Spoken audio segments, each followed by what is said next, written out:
improve our sleep quality. And what we're going to hopefully by the end of this is have you sleeping like an adult instead of sleeping like a baby.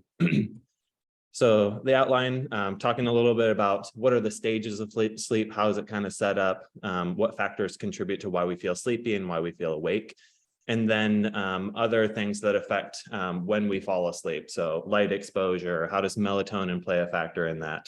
Are naps good or bad? What role does caffeine, alcohol, marijuana play in helping us get to sleep? And is it good sleep or not good sleep? And what are some common sleep disorders that people are affected by? The two big ones that we'll cover today is insomnia and sleep apnea. And then how to improve our sleep quality. So when we think about sleep, it's broken down into two big stages. So REM sleep and non-REM sleep. And REM sleep is rapid eye movement sleep. And a lot of people may be familiar with this, where our REM sleep is the time that we're actually dreaming. The only thing that's active in our body at that time are our eyes. They'll move side to side. And then in non-REM sleep, this is the stage of sleep that everyone starts out in. And so we'll slowly transition from a waking state into the different stages of non-REM sleep. Stage 1, 2, 3, and 4. They couldn't come up with better names. I wish they would have. But those early stage 1 and 2, the brain is still very active and processing a lot of things. And then once we get to stage 3 and 4, it's deeper sleep. A lot of things are happening in the body during non-REM sleep. Our metabolic rate starts going down, our body temperature, our heart rate, our blood pressure. A lot of things start to slow down during this time. And there are a lot of things that are happening within the neural circuits of the brain, where our brain is going through and helping break down all of the unnecessary connections or the old ones or bad connections, things that we've been learning but didn't learn quite as well. It kind of gets washed away and cleared out during non-REM sleep. And then when we transition over into REM sleep, that is where the brain becomes active again, and it starts really firing a ton of different neurons. And this is what leads to us having very vivid dreams. But the only thing that's active in our body during that time is just our eyes. The rest of our body is paralyzed, which is a really good thing because we need our body to not be acting out some of the dreams that we're experiencing. And so this cycle between non-REM sleep and REM sleep occurs on average about every 90 minutes. And as we go through more and more cycles, as we sleep, the ratio of how much non-REM sleep to REM sleep we get changes. Non-REM sleep is the dominant stage of sleep in the first half. And then in the second half of sleep throughout the night, the more cycles that we get, REM becomes the dominant player. And there's a lot of benefits to having good non-REM sleep in the beginning for a lot of immune support and learning and cognition. And then there's a lot of benefit to getting good REM sleep. During our REM sleep, our brain, a lot of sleep research shows that it helps with us to be able to deal with the emotion of hard memories that we've been dealing with in the past or recently. It can help with our body to have less of the anxious and over worried response to current circumstances. And what they really describe it is almost a form of self-therapy to be able to help your body be able to be less stressed. And so that's where when you're getting good quality sleep, feel refreshed after you've woken up. So when we're not getting the recommended 8 hours of sleep to be able to get through enough of those cycles where our REM sleep is dominant, that's where we'll start to miss out on really a lot of the benefits, the key benefits of sleep. So we've talked a little bit about the structure of sleep, but what actually makes us sleepy and what kind of drives when we are awake and when we're tired? There's two different mechanisms that really occur with this. One is our circadian rhythm, and that's kind of the thing that keeps us awake. It starts like a drum beat that's pounding, and it starts just as we're about to wake up, and throughout the daytime, it's just going nonstop. And as evening comes and we're preparing for sleep, that's where it starts to become less and less loud. And that happens conversely to another mechanism within the body, and that is a chemical that builds up, and it's called adenosine. And so adenosine, once we have woken up, slowly just starts building up and building up and building up. And throughout the day, Typically, as we've been awake around 14 to 16 hours, we'll get enough adenosine buildup that your brain will process that, wow, I feel really tired and I now need to go to sleep. And it's almost like a flood or a tidal wave that slowly will wash over you. And so these work in tandem as one slowly builds up while the other is beating really loud, and then the drum beat becomes quieter as the adenosine builds up.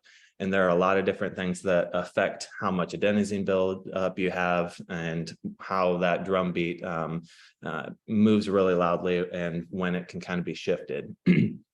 And so some of those factors that we talk about is light. So light exposure is a big one that affects our circadian rhythm. It's very important early on in the beginning of the day to make sure that you're getting some exposure to sunlight.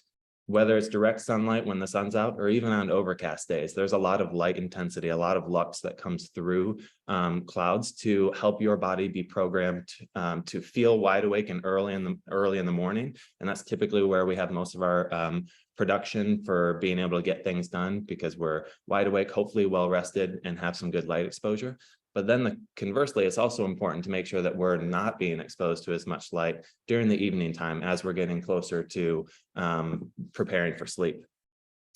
And it's really hard in an industrial age with just how much light and how much screen time we're exposed to as we're getting closer to our sleep time. And so one of the strategies to be able to help out with this is don't use overhead lights, just use lamps and side tables. And then as you're getting closer to your hour before sleep, make sure that you're not falling asleep to screens and other things. That's kind of part of the recommendation so that your clock stays the same. That will also help your body to embrace its own melatonin production. So melatonin is a hormone that's secreted through the pineal gland in the brain. And typically our brain secretes about 0.1 to 0.3 milligrams of melatonin. And melatonin's job is to signal to the body, hey, we need to prepare for sleep. Doesn't actually put us to sleep. That's adenosine's job, but it helps us start that process of, I'm feeling drowsy, I'm going to go ahead and get to sleep. It's a super common supplement if anyone has used it in the past or currently uses it. And if you have used it, you'll notice that the milligram dosages can be 1 milligram, 3 milligrams, 5, and even up to 10 milligrams. And so some of those are hundreds of times more than the physiologic dose that our brain really is secreting. And a lot of the research into melatonin supplementation shows that on average, it'll increase your start of sleep time by about 3.9 minutes. Yet there is some effectiveness that some people will just swear by it, that it helps them get to sleep. And it does have its place. And so I don't want to completely discount melatonin supplementation, but use the lowest dose possible and use it at times that you need to, if you're traveling and really need to reset the clock. And then the other big use cases, as people age, you have more calcification of the pineal gland, so you don't secrete as much melatonin. So typically elders, as they get greater than 65 years old, roughly, they don't secrete as much melatonin, so it can be beneficial to help with sleep there. So then the question comes, what effect does napping have on our ability to feel sleepy and tired? Is it a good thing to nap? Is it harmful for us to nap? Well, it depends. If someone doesn't have any difficulties with sleep and they're able to feel well rested at nighttime, naps may be an okay thing to be able to do. What happens when we sleep is that adenosine that's built up slowly gets washed away. And so when we nap, we're mimicking that, and hopefully for just a short period of time. What that can do sometimes is offset our ability to be able to fall asleep later. And so nap should be short. That's the 20 to 30 minute power nap, as they're called. And that can help with increasing the amount of clarity and mental focus afterward. When you push it out a little bit further and you get into some of the deeper REM cycles, then you can have more grogginess when you wake up and more sleep inertia. If you have troubles with sleep and falling asleep or insomnia issues, naps could be harmful. What happens when we nap is we're washing away some of that adenosine. And sometimes people will have a bad night of sleep and think a little bit of a nap will help wake me up. But sometimes that can just be a vicious cycle to then lead to another bad night of sleep. And so it's better to let that adenosine continue to build up, and then stick with your regular cycle and try to go to sleep at the same time that night as well. What about the role of caffeine? Caffeine is super popular. I've got a cup of my coffee right here as well. And how does this perk us up?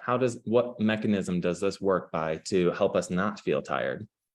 So adenosine has its own receptor sites, its places in the brain that it occupies to make us feel sleepy. And caffeine has a similar structure to adenosine. And what it does is basically pushes adenosine out of the way and binds to those receptor sites so that we don't feel that tiredness of the adenosine in those receptors. Adenosine is still present, but it's not building up and we're not feeling it the same while caffeine is still in our system.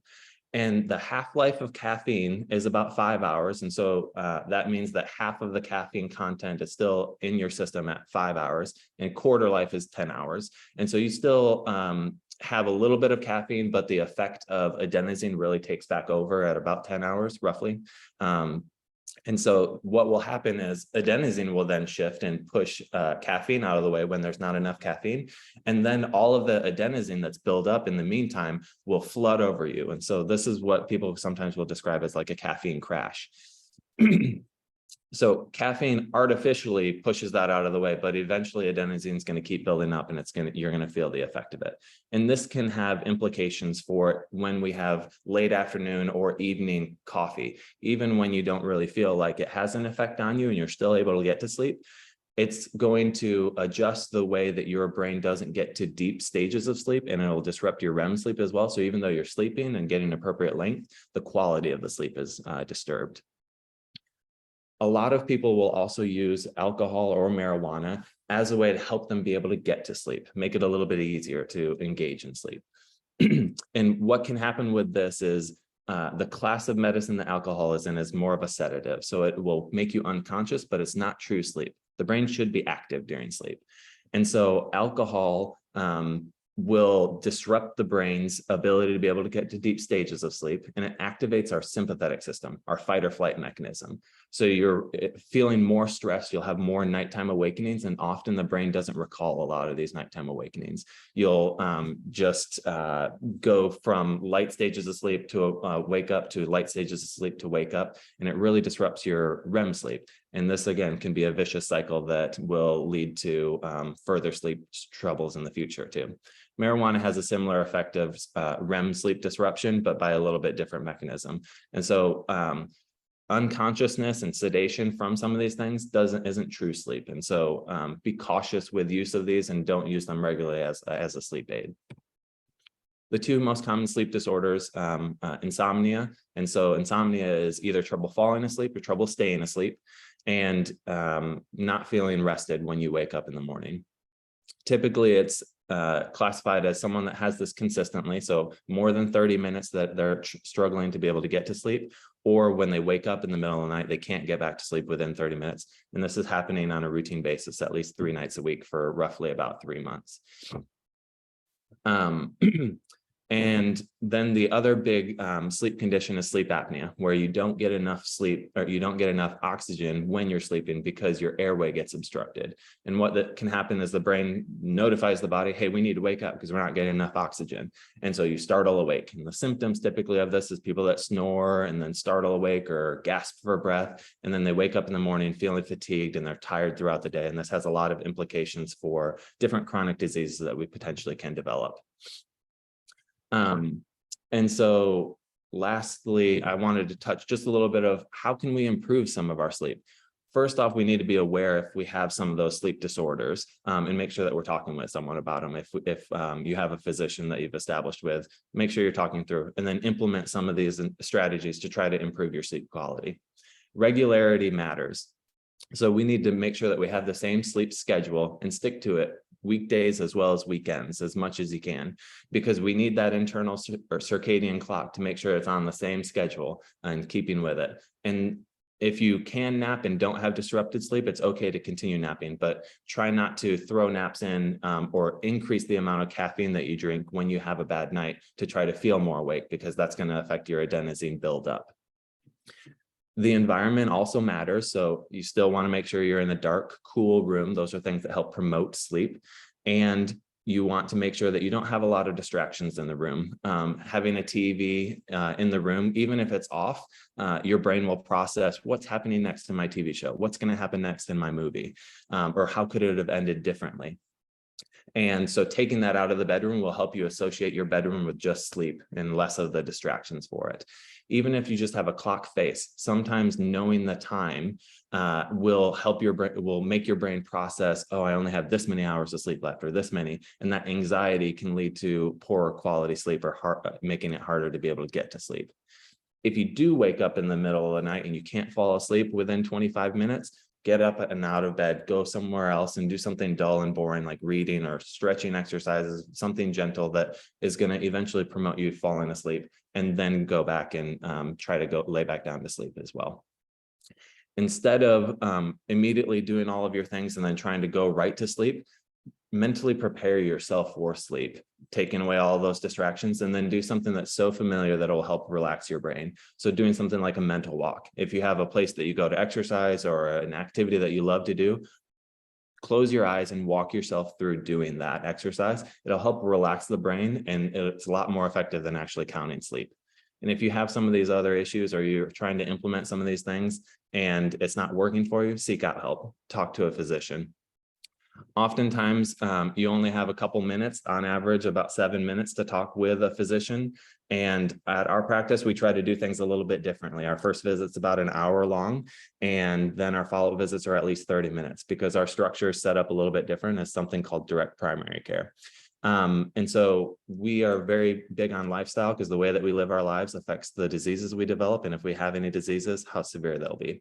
So what I want to recommend to folks is, if anyone is interested in learning more about our practice and establishing with us, we're a cash-based membership, and we'll take $50 off of our one-time registration fee for anybody that reaches out directly to me, because we want to improve access to care. So that's my email address there and my work number, so that you can reach out to me if you have questions about our practice. I'd love to answer some of those and talk more about sleep, exercise, nutrition, stress management. And you can check out a little bit more about our practice at pillarpc.com. I'll also be available through the chat and the Q&A to hopefully answer some more questions here for a little bit. But thank you so much for your time.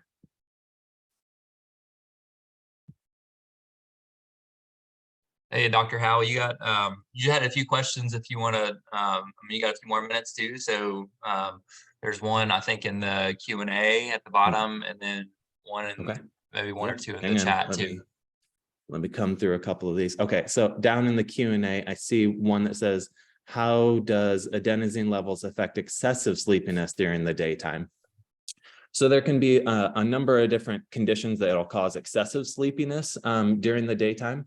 And so sleep apnea is actually a really big one that'll cause excessive daytime sleepiness. And that's more so due to we're having so many nighttime awakenings that we're not truly washing away a lot of the adenosine levels when we're sleeping. And so you get disrupted in non-quality sleep. And so you'll still have elevated amounts of adenosine during the daytime. There's also some other health conditions that can lead to excessive daytime sleepiness, such as narcolepsy, but that's really a more of a rare one. And then I see one of the other questions is, how does excessive food intake make a person sleepy, as in a food coma? So the typical, there's two answers really to this one. The typical food coma that people, or lull after lunch that people experience, a lot of the literature actually doesn't show that that's due to food intake. That's actually a pre-programmed dip or a slowdown in our circadian clock. And so whether people fast or not, right after lunch, they'll have a decrease in their amount of mental awareness. And so this is where a lot of like the siesta culture, or taking a nap right after lunch, promotes longevity for folks. And it's really more of a circadian rhythm or a biological clock phenomenon, more so than food coma. Really, really big meals at dinner or breakfast, or you think through Thanksgiving type of things where it's a mid-afternoon, a lot of carb consumption can satiate the body enough that you can feel tired and want to be able to fall asleep with that. And that has to do with some of the chemical compounds within that, and more of a serotonin dopamine release because you're satisfied in kind of a reward pathway. And I've got one more question, and then I promise I'm almost done here. My thoughts on blue light blocking glasses in the evening. So those blue light blocking glasses are super popular to try to filter out some of our, specifically just the blue light with screens, to potentially be able to lead to less headaches and less eye strain. Really what some of the sleep researchers show is that blocking out just parts of the light spectrum to be able to diminish eye strain doesn't have as big of an effect as as marketed for blue light blocking glasses. Really, it's the total time exposure of screens and the eye strain that causes that can lead to more headaches. And so blue light blocking glasses, some people will have good effect with them, but it's doesn't have a lot of literature to be able to support that it will significantly decrease. Really, the amount of screen time is what we should work to modify. Oh, and then I've got another one. John Mark, do you want me to keep answering these, or do you want me to switch over to chat? I just want to be respectful for Yeah, Luke, time. you still got 3 minutes before we need to transition, so you're good. Sweet. Yeah. Okay. So I've got someone else.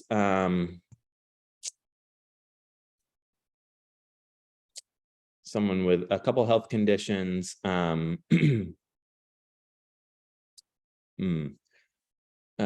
So specific health conditions, I always want to be cautious with this one because there's a lot of lifestyle things and other things that I don't have someone's personal health history, and giving medical advice without a doctor-patient relationship can be challenging. And so I always want to caution folks of being able to answer specifically, how to answer one condition, how to be able to get more deep sleep. There's so many different factors that affect CPAP machine, medications, and RLS, and different things that I really don't have all the pieces of information to be able to answer your question, Ms. Bonnie, appropriately there. I apologize. How many hours of sleep should we sleep? On average, we should shoot for about 8 hours of sleep every night. When we get down below 6, you're not getting through enough cycles of sleep to get enough REM sleep. We really get about 30, 40, 50% of our REM sleep as we're getting to our 4th and 5th cycle, sleep cycle as we get through there. So we really need the number of hours and quality of sleep to get to that REM sleep in the later stages, and try not to wake up early to cut off the amount of REM sleep. So 8 hours is really what we should shoot for.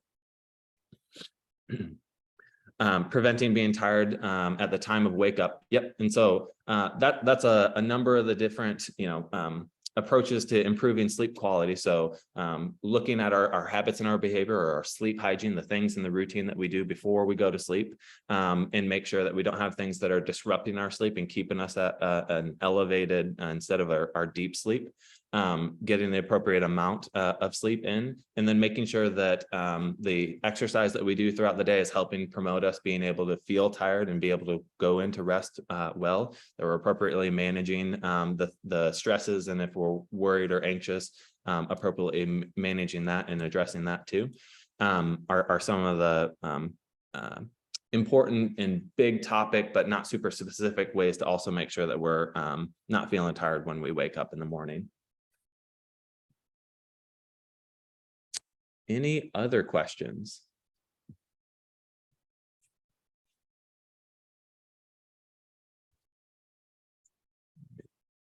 Switch over, checking. There's one in the chat. What about using magnesium to help with sleep? There's some literature for magnesium supplementation. Typically, it's a little bit more beneficial in people that have some deficiency in their magnesium, to help them be able to get to appropriate amounts of sleep. If you aren't already a little bit magnesium deficient, supplementation there's not evidence to show that it significantly improves sleep amount of time or onset of sleep for magnesium supplementation. How well does Apple Watch represent sleep details?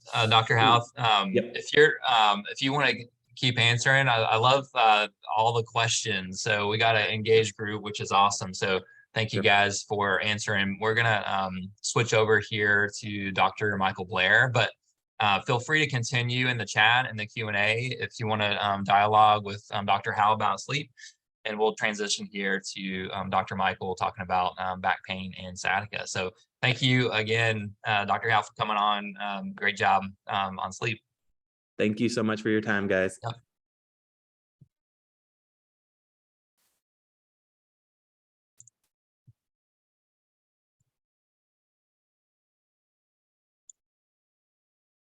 All right, Dr. Michael Blair, I just promoted you to co-host, so you should be able to share your screen. See if you can come on. Yep, perfect. So I can see you. Okay, yeah. All right. Well, so our next presentation is Dr. Michael Blair, is physical therapist here with Simply Physio. So he has a wealth of knowledge and education backgrounds, and so I'm excited about hearing his presentation on back pain and sciatica. So Dr. Michael, the floor is yours, and I can see your screen, so if everything looks like it's good and set up good. Okay. Well, good morning, Knoxville. Thank you for being here. Thank you for your time. I appreciate that. I'm Dr. Michael Blair. I'll be giving a presentation on solving back pain and sciatica. And so this is really a workshop. So I want you to be, as active with the chat and asking questions as you want. At the end, there'll be an opportunity if you want to come on stage and talk with me a little bit about something, that is fine. But, just kind of whatever you're comfortable with. The population that I'm kind of speaking to is really the people that have kind of been dealing with back pain for an extended period of time. So kind of acute flare-ups off and on over several years, kind of becoming more of a regular occurrence or something that they can kind of anticipate, and something that is untimely and sometimes prevents them from doing certain activities. So be that travel, playing with kids, grandkids, all of those types of things being interfered with by your acute flare-ups of back pain, or even the initial flare-up of back pain. So what's in it for you as far as, coming into the workshop, and then, potentially whatever you seek to do afterwards, is really a freedom to live life without limitations. So, my goal for people with back pain is that they meet their goals, whatever those may be that returning to sports, being that just being able to do their job without pain, sleep without pain, whatever that is, being able to do that without limitation, and really to avoid dangerous surgeries, many of which, surgeries, injections may not be helpful at all. There's no guarantee for that. And so I want to give people something that they can kind of hang their hat on, work on, and be better at building more resiliency over time. At the end, we're going to give you an option to get a couple of free training videos. Those are specific to solving sciatica and stretching during travel, which, can often be a trigger for people with back pain. Is kind of a long car ride or long plane ride, something like that. And the things that we're going to kind of learn really kind of centers around just 5, kind of easier tips or big tips as an overarching theme, talking about gaining confidence and clarity, and giving you a little bit of hope if you're somebody that's dealing with back pain, that there is a way forward and that there is a real end date for that pain. And before I go into this, if you want, just comment in the chat, anybody that is dealing with back pain. Does anybody have kind of recurring bouts of back pain, or even symptoms that seem to run down the leg, or have been told that they have sciatica? Just a quick poll of that.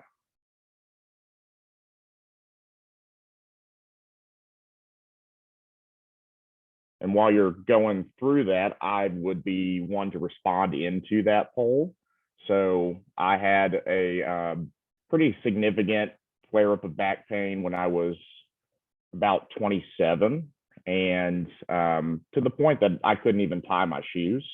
I couldn't sit without pain. I eventually went on to get an MRI, and was diagnosed with degenerative disc disease, had bulging discs at L5, S1 and L4, L5. And, since then have been able to recover with no surgical intervention, no injections, really have no back pain at this time, really just from physical therapy and diligent exercise. So if you are someone that's struggling with that, believe me, I empathize with you and I understand, kind of a little bit of what you're going through. And that's why, I like working with people with back pain so much, is because I understand. So who am I? So doctor of physical therapy. I'm a physical therapist with Simply Physio, which is a local private practice in West Knoxville. I'm a former Army captain. I served for 10 years, 8 active and 2 reserves as a engineer officer, and strength conditioning specialist. So I've worked in functional fitness settings and sports settings. I'm also a Knoxville native. We moved back here in 2020 after I got out of the Army prior to that, and was doing school and various other things. So moved back here, happy to be here. And then, of course, husband to my beautiful wife, Candace, and then our 7-year-old son, Sawyer. Just a disclaimer, this is not physical therapy and it is not medical advice. This purpose of this workshop is really to give you some more general tips and kind of overarching themes when dealing with back pain, in order for us to really give you that actual, therapy or medical advice. There would have to be a deliberate examination and, patient history, all of those sorts of things. So just a disclaimer there. And in terms of, dealing with back pain, we see it quite often. In fact, of what they would call musculoskeletal complaints, that is probably the one that therapists see the most. But we met KD, so that's our story about her. And we met her over the summer, and she had back surgery 10 years ago for back pain many years ago, and that pain had come back. And so she had been diagnosed with osteoarthritis. She had a bulging disc. And really, at this point, it was so severe that she couldn't even sit at work. So she had tried and kind of been through the gambit of the medical system, doing, resting it. She did injections. She has done stretching, and she had even been to physical therapy, and really none of that was very helpful for her. And when she went back to the surgeon, she was told that she was probably going to have to get another surgery, which, was pretty significant to her. So as far as our meeting with her, she did have to come across town, and we were out of network with her insurance, so it did cost her more.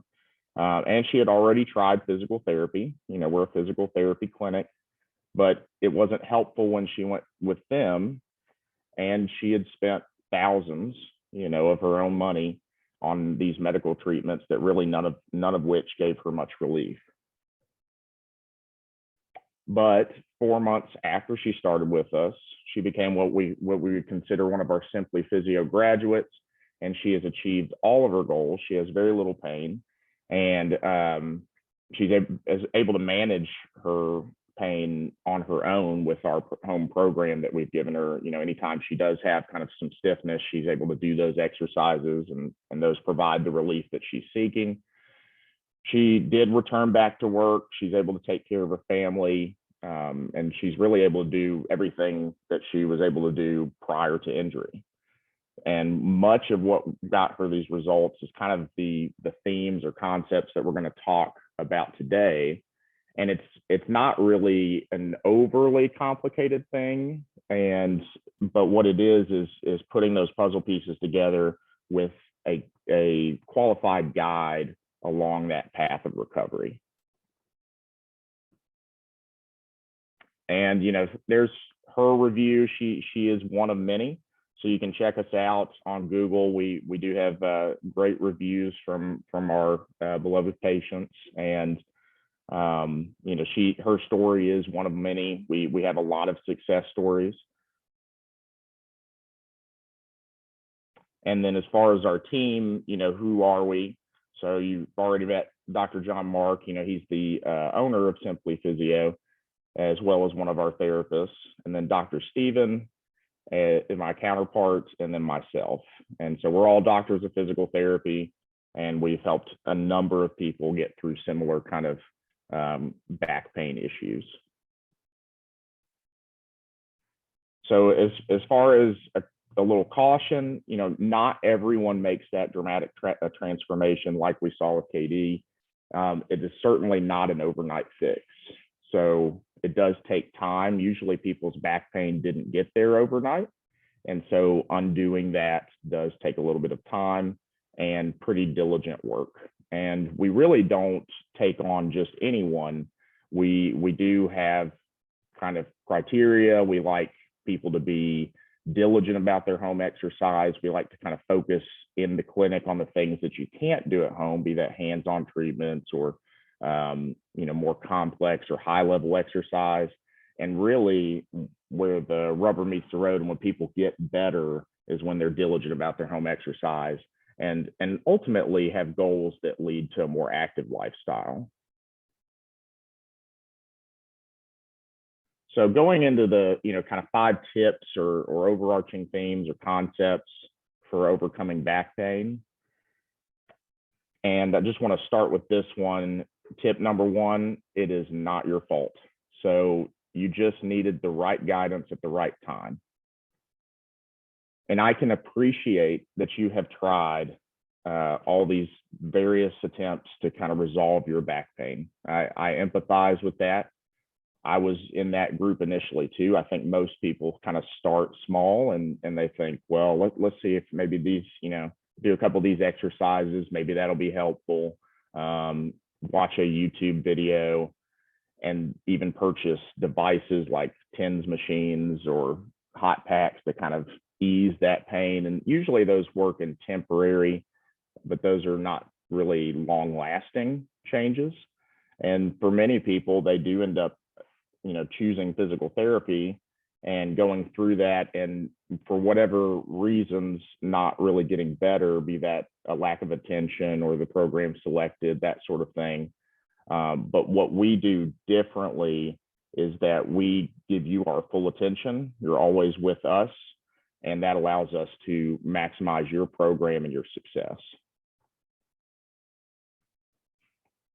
And going back to more like the TENS units and stuff like that, you know, these are passive strategies.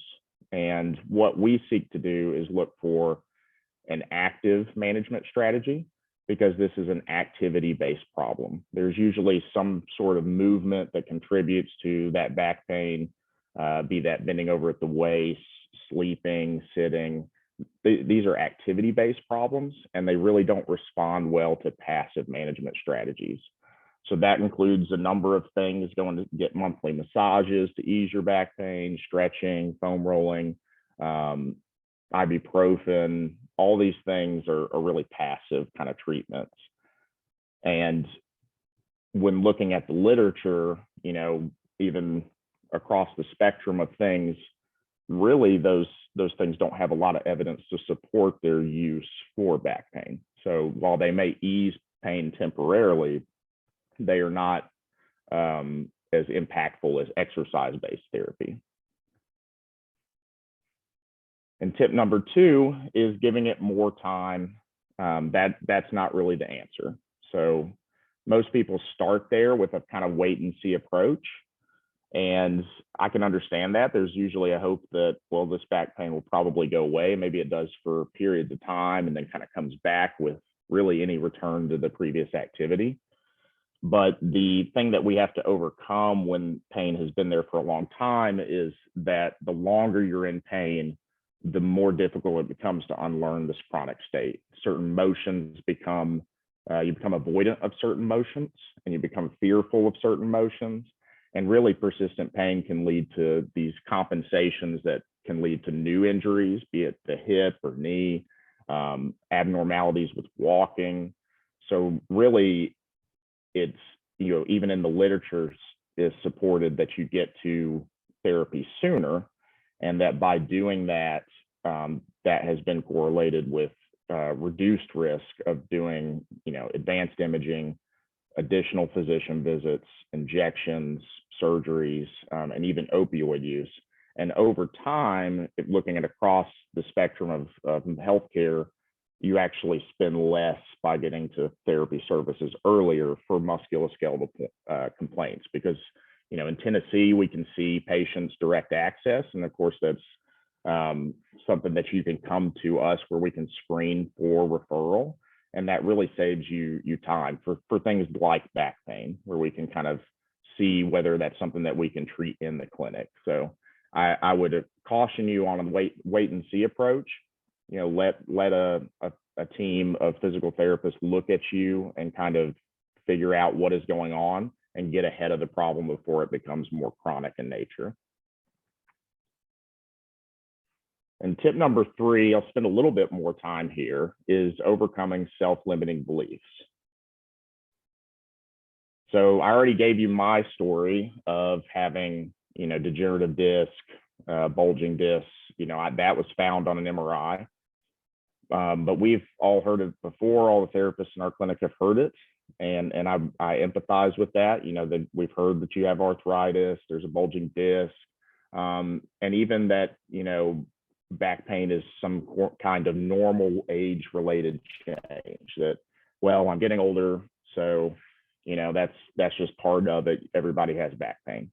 Or that they've even tried physical therapy before and that didn't really work for me. We've heard that, and I understand and can always empathize and appreciate the attempts at getting better. But what we find with imaging is that it is not really correlated with pain as much as initially thought, particularly, a few decades back, when it was kind of considered the gold standard for diagnosing, back pain.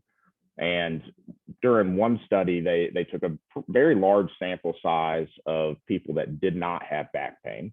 And what they found was that, roughly these statistics listed here on the slide, 50 to 60% had some disc bulges.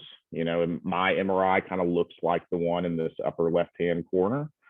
And then, 30% had herniated discs, and 90% of these pain-free individuals had degenerative disc disease.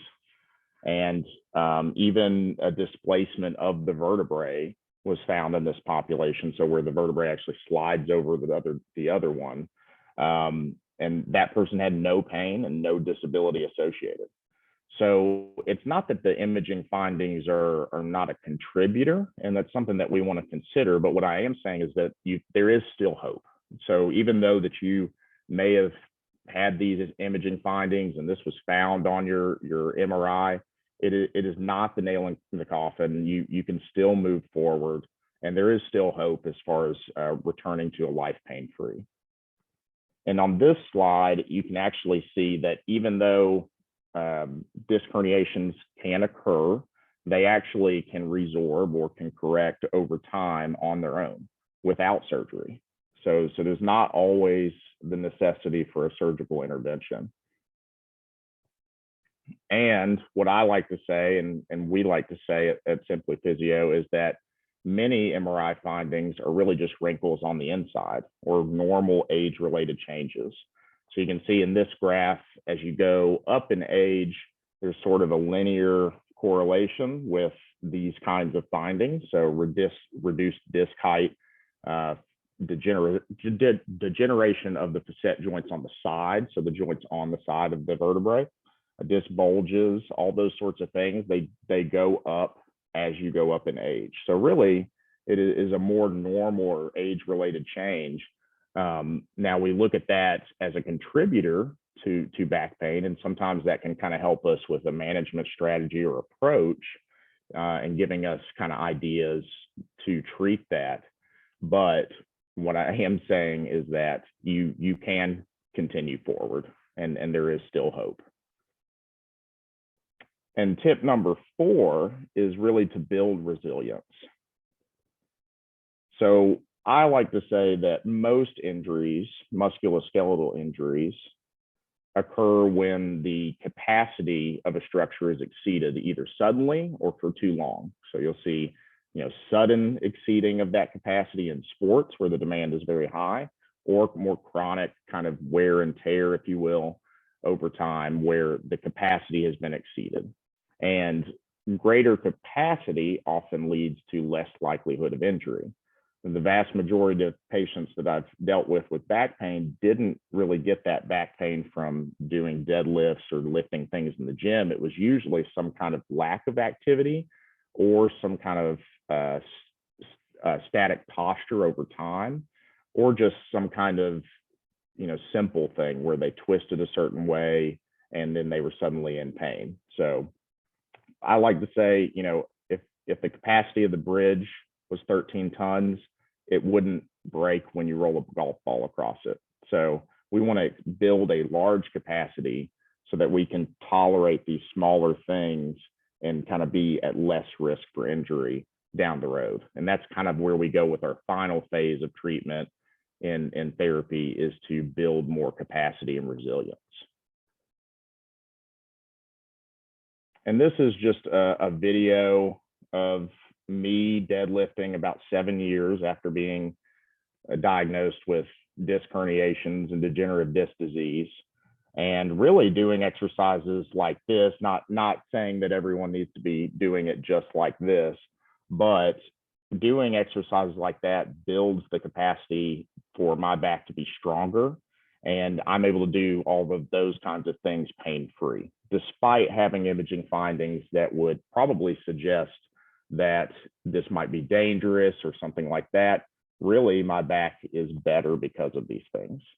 And when we look at strength as kind of a metric, there's actually been some literature to suggest that grip strength is actually a more powerful tool in estimating cardiovascular risk and mortality than even systolic blood pressure. That's not to say that you need to be training your grip strength, but it's a correlation that people that are generally stronger have a lower risk of mortality overall.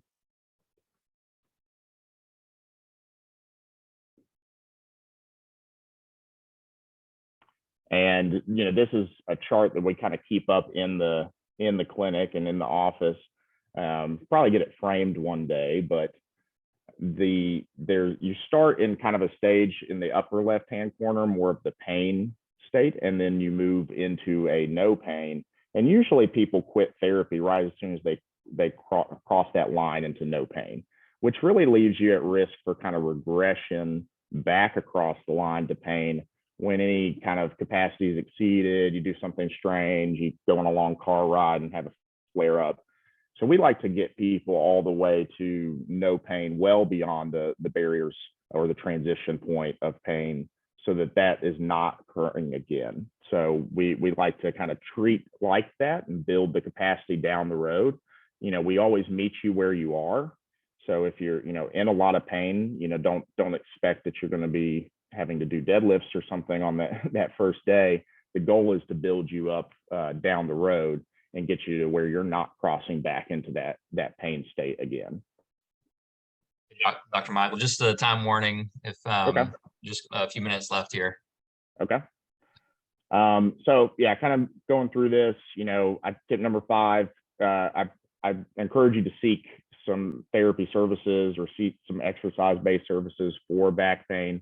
I think we do a fantastic job, and our reviews kind of suggest that. When you come to our back program, we treat the entire body, not just where your pain is located. That can be the hips, the knees, the feet. We look at from a movement perspective, and that's really what we do as specialists, is that we try and get you, and we care about your goals and getting you there as effectively and efficiently as possible. We do have some free training videos, so if you want those, just type videos and your name and phone number in the chat, and we can text that information to you. We also are offering our Better Back Health Assessment at kind of a reduced price. We have 5 slots open next week for those people. So if you want that, just reach out to us with your contact information here in the chat. And really that is oriented on people like the audience that I'm speaking to now, that you have kind of nagging or chronic back pain, and that's slowing you down from the things that you want to do. Like I said, the 5 spots are set aside there. And ultimately, when considering doing that, I would ask you to question, ask yourself this, am I okay with living with this pain and allowing it to limit my life this way? Am I okay with where I am now and those limitations that are imposed on me? And if you're not, I would encourage you to reach out to us and let us guide you on the path of that no longer being a limitation for you. So hopefully you learned a few things. I will be standing by on the chat. So if you have some further questions, there may be some out there now, and I'll be happy to answer those. But ultimately, if you come to us, we encourage specificity and meeting your goals. And I think a generic approach doesn't work for most people, because you're unique, your goals are unique, and your back pain is unique. And that's the health assessment. And so my contact information is there. If there's something you think of later, or you want to reach out to me, my email and phone number is there. And then you can also visit our, clinic website there. So I'll stand by here for just a moment and answer any questions. And I appreciate your time today. I know you could be a million different places today, but thank you for spending your time with me and letting me talk to you about these, about back pain.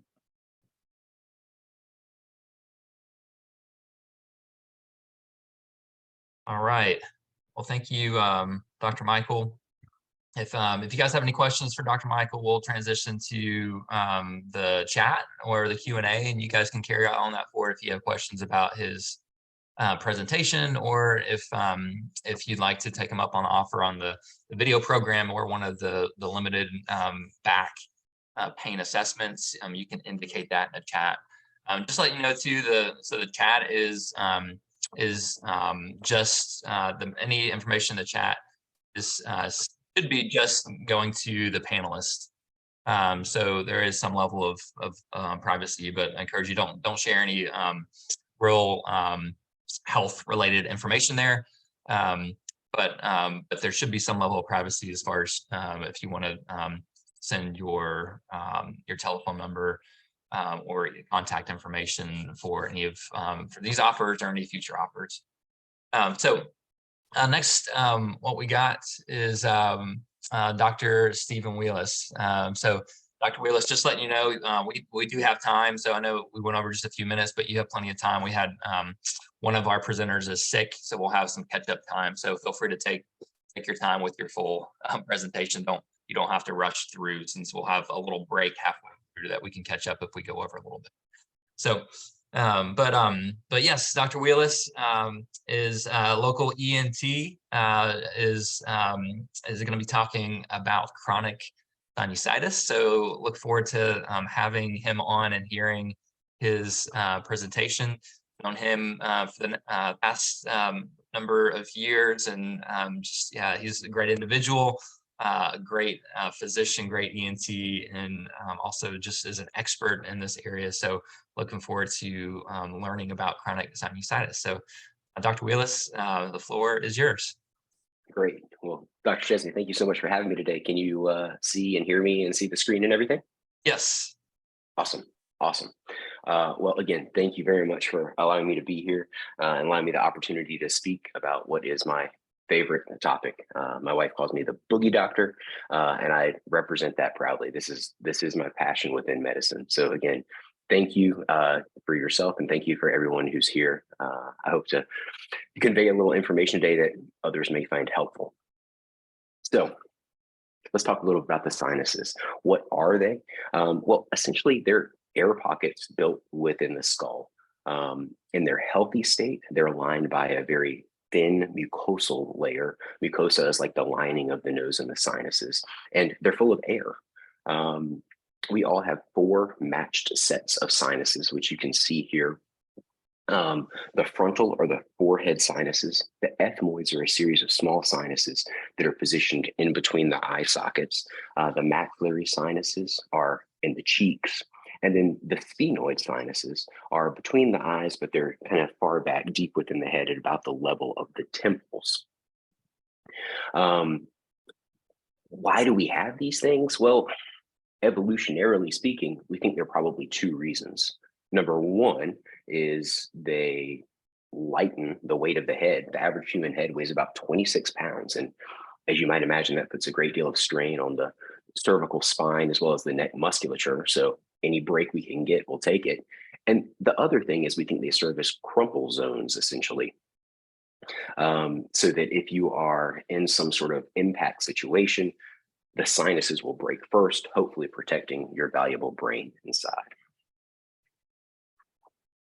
So if a normal sinus is an air-filled cavity, sinus infection develops when the system gets out of whack.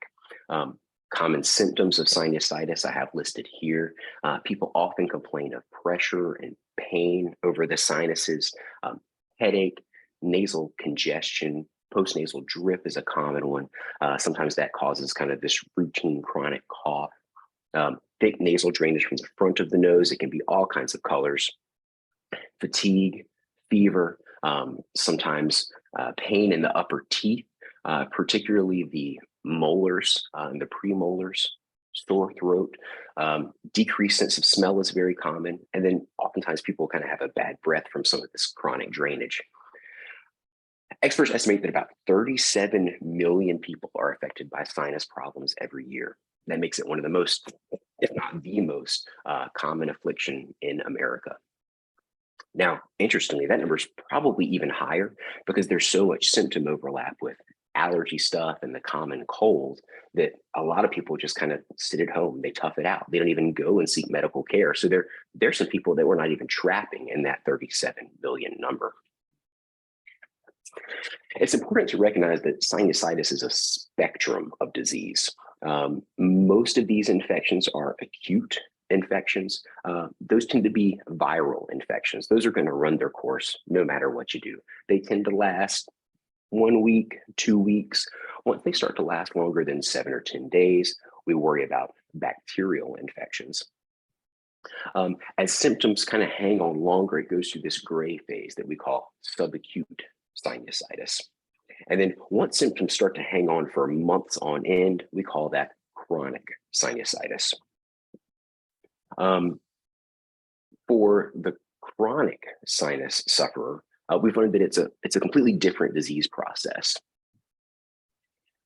Chronic sinusitis is a combination issue. It's a combination of swelling that affects the lining of the sinuses. Well, what that swelling does is it blocks off the drainage passageways for the sinuses. So that's what I have demonstrated here. That first slide shows that the lining of that cheek sinus, the maxillary sinus, has become thickened. And the second sort of zoomed in bottom right picture, you see that thickened lining has blocked the drainage passageway. And then what happens is the mucus that we all make throughout the day builds up within that sinus and it can't escape. We all make about 1 liter of mucus a day. Now, normally it's thin, it's healthy, it's clear, and we end up swallowing it. But if it gets trapped in a sinus, it just sits there. It gets stagnant, and that's an opportunity for infection. And once you have that infection, well, of course, that makes the swelling even worse, which makes the blockage even worse, which makes the infection even worse. It makes the swelling. So you get in this vicious cycle. So a common way that people present to us when they're dealing with chronic sinus issues is this kind of roller coaster presentation where they live with this baseline level of symptoms throughout the year. But several times throughout the year, they may have little spikes in their symptoms. Well, maybe you go to your doctor will give you some antibiotic medication. Symptoms get better, but they don't quite go away. And then it's just a matter of time before the symptoms come right back. Maybe you get another antibiotic therapy. Again, symptoms maybe get better, but you just repeat the roller coaster ride. Well, what about allergies? You live in East Tennessee, that's a common thing around here. And as you see in this slide, there's a great deal of symptom overlap between sinus infections and allergies. You know, as a patient comes in and tells us their story, sometimes that can really lead us in one direction or another. But sometimes it can be really hard to tell. Is it 60% allergies, 40% sinus infection, 70-30? So in these cases, what we really tend to do is we rule out sinus infection. That's the most dangerous. That's the thing that can really have downstream implications. And then once we have the sinuses totally cleared, we can confidently say, okay, everything that's left, that's allergies. And then we can get aggressive on the allergy front as well. You know, I should say, it's pretty common for me to see folks who come into me and they've been treated for allergy stuff for years, and it's just not getting them any better. And as we dig in, we find out they've had a chronic sinus infection all along. You can see how that would happen. Again, there's a lot of symptom overlap here. Other common variables that can sort of masquerade as sinus and allergy problems, things like a deviated septum and large turbinates within the nose. The nasal septum is the middle wall of the nose. It's the piece of your nose that kind of separates the two sides. It's made up of bone and cartilage, and in some folks that can be deviated. In fact, in about 70% of individuals, it's deviated to some extent. If it's bad enough, it can cause nasal obstruction.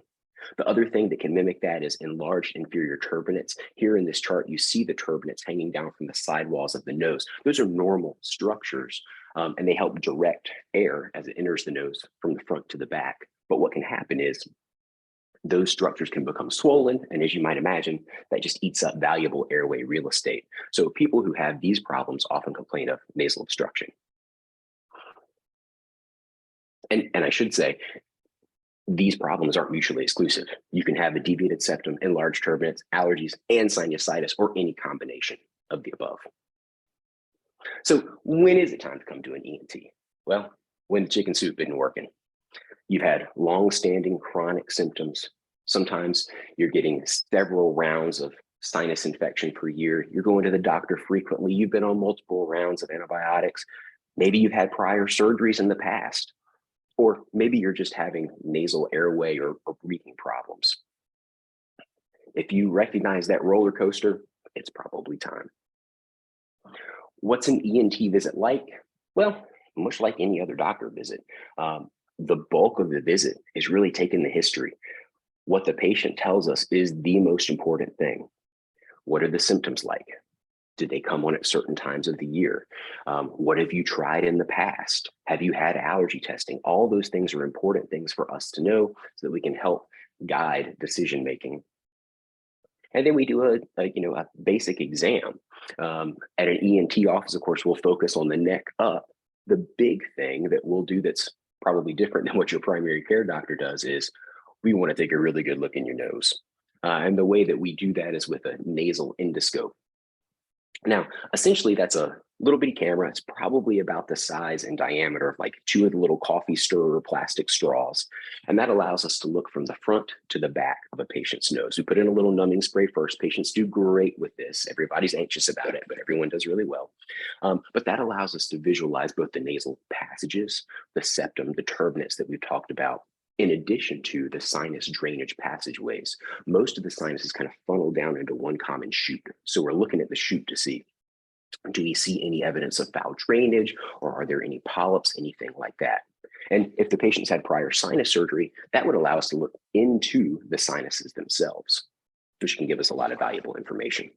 So here's an example of the view that we might see with a nasal endoscope exam. The first on the left is a fairly normal exam. Now, this is looking into a patient's right nostril. So what you see hanging down from the left side of that little circular picture, that's a turbinate.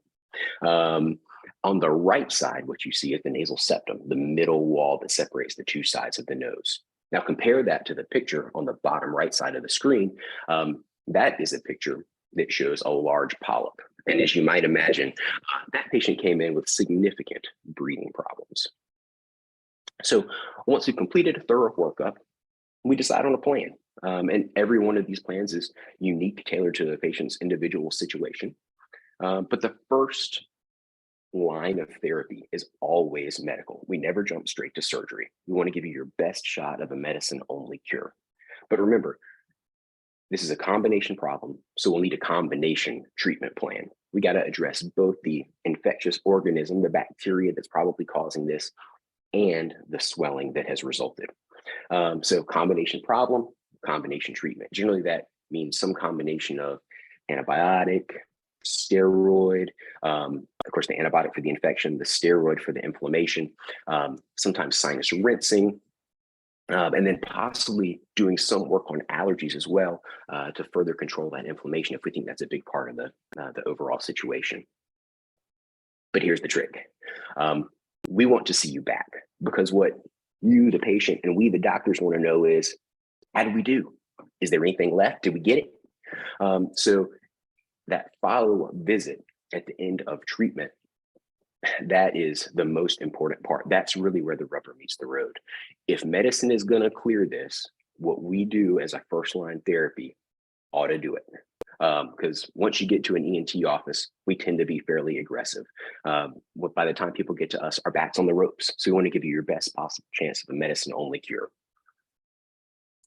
So at that follow-up visit, it's always interesting to hear what symptoms has the patient noticed? Are things getting better? Have things not improved at all? Have things gotten worse? Did they get better on the antibiotic and now they're starting to get worse again as you come off? Again, we'll probably take a quick peek in your nose with the nasal endoscope, see if there are any changes from that pre-treatment examination. And then usually we'll follow that with a CT scan. And here's a picture of a CT scan. This patient has isolated sinus disease in their what is left cheek sinus. So this is a picture taken like they're sitting across the room looking back at us. So what that means is the right side of the picture is actually their left side. The left side of this picture is actually their right side, because again, they're looking at us. And so what we see is there are two eyeballs. The brain is on the top. And this, here we go. This picture actually shows the forehead sinuses, one here, as well as the cheek sinuses. And what you'll notice between those two cheek sinuses is the one on the left side, there's a lot of gray in there. So that is thickened sinus lining. And you'll also notice there's kind of a foamy consistency on the top right in there. That is sort of a foam over this thickened lining. So probably some infectious material that's in there in addition to that thickened lining. So at this point, for that patient that we just showed, what we would talk about is a surgery. Again, if the medical therapy that we've tried hasn't fixed it, well, medicine ain't gonna. And so now it's time to get a little more aggressive and to fix the functional problem itself. Now, I think it should be noted that there are a lot of different procedural options out there. Some are in clinic, some are in more the OR surgery center setting, but everything is outpatient. You may have heard of balloon sinuplasty or functional endoscopic sinus surgery. Again, no matter what we do, everything is done through the nostrils. There are no incisions. This doesn't change the shape of your nose. Bruising, black eyes would be really, really uncommon. I tell my patients this is the kind of thing that the day after surgery, if you went to the mall and you were walking around, no one would have any idea that you have had this done. But no matter what the procedure, the goals are really the same. Number one, we got to get that old infection out of there. Essentially, we're hitting the reset button. Wherever that infection is trapped, in whichever one of your sinuses or several of your sinuses that infection has been trapped, we got to release it. And number two, we're really setting the stage for the long term. We want to create large openings into those sinuses that have had problems in the past, so that in the future, when you're faced with another infection, you'll have a great big opening. And so even if you do have some swelling of that opening, you won't get infection locked in there. So you ought to be able to fight an infection as well as anybody else. Now, this picture that I have here, this kind of gives a demonstration of what we're trying to achieve. In this surgery, we are taking out the parts that are shown here sort of in white with the polka dots to open up the frontal, the forehead sinus, the maxillary, the cheek sinus, and the ethmoids, which are again a small series of individual cells. So what we do over here after the surgery, how things would look, you got a great big opening into the forehead sinus, a great big opening into the cheek sinus, and what used to be lots of individual small cells of the ethmoids is now just kind of one great big cavity. As you can imagine, all of these places would be a hard location to lock an infection after a sinus surgery. What's the recovery like after a sinus surgery? Well, in general, I ask my patients for 1 week to do no heavy lifting.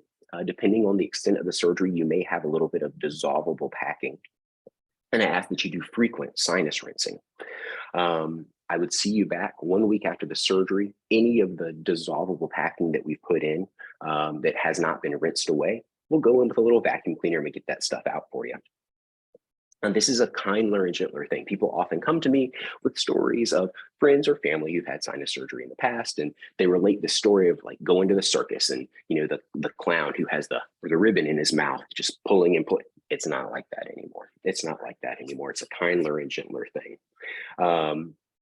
Depending on the extent of a patient's sinus disease, we'll then follow them up regularly to make sure that they get their money's worth out of the surgery and they don't have recurrent infections, everything heals up properly. And that follow-up schedule will be determined by, again, the patient's original presentation.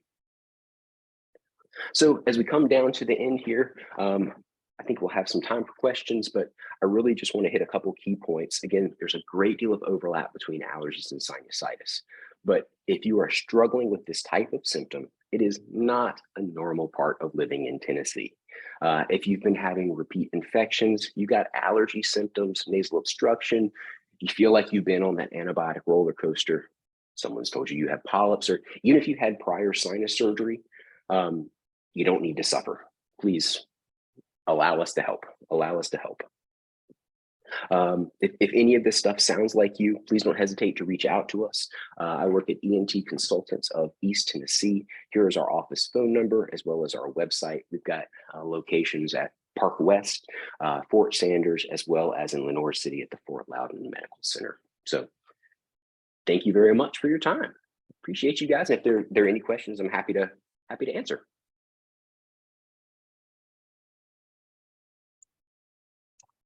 I believe you had a question in the Q&A, Dr. Wheless. Oh yeah, okay. Good questions. About the neti pot and the saline rinses. Absolutely. So the saline rinses are great. ENTs really stand by that. That is a mainstay of treatment, both for folks who are suffering from chronic sinus problems as well as allergies. When you think about it, your nose is like your air filter. Its job is to catch those particles in the environment that you're allergic to. So by using nasal saline, essentially you're cleaning the filter. You are stopping those particles before they can really set up and start the inflammatory cascade that produces all those annoying allergy symptoms. So from the allergy standpoint, it's wonderful. From the sinus standpoint, it can help rinse out, again, any bacteria or viruses before they really take hold. Again, we also use it for folks who have sinus infections, because once we open those sinuses up, we want to keep them rinsed out. Doing the rinse keeps the nasal mucus that we make thinner, which allows the little cilia, the little beating flagella that line all of our sinuses, to beat more effectively and to move that mucus around more easily if the stuff is thinner. So we love the neti pot. That same company, NeilMed, that makes the neti pot, also makes a sinus rinse bottle. Personally, I find that a little bit easier to use rather than having to use the genie pod and, wait on gravity. You just get to lean straight over the sink. It goes in one side, comes out the other. Again, I think that's a little easier to use, but whatever you do, nasal saline is a great treatment. It can prevent a lot of problems. The next question about natural remedies. There's not a lot of great data on this. I do actually have a couple bonus tips as a slide in case somebody asks something like this. So thank you, Rhonda. And so we've already talked a little bit about the NeilMed Sinus Rinse Kit. Again, since so many of our local problems here in East Tennessee seem to be allergy driven, even if allergies are just kind of setting up and causing that inflammatory state that puts people at risk for chronic sinus disease, some baseline allergy therapy is often a good thing to try. An over-the-counter antihistamine such as Allegra, Zyrtec, or Claritin, all of those are in kind of the same class. So any of those that you choose, and something like a Flonase can be helpful. Flonase is a topical nasal steroid. It's easy, over-the-counter, and generic. All of those medications are. And of course, avoiding common triggers. So smoking, both of those things aggravate the nasal mucosa. And then again, since everything here is about keeping that nasal mucosa moist and keeping that mucus that you make thin so that the natural clearance mechanism can work at its peak efficiency, using a humidifier can also be helpful, especially in the wintertime when it's cold, dry air outside and you come inside and the heater's on, so you got warm, dry air on the inside. Those can be helpful as preventative strategies. Unfortunately, once things really set up shop and you get into that chronic inflammatory state, we really need to get into a little more aggressive medical therapy. So hope that answers your questions.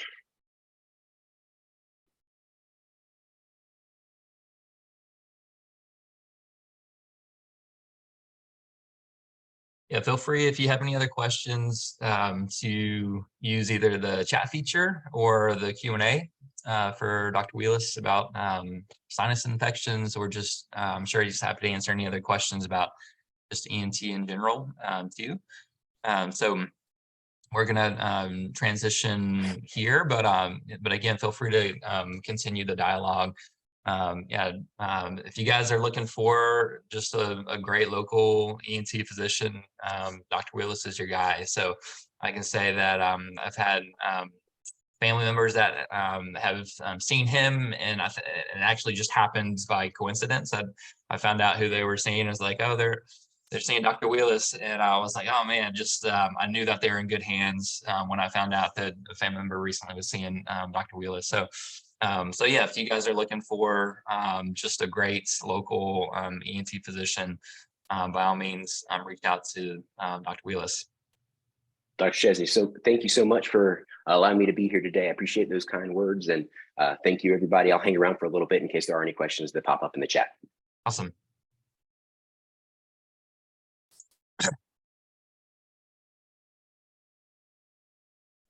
All right, so do this here.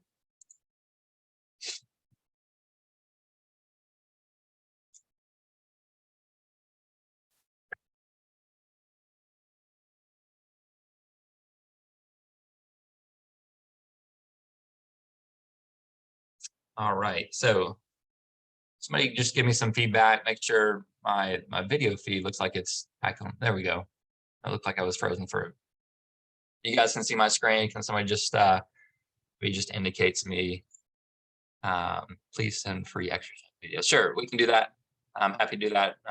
Roberto to send you the exercise videos, and yes, you can see my screen. Perfect. Okay, guys. So just a little bit of housekeeping. If you didn't join us at the very beginning, I'm glad to have you. I know we'll have people logging in and logging out just kind of throughout the morning. This whole event is recorded. So the benefit of coming on live is you can specifically ask your questions to the presenter and have them in just dialogue and just specifically get your questions answered. So that is the benefit of being on here live, but we understand if something else is going on, you have another obligation, but this will be recorded and is being recorded, and you'll get the replay of it as well. So and after my presentation, we'll have a little bit of a break. Fortunately, one of the presenters has some family sick with the flu, so we're just calling a little audible.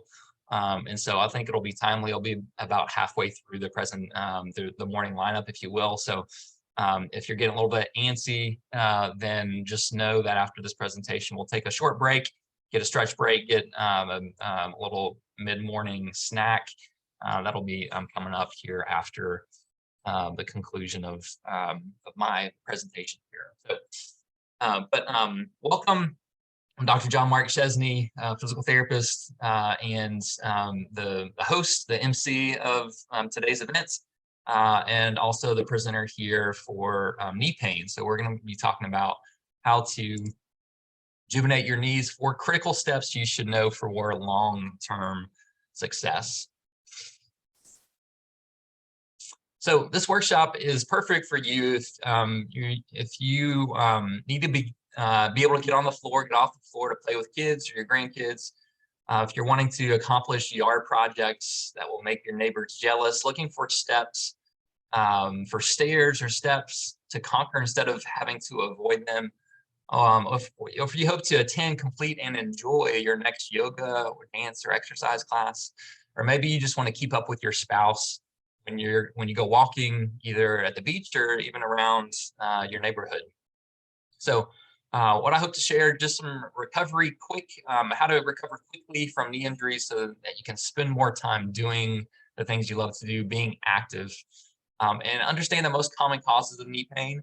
And I really hope that you'll leave with some options for helping to improve your mobility and raise your game up to the next level.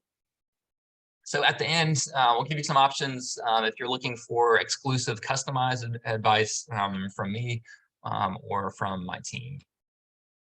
So I'm Dr. John Mark Chesney, and I'm the owner of Simply Physio, movement specialist. We primarily help people in their 40s, 50s, 60s plus is kind of our target demographic who we really specialize in. I also have a podcast. Many of the presenters here have been on the podcast. If you're looking to know a little bit more of their backstory, like I said, many of them have been on the Stay Healthy Knoxville podcast.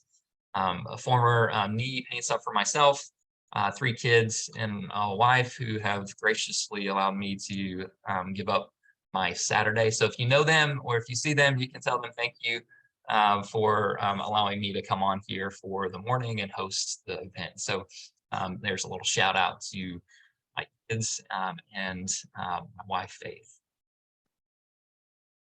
All right, so just some important notes. What we're doing right here, this is not physical therapy. This is not medical advice. This is valuable, but general information, because I don't know what you're dealing with and your particular scenario. But I do really hope that this is very valuable information for you. So when we get into knee pain, so ultimately, we need to ask the question, what makes your knee pain worse? Is it walking, sitting, stairs, squatting, dumping, running, lateral movements? Is your knee more stiff or painful in the morning? Does your knee loosen as the as the day goes on? Do you get sore, swollen after a long walk? Does it stiffen up after sitting for a long period of time? So everybody will have a little bit different presentation, right?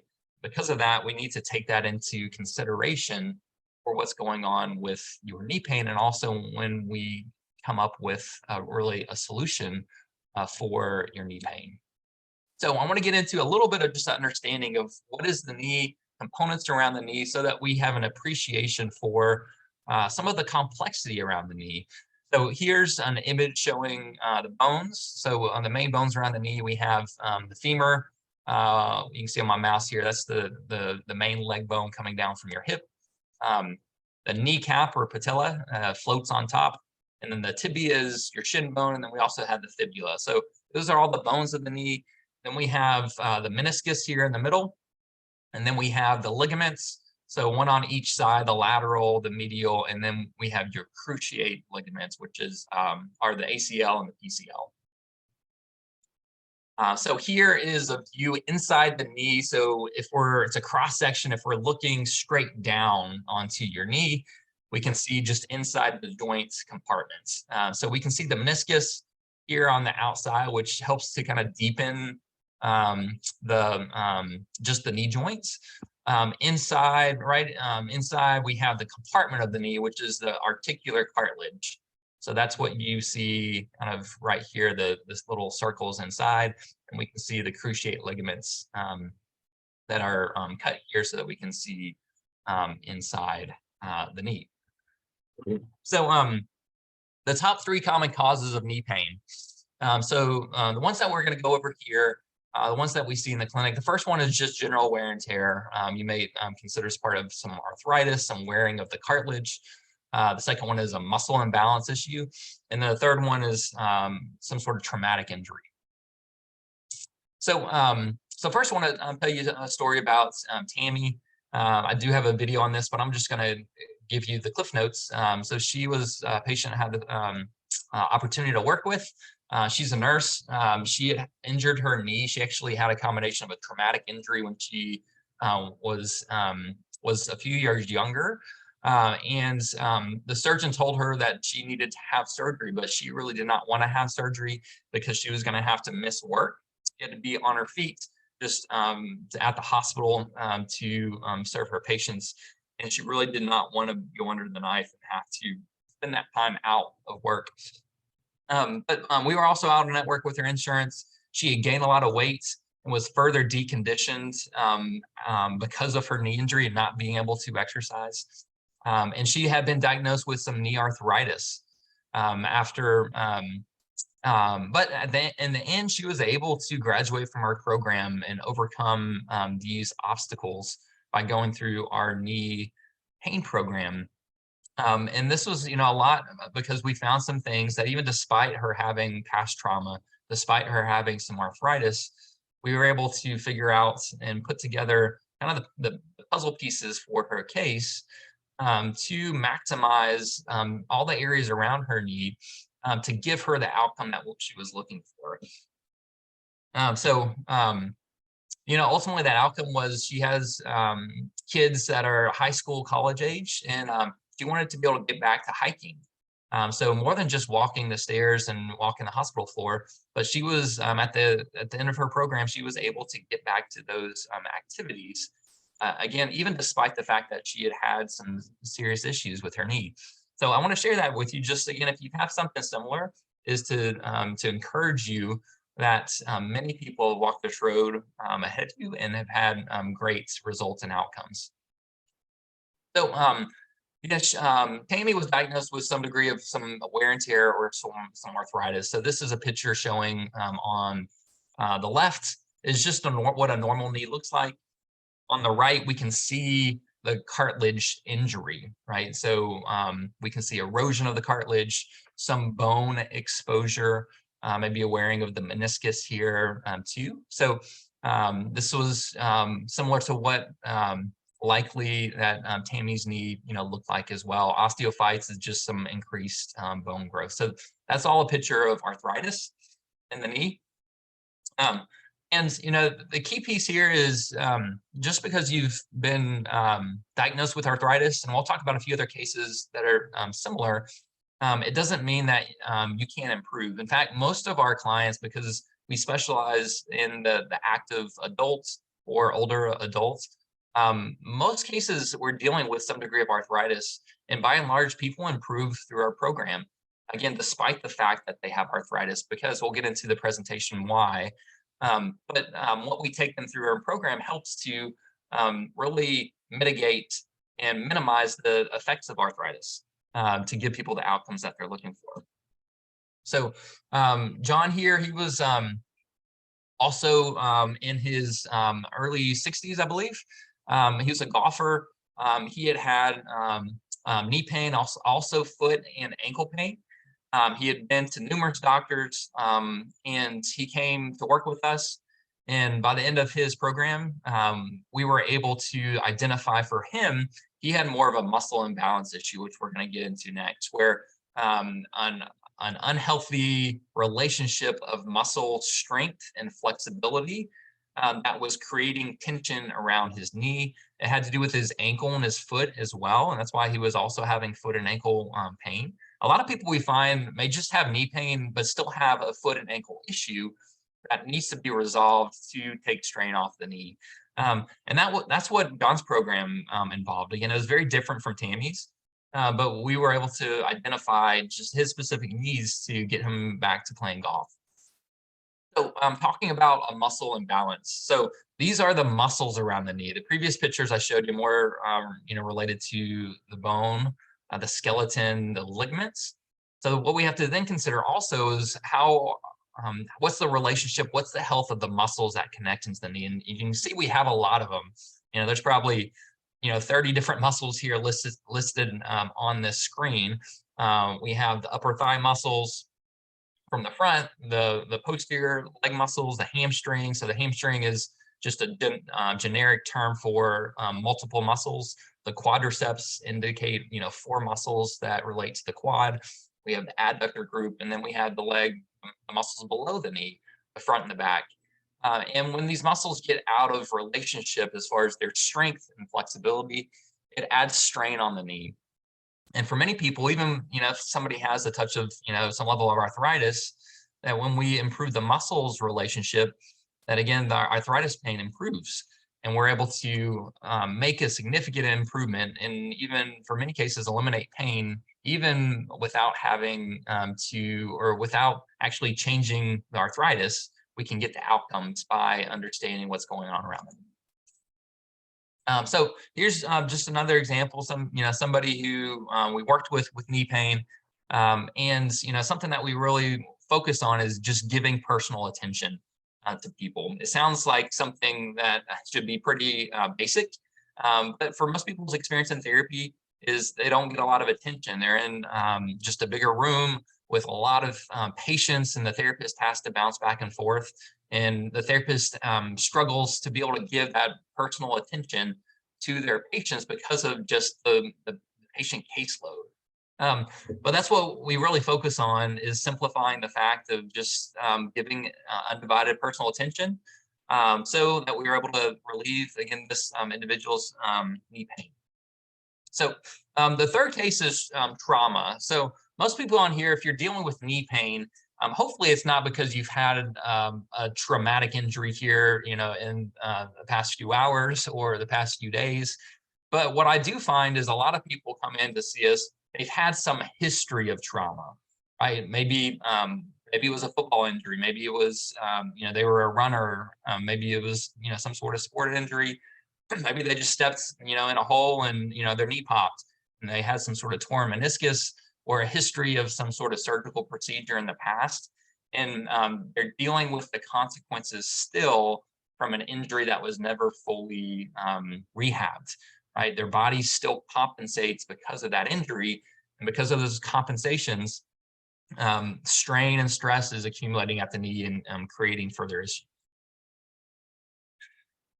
So what we're going to do next here, since most of you guys and a lot of you guys have been on here for the past hour and a half, is I want everybody to, like this gentleman right here, we're going to do a little test here, all right, just to get some blood flowing.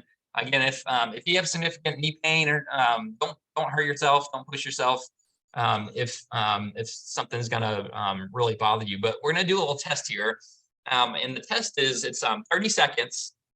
So I'll tell you when to go. And then for 30 seconds, we're going to see how many times, like this gentleman on the left, you can go from your chair to standing. So you're going up and down for 30 seconds. And I want you to put in the chat bar how many repetitions you get in 30 seconds. All right. So everybody get ready from your chair. We're doing a 30-second sit to stand test. All right, and ready, set, go. I'm going to do it myself. Going up and down, 30 seconds. You guys get some of that blood flowing. Wake you up a little bit if you're getting a little drowsy. Keep going. All right, up and down, sit to stand, guys. 10 seconds left. Up and down, up and down. All right, 30 seconds. So hopefully got your heart rate up, woke you up a little bit. Type into the chat. I'd love to hear how many reps you got. If you counted how many reps you got there for the 30-second sit to stand challenge. Perfect. I see some people chiming in. 16, awesome. 15, 8, perfect. All right, go ahead and anybody else did the 14? Great, good job, guys. All that you did. 11, 10 to 11, perfect. Okay, guys, great. Thanks for participating here in the 30-second challenge, sit to stand challenge. So so a few things about what you just did. In essence, you just did some squats, right? A sit to stand is very similar to a squat. And you can see the image here on the right, that the movement is very similar, right? The only difference is with a sit to stand, you kind of get a little break at the bottom because you sit down on the chair, versus a squat, there's no chair underneath you. And so instead of getting that little break, you got to go back up at the same time. A lot of people, when we ask somebody, you know, with knee pain is, oh, like, how well do you squat? It's like, oh, I can't squat, right? Like, oh, yeah, that, well, you do in some modified way. And it's really important that you're able to, because then these movements are so similar as far as a sit to stand, and you need to be able to get up from a chair, right? Now, if you have knee pain, oftentimes getting up from a chair or doing a squat without that break at the bottom is painful and difficult. So to give you guys an idea of kind of where we start with somebody is we do some sort of movement assessment. And for the knee, something we look at is the squat. So whether we do a sit to stand, or oftentimes we try to do it like this lady is here on the right, is a more advanced version with the arms overhead. And what we want to see is, how does your body move, right? There's a lot of deviations. Usually if somebody, let's say this individual has pain in her right side, you can kind of see here in the image, it looks like to me that she's shifted a little bit over to the left. So you guys see that on this front image? It looks like she's shifted a little bit to the left. Now that's a common, and again, it's slight, but it's a common thing that we'll see with somebody with knee pain is they'll shift away, right? So then instead of just having knee pain, because they've accommodated to try to relieve pressure, they'll start to develop a secondary issue. Maybe it's right or left low back pain. She has maybe right knee pain and left low back pain. And it can continue to progress to multiple areas just because the body is having to compensate and create unnatural and unhealthy movement patterns because it's trying to find a way around the injured site. So if left's untreated and continues on its course, it usually just spreads or worsens. But this is how we look at movements. And what we want to do from here is break it down to figure out, okay, why is this individual shifting her weight away? Is there a tightness somewhere? Is there a weakness somewhere? And this individual's plan needs to correlate with their compensation. Once we put that together, then we have a really effective treatment approach because we put together a plan that addresses that individual's problems. So where we would go from here, and I won't have you guys do this just for the sake of time, but if somebody has difficulty squatting and can only get down maybe a third or half the way and you can't go that full distance, is to do a squat, your knee needs to be able to go over your foot, right? So if we look back here from the side, you guys can see from the side here how her knee goes in front of the foot, right? If that doesn't happen, then there's going to be more strain on the knee. So this is a test that we'll look at, is can an individual keep their heel down with their foot about a fist width away from the wall? And again, you could try this out later, but can you keep your heel down and touch the wall? So we can see both of these tests, they did not pass because the heel came up on the left. On the right, the knee did not touch the wall. So it tells us there's some sort of restriction in the ankle. So this shows someone passing the test. So again, their foot is about a fist width away, and they keep the heel down in the knee. So again, this is just giving you a perspective of how we start to break it down movements to determine what types of things we need to be working on to help resolve your knee pain. One individual with knee pain could pass this test, right? So that means we don't need to work on their calf or stretching, the back of their leg. Another individual could have this as part of their problem, and that's something that we need to address and work on. So, a second test is, okay, how's the hamstrings? Can somebody with their knee straight reach down to the floor? One person with knee pain may be able to reach down the floor just fine. So that means we don't need to work on their hamstring length. We need to work on something else. If somebody has difficulty or can't reach down, then we need to determine, is that a hamstring issue? It could be, or it could be a back issue. It could be a back tightness. So Again, just because somebody doesn't pass this test, it starts to get us into the territory of figuring out why. And that's our job as therapists, is to figure out why. And once we figured out why, we can again put together a healthy and really a treatment plan that's going to be effective. And then the third test is a seated twist. So this is a test that a lot of people, if you've had therapy before, you might not have anybody have looked at, because you may ask yourself the question, why do I need to be able to rotate side to side? What does that have to do with my knee? Well, when you're moving, when you're walking, your arms swing side to side, your trunk rotates. If there's a restriction there and there's more difficulty rotating to one side, again, it may be very subtle that you don't really recognize, but your body has to compensate for that. And compensation produces unhealthy, unnatural movements, which will show up in certain areas and can influence the knee pain. Ultimately, what we look for as therapists is where movement isn't right. When we create good movements, by and large, the body feels better. It moves better, and then it starts feeling better. So again, just give you a sampling of some tests that we look for. A quick break here. If you're on this seminar and you're interested, maybe you've had some knee pain in the past, or it's something that's mild, or you're just looking for some more help. I don't have time to get through all of this. So what I've done is I put together a 5-part video series addressing these questions, and you're happy to have it for free. I talk about how to stand up comfortably without knee soreness, why does cold and rainy weather cause knee pain, top 5 exercises for knee pain relief, how to walk comfortably without knee stiffness, and the forgotten knee exercise to improve going up and down stairs. So if you like this 5-part video series, you can just type into the chat bar knee video series. And put your phone number too, because this is both a text and an email video series. So just type into the chat your name and your phone number. I should already have your email, and then I'm happy to give you this 5-part video series to help you and above and beyond what this workshop was intended to do because of time. So feel free to do that now. So next part of the seminar here is I want to talk about the 4 critical steps and tips to eliminating knee pain. So the first one is alignment.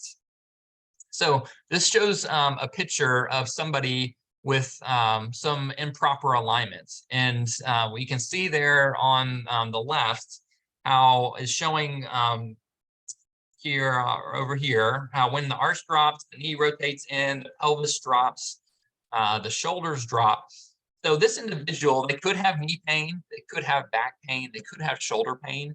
I don't really know, but I do know that when somebody has this type of presentation, again, this is a compensation, and we have to figure out why this is going on.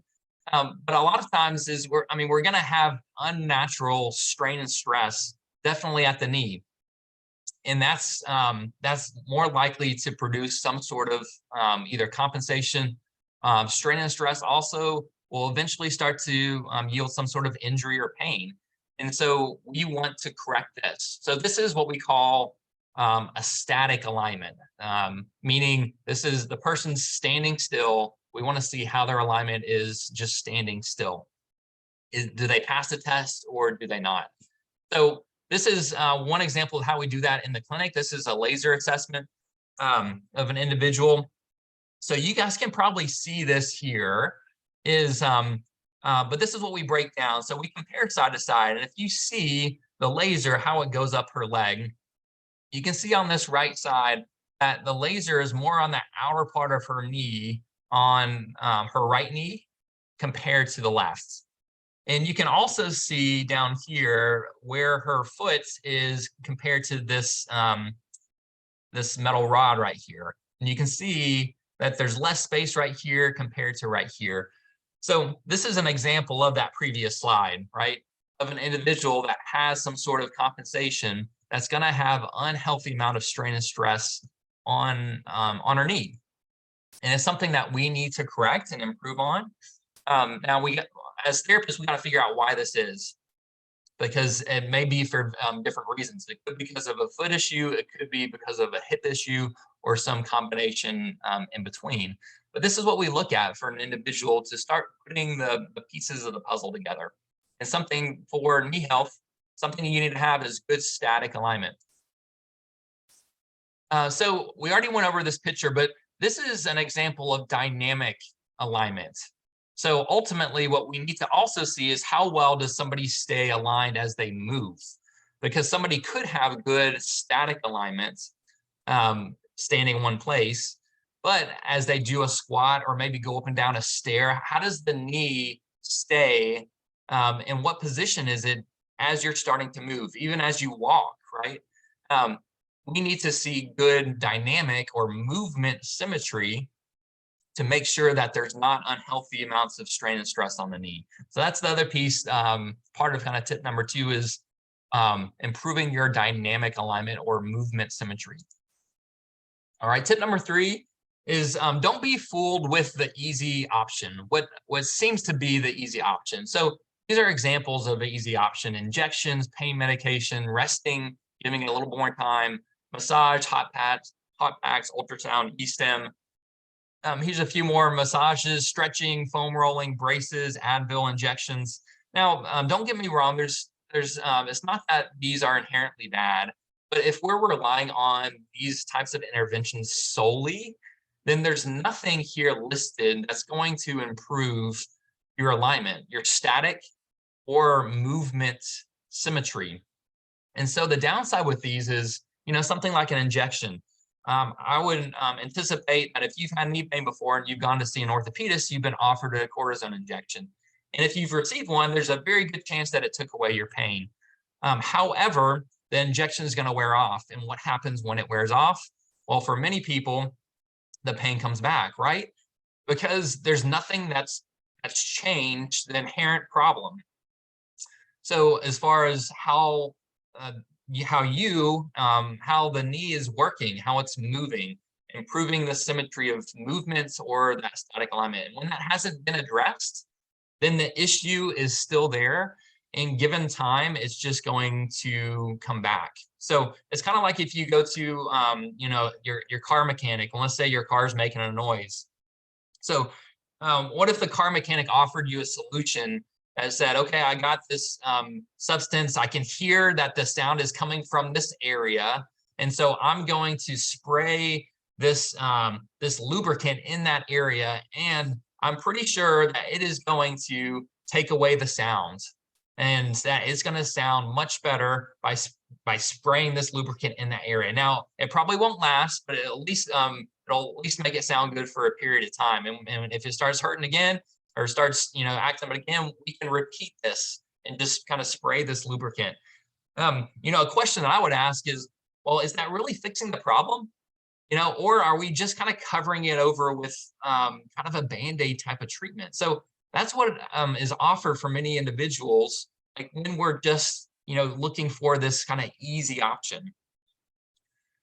So I'd encourage you again, we want to pair this up. Again, there's nothing wrong with massage, stretching, foam rolling, braces. But when we're relying on that without solving the root of the issue, then your outcomes are very likely to be substandard, and your symptoms are very likely to come back.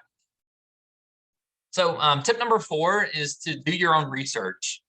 So, one way that you're able to do research is just online. So this kind of shows you can search for us online. You can search for other physical therapy clinics. And, on Google, you're able to look at reviews and see what people say.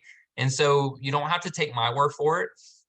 You can look for yourself, and I'd encourage you to do that. We may be a great place for you to come for treatment, or there could be, based on, your individual needs, you could need another type of treatment or specialist. But you want to find a clinic or a specialist who's working with somebody that's like you. In Knoxville, we are blessed with having options. And so I'd encourage you to do some research and find the best option for you. So The next few slides, I'm going to just share, again, you can find all these online, just some examples of some people that we've helped, and they've been kind enough to share their own words of how we've helped them with their knee pain, to give you an example of who we help. So this first individual, what they said here is my work requires lots of physical activity, so developing arthritis in my knee was a big issue. The orthopedic doctor proposed draining fluid and shots, we just talked about this, right, on a regular basis, a very expensive brace, an MRI, and perhaps future surgery, right? So nothing about improving their movements, right? Instead, she found us as Simply Physio, and this individual, she does tour groups over in Europe. So she leads these tour groups, and so it's really important that she can walk many miles, because her work depends on it. And so she was able to go through our program, and she continues to give these tour groups to people over on their tours over in Europe. Even despite that, she has some developing, knee arthritis. We've been able to have success with her. So this individual, again, they share that John Mark and the team are great to work with. They've really helped me recover from re-injuring my knee. Love how the step through why taking the approach and how to practice at home. And this is kicker. I wish I would have started earlier in my life. So this individual, she kind of did the wait and see approach, right, for a while, and she suffered for it. So she had some lost, months of having to not go to the gym and do things. But thankfully, she found us and was able to work with us and again have success. So a few others here real quick. This individual, a cranky knee health, and I have it circled here. I always come away feeling better, having learned something new. This individual, instead of imagining knee surgery, I'm working on how to stay active and mobile as I can. So again, she's choosing the active approach. It is work, but I can most things in life, when you work for it, it ends up being better for you in the long run. And here I've highlighted here, recommend this office to anyone looking for a non-surgical alternative for knee pain. So Dr. Stephen Wilson and Dr. Michael Blair, you guys probably heard from Michael Blair if you were on earlier today. Dr. Stephen Wilson, he's one of the other doctors of physical therapy here with us. And they all offer our knee pain program. So a little bit about Simply Physio and our program. We've kind of talked about this before, but what we do is we treat the whole body. So just because you have pain in the knee doesn't mean that's the only area that needs to be considered.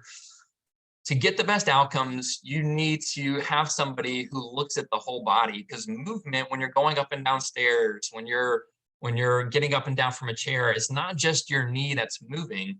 It's the ankle, it's the foot, it's the knee, it's the hip, it's your back. So we need to consider the whole body to ultimately give you the best outcomes. And that's what we do in our knee program.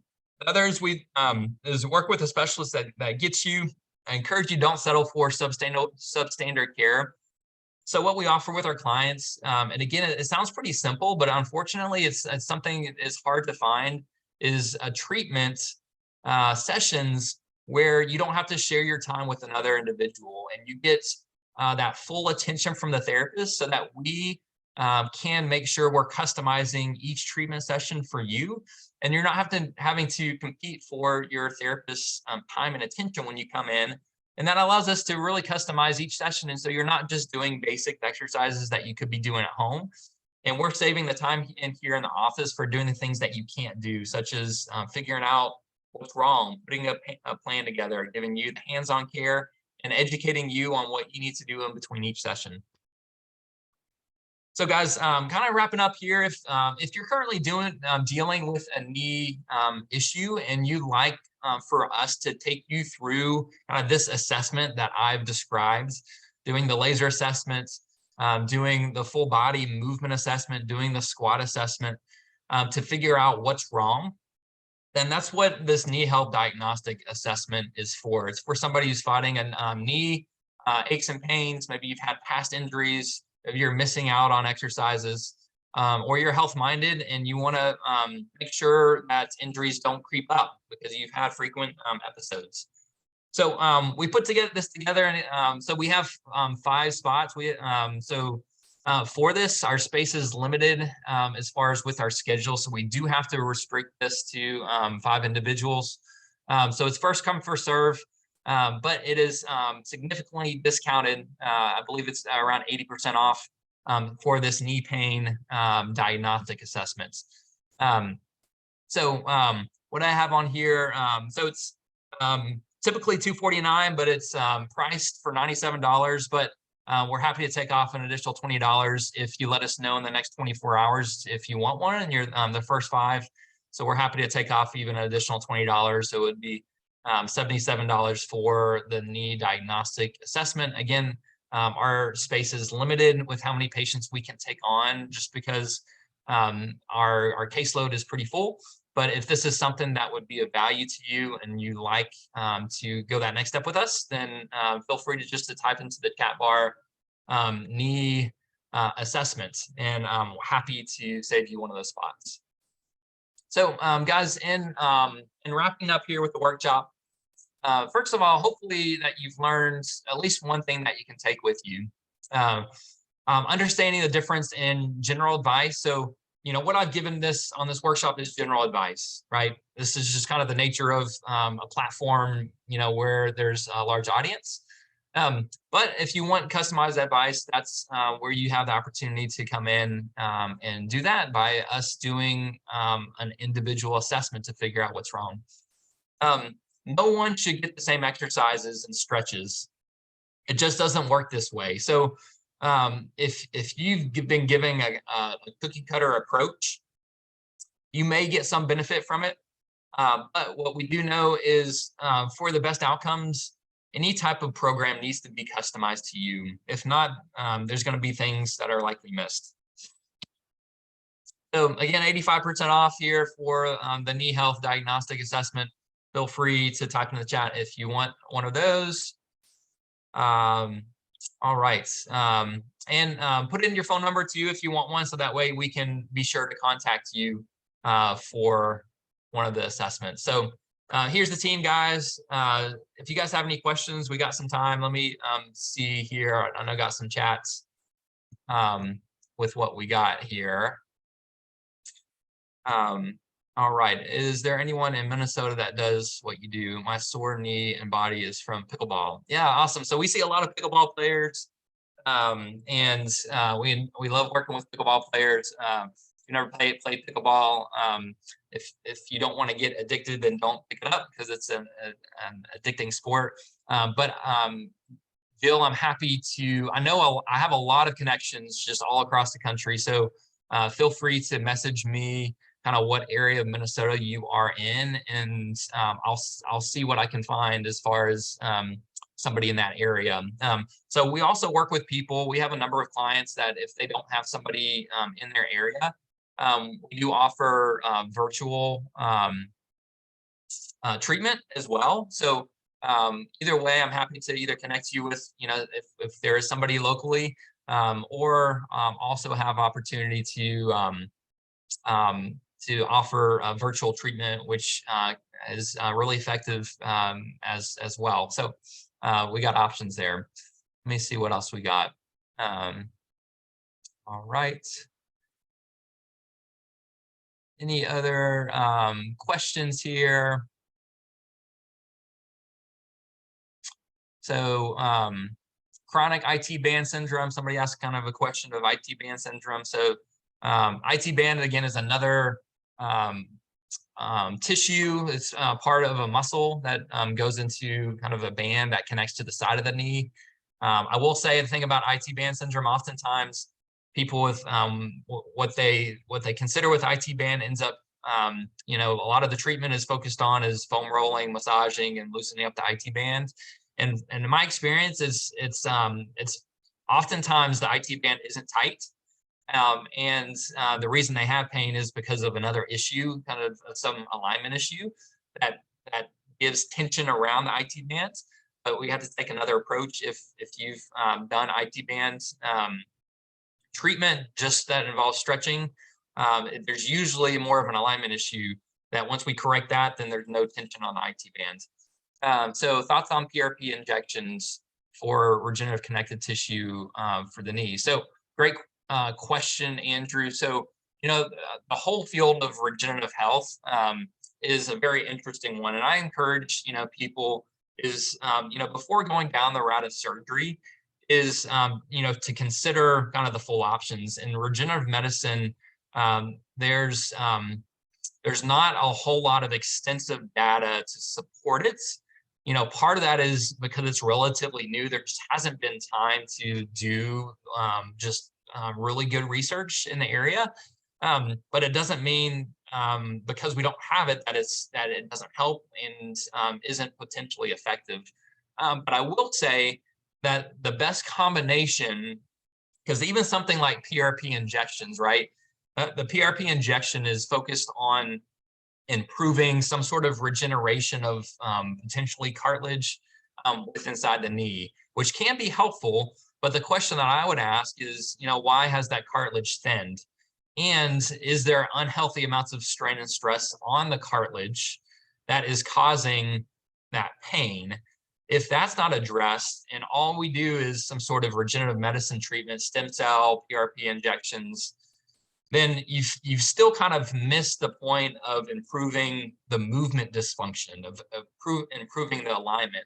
When you're able to do both, potentially some sort of regenerative medicine and or combining that with better movement and getting a better position of the knee, reducing strain on the knee, then what I can say is your outcomes are going to be remarkably better instead of just depending on some localized, treatment that isn't addressing why it started to break down in the first place.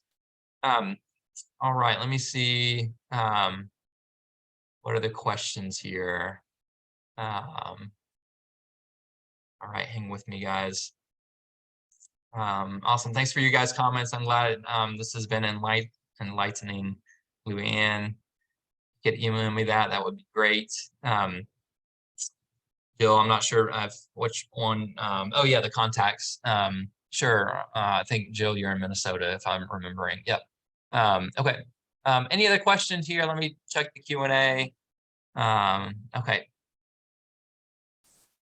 All right, guys. Let me give, we're going to take a quick break. So the next presenter,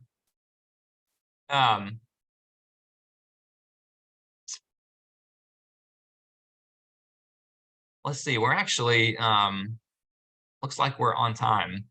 So we got a few minutes. I might have gone a little long-winded on my presentation. So Dr. Tanya Baker was supposed to be going here with arthritis. So if you came on for that presentation, she had, unfortunately, just some family sickness.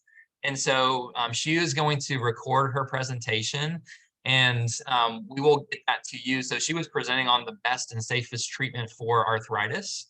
That will be coming to you likely on Monday once we get this recorded and get her recording. So be on the lookout in your email.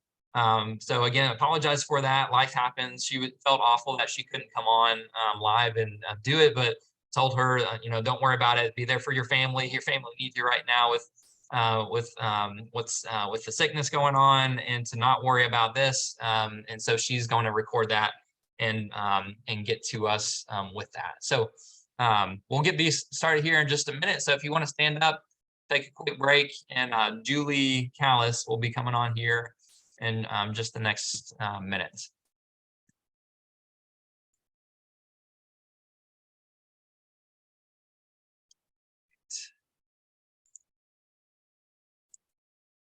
All right, Julie, I'm going to make you co-host. So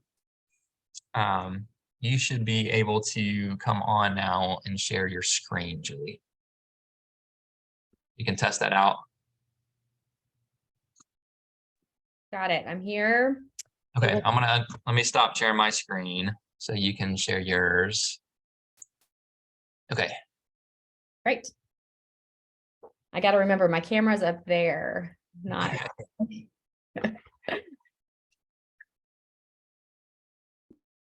All right. Well, Yeah, we are back on time. Like I said, Tanya, Dr. Baker will be getting us her presentation. Julie Callis, I've known for a long time. We've gone back since high school and college at Clemson, and then we've interacted quite a bit, just collaborating with presentations. And so she always just brings a wealth of knowledge when it comes to just natural products and how to improve your health by considering kind of what products are you using there around your house, and for health, cleaning, different things like that. So I'm looking forward to hearing all about the products that you have selected here for us, Julie. So I'll go ahead and turn it over to you. Awesome. Thanks for having me. I love getting to talk to Dr. Jean-Marc and his community of people. So thanks for inviting me. So my name again is Julie Callis. I have been in the health and wellness industry for 8 years. It happened by accident. I was looking for natural ways to help my daughter stay healthy. Actually, I wasn't even looking for natural ways. I was just looking for ways. And that's when I stumbled into the natural healthcare, natural wellness community. It started with essential oils for us. I started discovering that we were doing things to cover up sickness and put a Band-Aid on things instead of getting down to the root. And I discovered a company called Young Living Essential Oils. That's where everything began about 8 years ago. And here I am today. Because those products worked so well for our family, I became a brand partner and have built a business helping families and helping other moms especially find wellness for their families. It is such a pleasure and such a joy to get to do that. And I'm passionate about natural wellness because I truly believe that getting to the root of the problem and using products that are specifically plant-based, created by God, created not in a lab, not in a setting where side effects can occur, or where you have a dependency issue, where you can be free from pharmaceuticals and create a natural wellness plan for your family. So with Dr. Jean-Marc, we partner in a way that I help him talk to his patients about natural alternatives for, say, pain or arthritis or movement issues. And so I've selected today 5 of my favorite products for that purpose, for aiding and supporting your body in a healing situation. So the first one, I'll just go ahead and get right on started. Actually, first, let me tell you about Young Living for just a second. Young Living Essential Oils has been around since 1994. So we're going on 30 years of business, 30 years of wellness. We started as a supplement and essential oils company. And from there, our product line has grown to about 600 products. And like Dr. Jean-Marc said, we have household products like a cleaning line that is safe and toxin-free. We have about 300 essential oils that you can use for pretty much anything and everything. And that's what we use in our home as our first stop for first aid. We also have about, 60 to 100 different supplements that are designed to support your body and help enhance your health rather than put Band-Aids on sickness or issues that you are going through. We also have bath and body products that are toxin-free. Our goal is to support your body holistically with products that were made from plants and natural ingredients. And the biggest thing for us is no artificial fragrance, no ingredients that are harmful to your body, no pesticides, no herbicides. All of our plants are grown on our farmland. We have multiple farms around the world, and we have a bunch of partner farms around the world as well. So it is a very, very holistic and healthy natural company that is focused on natural wellness. So the first product I want to talk to you about is called Ningxia Red, and it comes in bottles. Let's see, can you see this? All right, it comes in bottles or packets. And this is a juice, and I wish you could see it. In fact, I should probably pour some for you, but I didn't think about that. Actually, let me try this. No, I'm not going to do it. Okay, I'll make a mess. But this is it's a red juice. It has the Ningxia wolfberry, which is the highest antioxidant fruit in the world. It is full of vitamins and minerals, and it also has pomegranate juice, plum juice, cherry juice, aronia juice. These juices that are not high in sugar. They're not filler juices like typically you'll see an apple juice or a pineapple juice. or a cranberry juice added to these, juice drinks. But those are really high in sugar, and they're not necessarily going to give you the health benefits that these juices do. We also have essential oils in Ningxia Red: lemon, tangerine, yuzu, which is a cool little fruit, and orange essential oils. These help boost their catalysts. They help deliver nutrients through to our cell membranes and help remove cellular waste from our bodies. But it has so many benefits. It's brain health, heart health, digestive health, and the antioxidants work to help prevent oxidative stress on your body. And oxidative stress is really, truly just aging. So it's helping your body live its most most vitality. No, that's worded terribly, but have your life full of vitality, where you're feeling your best. This is great for energy, although there's no caffeine in it. There's no artificial surge of energy. You're getting these vitamins and minerals that are just supporting your body and not doing any additional, adding in additional stress like caffeine would.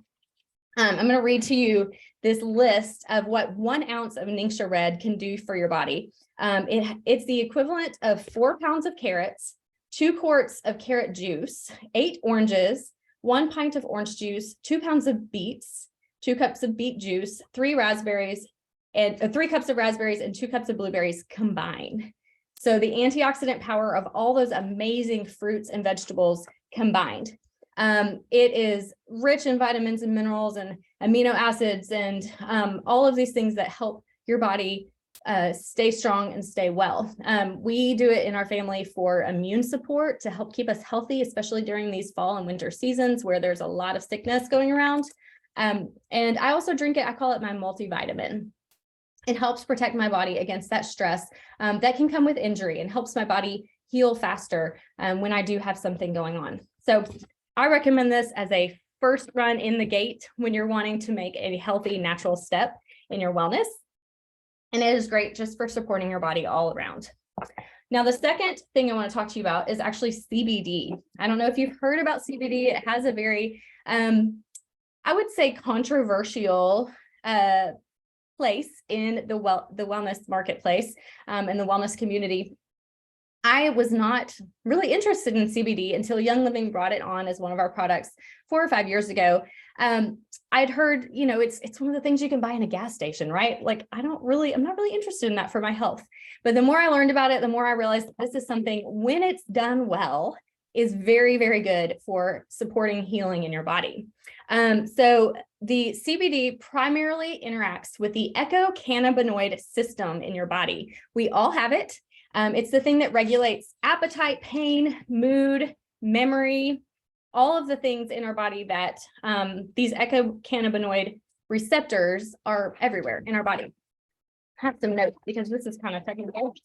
They're in our brain, they're in our nervous system, they're in our organs, connective tissues. In each tissue, the cannabinoid system performs different tasks, but the goal is always the same. The goal is homeostasis. And homeostasis is about balance and stability. It's our body's attempt to maintain a consistent environment. And so when we use CBD, it helps fill those receptor sites. It meets the needs of those receptor sites so that your body can reach homeostasis, meaning its natural, normal state outside of sickness, outside of pain. And so we use CBD in a couple of different ways. This is a CBD muscle rub, and it works just like any other muscle rub would.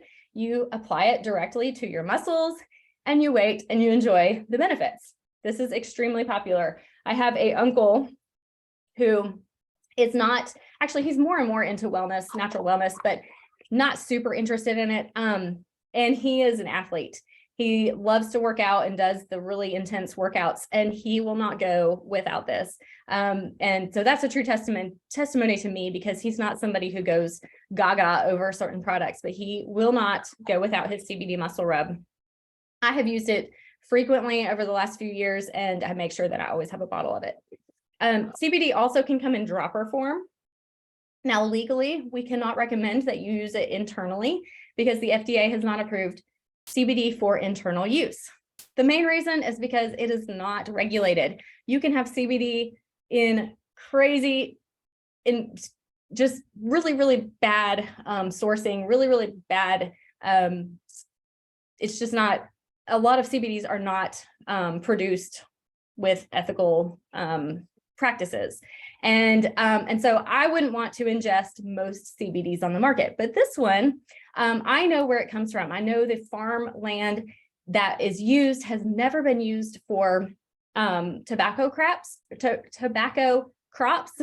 that was a twist of words. And typically CBD is grown, hemp is grown on old tobacco land. And that is historically very overrun by pesticides and herbicides. And so you're getting a lot of toxicity in your CBD when you use CBD from other companies. But our land has never been farmed for any purposes. It was a cow pasture up on a hill in Colorado, perfect conditions for growing hemp. And we have this one farm that we use. So I feel comfortable saying you can use our CBD under your tongue, which is called sublingual.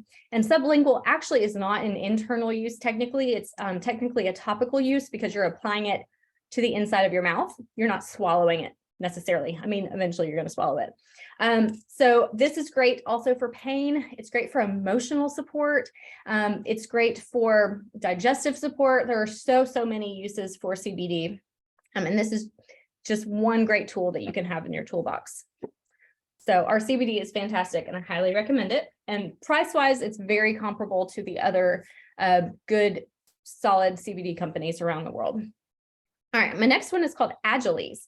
Agiles is a supplement and it is bright yellow. And it's bright yellow because it has turmeric in it. It also has, let's see, where'd it go? Collagen.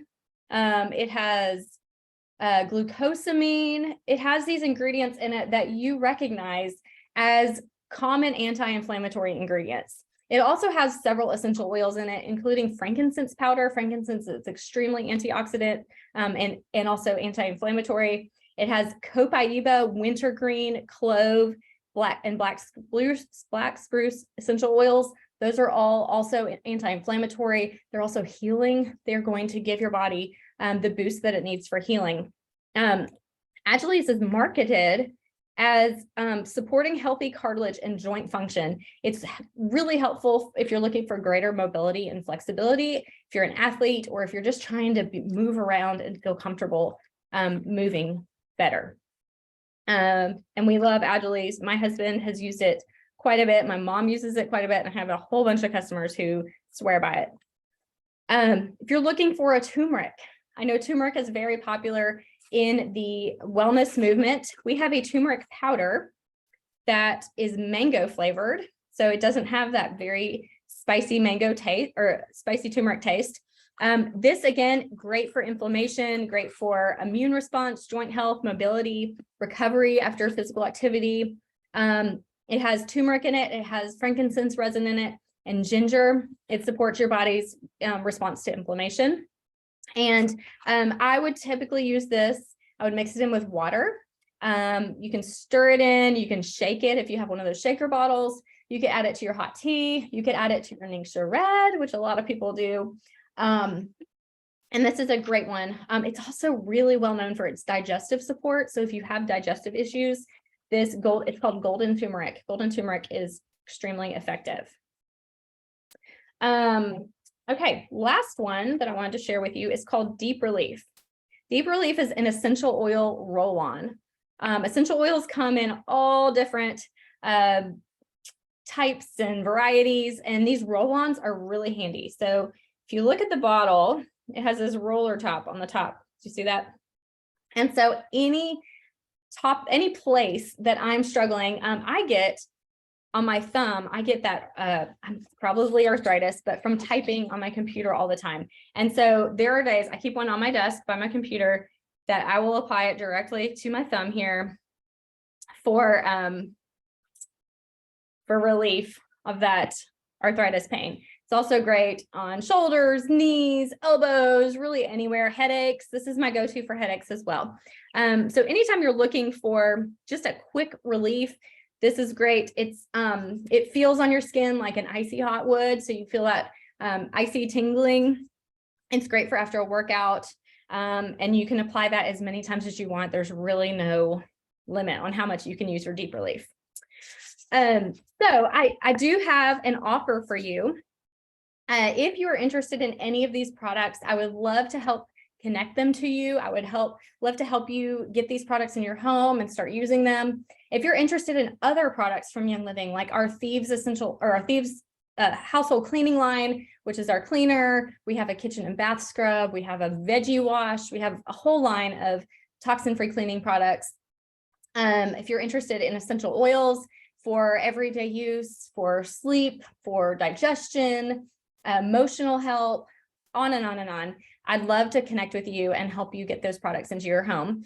So I would love for you to text the word PAIN, P-A-I-N, and let's see, I'll type it in here too so you can see it. Text PAIN to 665-424-0414.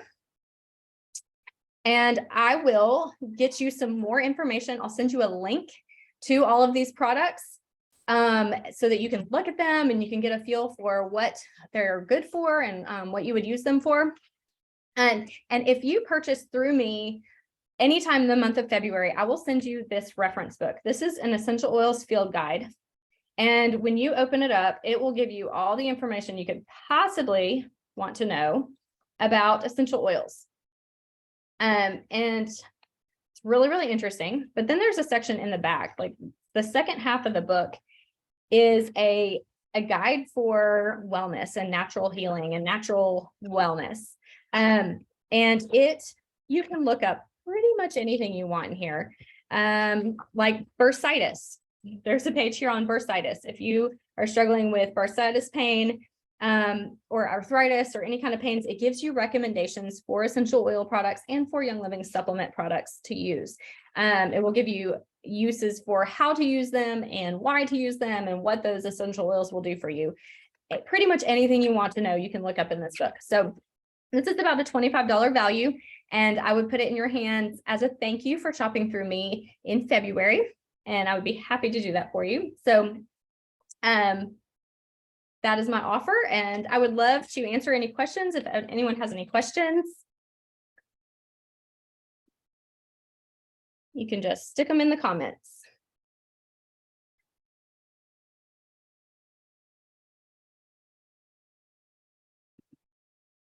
Oh, and I just realized I typed that to the host. Let me type this to everybody. Yes. The phone number is 865-424-0414. I am here in Knoxville, the same as Dr. John Mark and probably most of the other panelists, but I do work with people from all over the country and all over the world. So anytime you would want to chat about these products or about natural wellness in general, I am happy to speak with you. All right, if anyone else doesn't have any questions, that's all I got.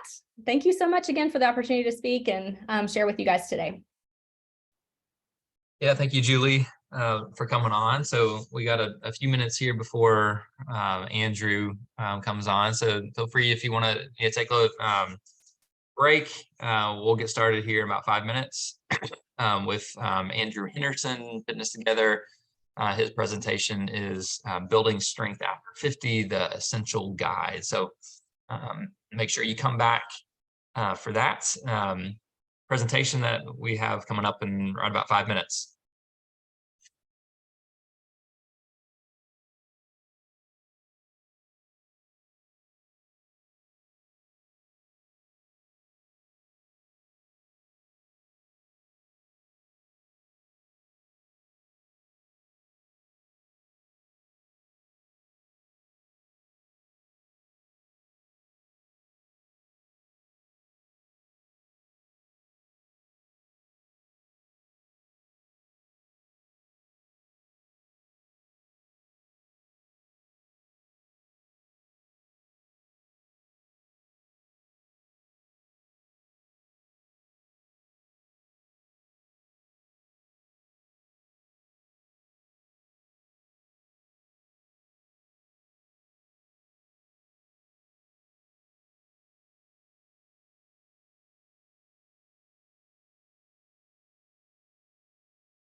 Hey guys, just a few housekeeping things. I know we have people coming in, coming out just throughout the morning. So what we have here for the lineup, the rest of our time, we have Andrew Henderson.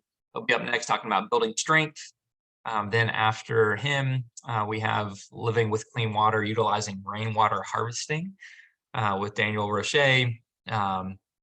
Improving bone density through osteogenic loading with Lisa Hall. And then our last presentation is how to boost your immunity through nutrition and diets with Krystal Goodman. So thank you guys for tuning in and coming on here live. If you missed it, we have one of the presenters was unable to present because of some just sickness with her kids, Dr. Tanya Baker.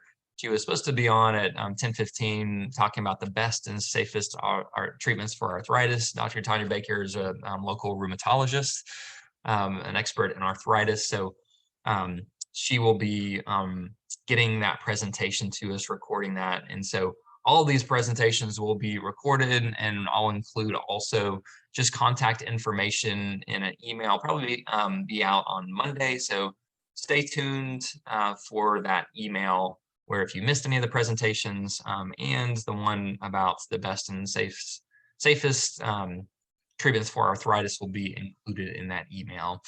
And as we're going on here, feel free to use the chat bar, the chat option. We also have the Q&A option.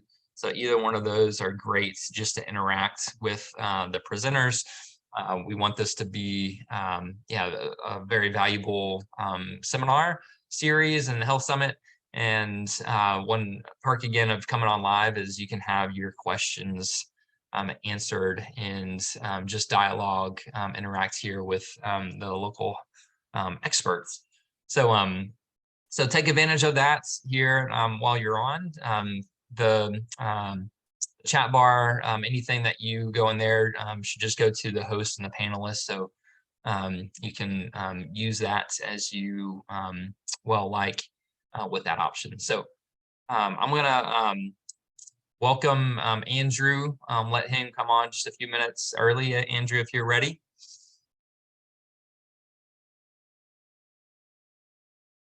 All right, well, hey, John Mark. Hey, Andrew. Well, you guys just a little intro to Andrew. Andrew's, he is owner of local Fitness Together clinics, personal training clinics. He's an expert, been in the personal training, the fitness industry for a while. I won't say how long, but he is an expert with many years of experience. And he's one that we work with personally with our clients when they finish up.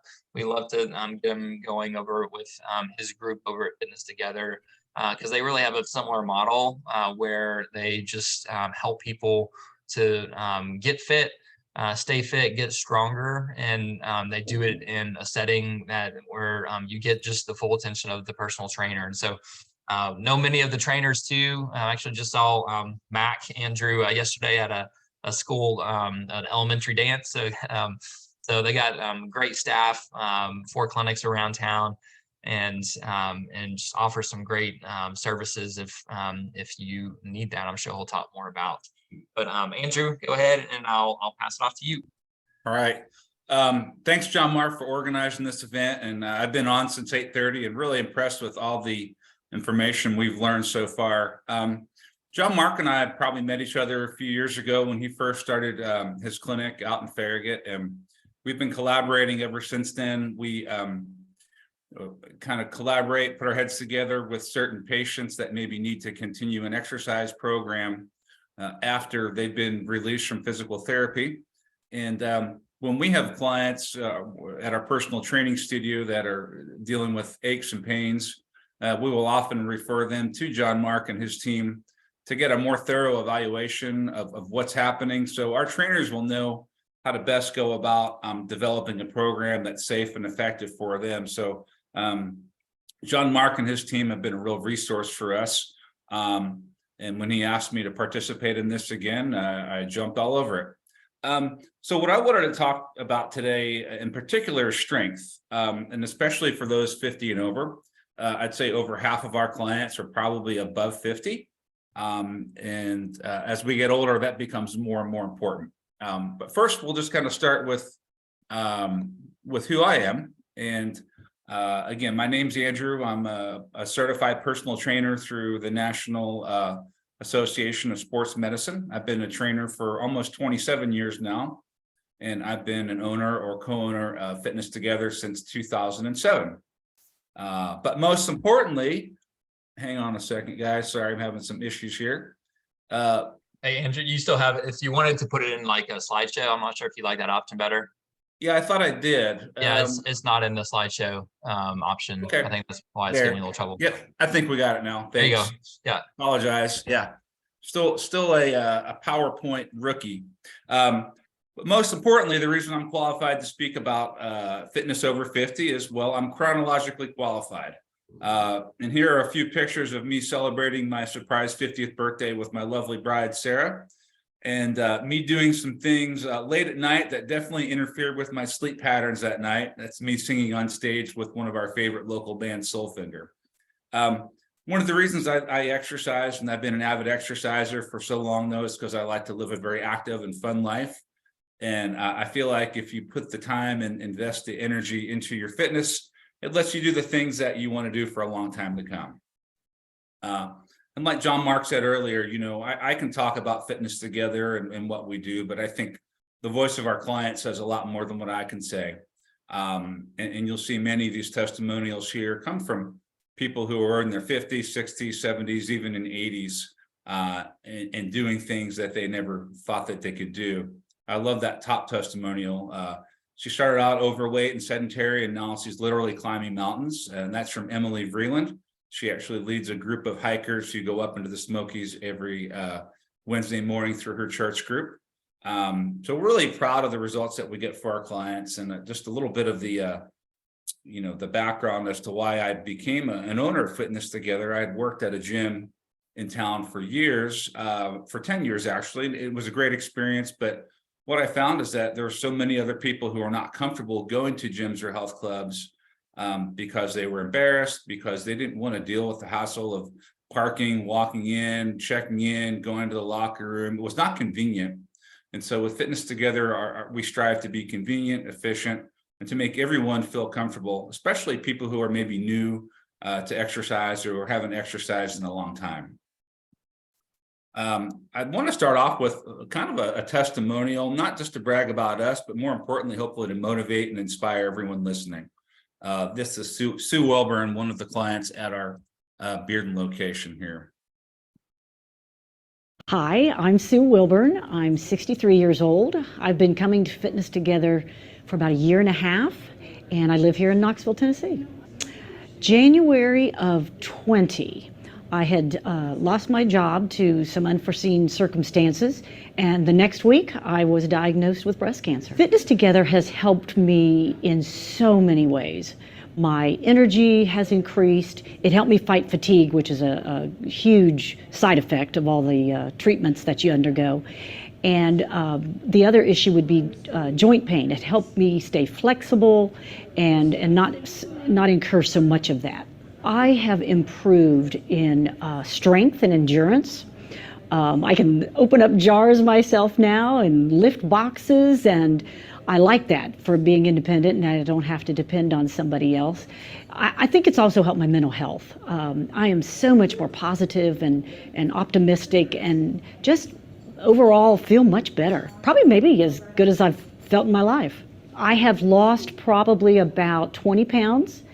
I know I'm down at least a size, and things are more toned, if you will. Gravity tends to take hold of us at my age. And I guess I'm more thoughtful, more mindful about what I eat, and just how important moving is to stay moving. My current fitness goals, I'm trying to lose 5 more pounds. I'd like to do that. And I really want to get toned even more. I never thought of myself as an athlete, and I'm really enjoying this. I've even kind of kicked around the idea, do I want to do a marathon?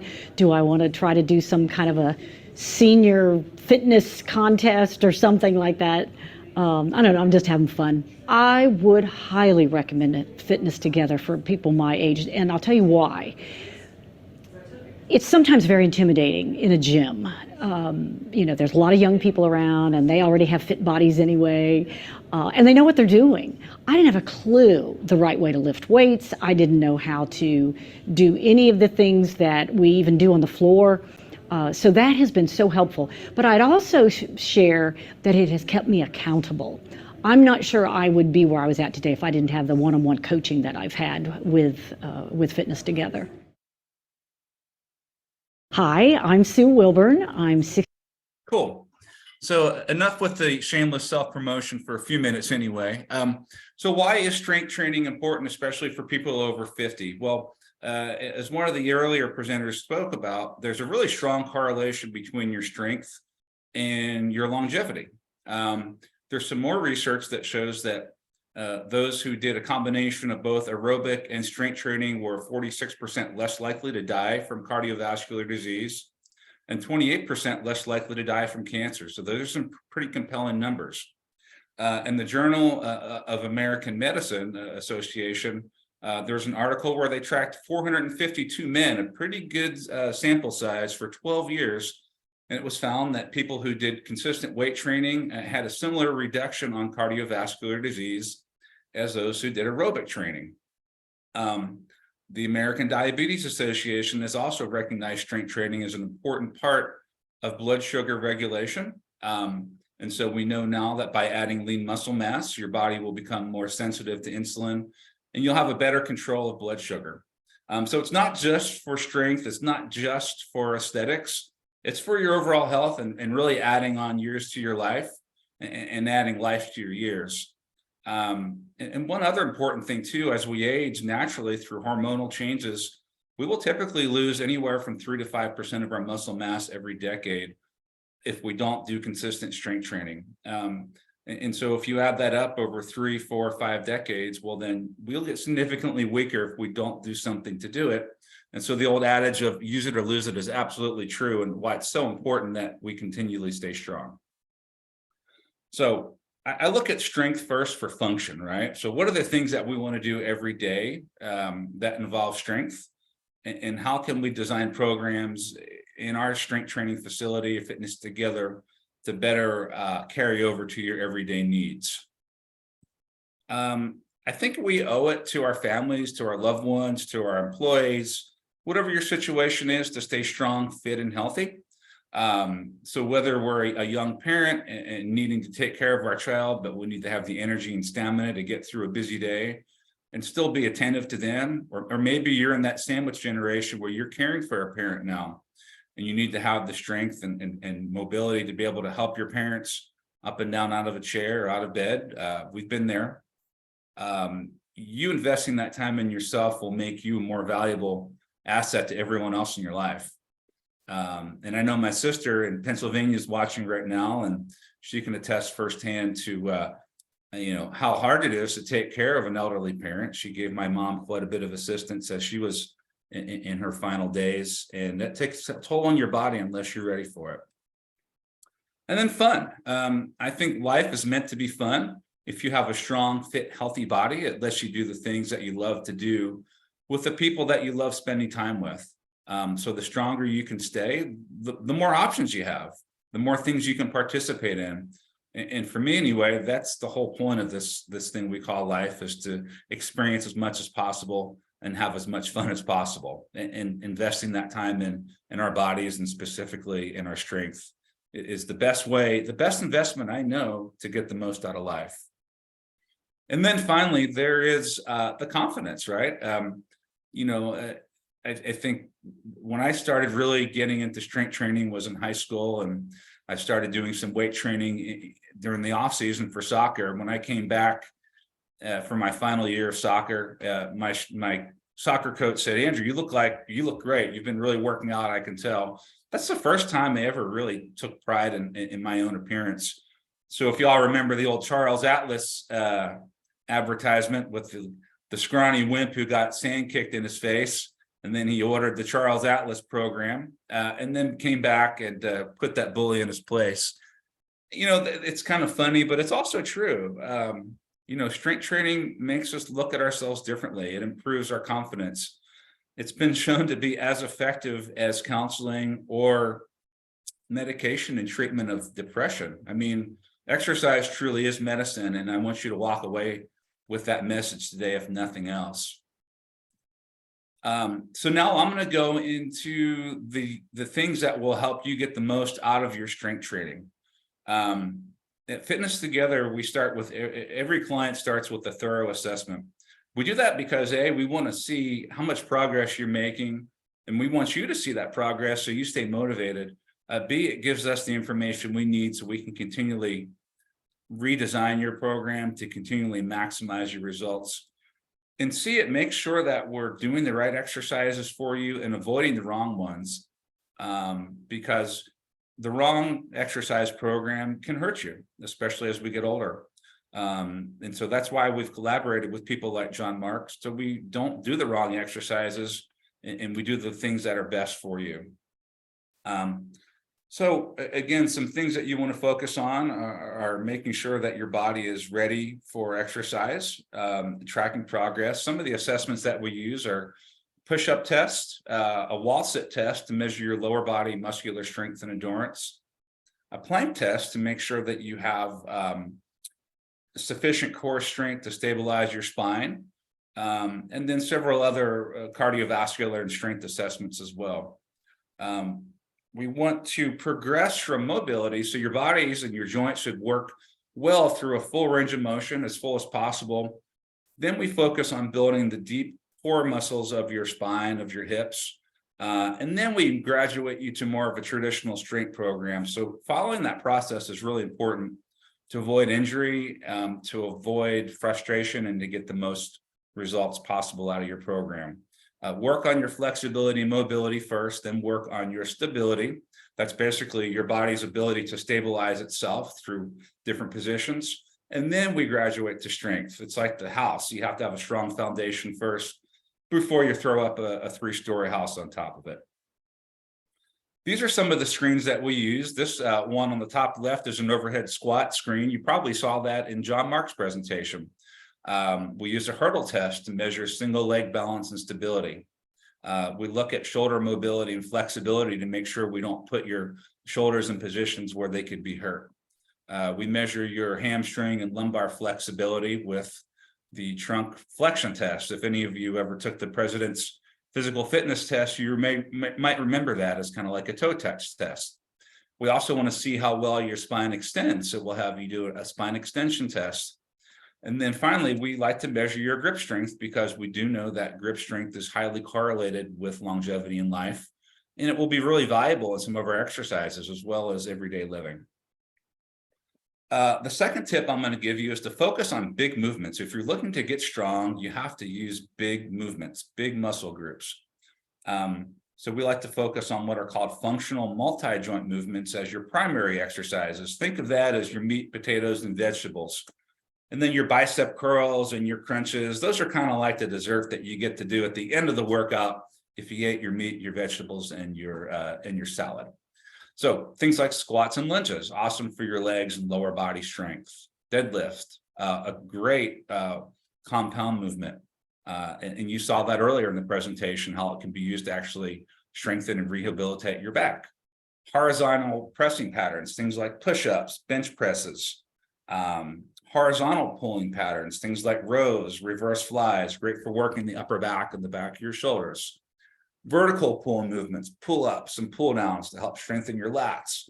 Vertical pushing movements, things that press overhead. And then what we call rotational or anti-rotational exercises. A wood chop, for example, where you take a cable or a band and twist and pull it through its full range of motion. And then we want to make sure whenever possible, you're working those movements through their fullest range of motion possible, because not only do we want to create strength, but we want to create flexibility and mobility through strength training. And that's an important thing I want you to walk away with today. It's not just for strength, it's for your overall health. So we want to use a full range of motion. So for a squat or a lunge, we want to try to get to at least 90-degree bend at the knee and the hip. Your knee has the ability to bend up to 150 degrees, and your hip has the ability to flex at up to 100 degrees. You might not get to 150 degree range of motion in your knee, but we want to shoot for at least a 90 degree because that's about what it takes to get up off of a chair or off the commode or out of your car. There's some modifications, and if you're interested later on, just text in the chat box that you're interested in learning more, and I'd be happy to answer any questions that you have about how to modify exercises if you have joint issues. For presses, we want to try to get at least a 90 degree bend in your elbow, whether it's a horizontal press lying on your back or pressing up overhead. For rowing movements, we want to try to get your elbows back as far as possible to engage the upper back muscles as well. And if you are doing some bicep and tricep work, we want to try to use a full range of motion at the elbow. But typically, especially on the bicep curl, you want to leave just a hair, maybe a 1% bend in your elbow at the bottom. That way you're keeping tension on the bicep and not completely loading that strain on the joint. There are some exceptions to these rules. One is a joint replacement. You may have some arthritis or other muscle tightness issues that makes it hard to get full range of motion safely. And that's why we evaluate first to make sure the certain exercises are appropriate for you. And here's some visuals in terms of what a good form looks like on these. So you see top left push-ups, she's getting a 90 degree bend in the elbow. Top center squats, at least a 90 degree bend at the knees. You notice her heels are staying glued down to the floor though. And that shows she's got good ankle mobility. Top right, you're looking at lat pull downs, that vertical pulling motion. She's bringing her elbows down all the way into her rib cage and keeping her shoulder blades depressed. Bottom left, we're looking at a single one arm row. Again, a great pulling motion to strengthen the upper back. He's bringing the elbow up as high as possible. You notice though at the bottom of the motion, he does not let his shoulder get pulled down to the floor. He's keeping the shoulder blade, again, pulled back. That's called retraction. And that's important because we want to emphasize good posture as well as strength. Bottom center, you're looking at the deadlift pattern. You notice how her eyes are up, chest is tall, hips are sunk. And then bottom right, a vertical pressing motion, shoulder press. Elbows are dropping down below 90 degrees. She's keeping good upright posture, feet are flat on the ground. There's a lot of other exercises. I picked these though because these are some of the most common strength exercises, and I just want everyone to see what proper form looks like. The fourth key is adaptation. You see those two soup cans with the string in between. If you're my age or older, you probably know what those were. So when you're first starting to exercise, that's essentially how the communication between your brain and your muscles looks like. It's not particularly efficient. It's not particularly good. You can probably barely hear what's happening on the other end. However, as you progress, something is called neuromuscular adaptation happens. So just to kind of geek out for a second, there's something called motor neurons. Those are cells that send messages from the brain to the muscle. As the brain gets more efficient at sending those signals to the muscles, we'll move from a soup can with some string in the middle to a satellite of high-level communication between your brain and your muscles. So as you do more strength training, you're going to fire those motor neurons more often. You're going to strengthen that connection. And typically, as you start to lift heavier weight, you're going to necessitate more firing of those motor neurons. So there is value in lifting heavy once you establish good technique and form. In fact, usually for the first month or so is when we see some of the biggest gains in strength, because this is when that neuromuscular adaptation is happening the most, because it has the most room for improvement. So most of your initial gains will be coming from that initial improvement in communication at the beginning. The second phase to strength is probably what more people are familiar with, and that's called hypertrophy or hypertrophy, however you want to call it. So again, you see on the left, there's some dental floss. As an exaggeration, you have what's called your muscle fibers, and those muscle fibers, if you don't train them, are kind of thin and kind of weak.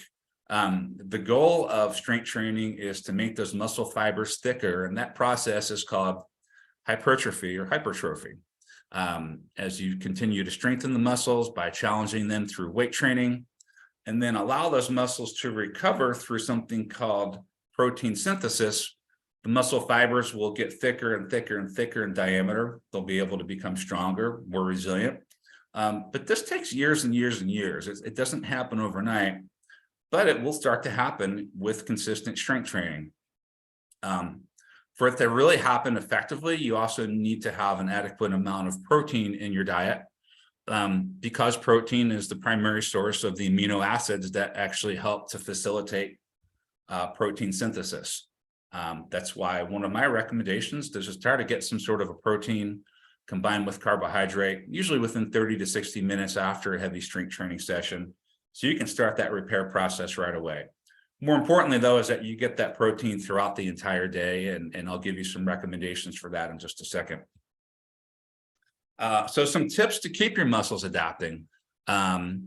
You want to record your workouts. At Fitness Together, we track every set, every rep, every weight, and that way we can make sure that you're gradually progressing every time you come in, because the only way to continue to get results is to continue to force the adaptation. And one way to force adaptation of your muscles is to gradually have it lift more weights. That's why we try to increase the amount of work you do, so that you can increase the neuromuscular adaptation as well as the hypertrophic adaptation. You want to change your routine every 4 to 6 weeks. By changing the routine, that may include changing some of your exercises, the number of sets that you're doing, the number of reps that you're doing, that's called volume, the tempo of the exercise. So a tempo is how quickly you lift the weight up. So a typical tempo might be a 3 to 4 count, 1 on the way down, 1, 2, 3, 4, pause for a second, and then press up on a 1 to 2 count. But playing with those variables over time will continually challenge your muscles to adapt to different stimulus, not just heavier weights, maybe changing the order of the exercises, changing the environment, going outside and challenging your cardiovascular system to deal with the heat and humidity. The more ways you can challenge your body to continually grow and adapt, the better your program will be in the long run. And you'll also stay more interested. Andrew, just giving you a 2-minute warning. Okay, thanks. That was quick. Yeah. Again, you also want to make sure you're coming close to fatigue with your sets. You know, it is true to start off light, but eventually you have to get those muscles to get pretty close to fatigue. Here's a tip here too of how to figure out how much weight to lift. And typically you'll want to use up to 70% of your 1 repetition maximum for, you know, once you have some experience to really continually force that strength adaptation to happen. And again, I can share this PowerPoint with you later. A couple of the last things is to stay consistent. This might be the most important thing you can get out of this today is continually do it, okay? It doesn't take long to build your strength, but it doesn't take long to lose it either. But wait, there's more. As our man Billy once said, your bonus tip is going to be nutrition. And there's some guidelines here for nutrition, especially protein intake to help facilitate that synthesis. And then I also recommend getting some healthy carbohydrates, especially before and right after your workout, to help fuel your body and as well as replenish your glycogen stores. And then fluids, lots of water will really help with that muscle recovery as well. A little bit about us, what makes us different. We offer our private training in your own private suite, so it's fully equipped, it's just you and your trainer. We do also offer semi-private and small group training. Our trainers are all very educated and certified, and most importantly, very friendly people. You have an appointment to work out with us, so there's more accountability. We do both in studio and live virtual training. So a lot of my training nowadays is done over Zoom with clients who have gyms set up in their home. And I think another thing that makes us unique is we really value the relationships we have with people like John Mark, and we look forward to those collaborations so we can provide better service. If you're interested in learning more, you can get your smartphone out right now, get your camera app open and hit that QR code. It will take you to the landing page that you see on the right. You can also go to knoxft.com. I'll just give you about 10 seconds to hit that QR code if you want to. And if you're interested in learning more, feel free to just drop your name, email address, and phone number in the chat box. with whatever time we have left, I'd be happy to answer any questions. And that is the end of my presentation. Thanks so much for checking it out. Hey guys, if you guys have any questions, go ahead and use the chat feature. And Andrew, feel free to text in the chat the URL address too if they didn't get the QR code. Yeah, I can do that. Or just your information too. But yeah, if you guys have any questions with Andrew, then feel free to type in the chat and or use the Q&A as we transition here to the next presenter. So but thank you, Andrew, for coming on. I always appreciate your education and your training. All right, thank you. Yep. So there was one question, isn't protein recommendation per kilogram of body weight, not pound? You can go about doing that either way. Whatever the recommendation is, if it's per kilogram, then divide, if it's 2.2 pounds in a kilogram, so you can do the math either way. But typically that's one of the biggest challenges we found, especially for our female clients, is that they don't get enough protein in throughout the day. So Greek yogurt, beans, obviously animal products. I use a organic vegetarian-based protein powder to get my protein in. Really important that if you're going to be doing strength training to get that protein in. Any other questions? Otherwise, we can wrap up with that. All right, guys. Thanks so much. All right. Thanks, Andrew. All right, guys. So Daniel Rochat, he's up next. I'm going to be talking about rainwater harvesting and healthy water. So let's see, Andrew, if you want to stop sharing your screen.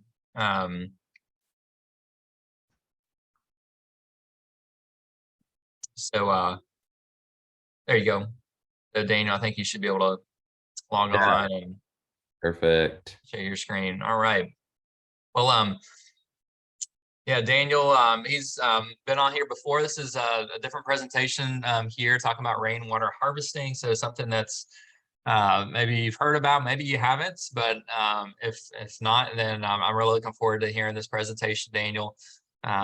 Daniel's just an expert in water health, water purification, and I know the company's really on the forefront, if you will, of rainwater harvesting is something that's I don't know, you can probably speak to a little, I'm sure more than I can, but I know that Perfect Water in their company is really on the forefront with some exciting thing that's happening with improving just your water and your water health. So Daniel, the floor is yours. Take it away. Awesome. Thanks so much, John Mark. This is great. I'm glad to be back this year. And yeah, so the topic, rainwater harvesting, probably not something everyone was expecting to go over during this health summit, but it really is applicable because a big theme in what I want to talk about today is right here on my homepage, the let's drink more water. And I'm saying that to me too. And I know Andrew, his presentation was awesome. I really enjoyed that. And there at the end, he mentioned staying hydrated as a really important thing for their regimen. So anyways, the kind of roadmap to my presentation is going to be, I'm just going to try to motivate us to drink more water just in general in our lives and not necessarily through, our coffee and our Powerade and things like that, but just good, high quality water. And I'm going to be able to talk with you about how rainwater harvesting is actually a great source for that. It is an area of expertise from our company for the past 13 years that we've been doing rainwater and a longer history than that in just general water quality. So we'll jump in. All right, so this is my family, plus another boy is due in May, so we're growing, but that's my wife, Emily, and son, Henry, and we're Knoxville natives. My wife's a Powell gal, and I'm Strawberry Plains, so love Knoxville and love what John Mark is doing here with trying to promote healthy living in town. So company I work for is Perfect Water. So it's my family's company. We've been in Knoxville since '97.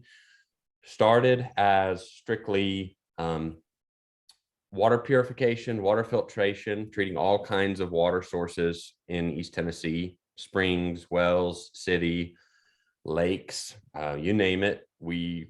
Our mission is provide really high quality water for people in the home. We say we help people take control of their water source so that it's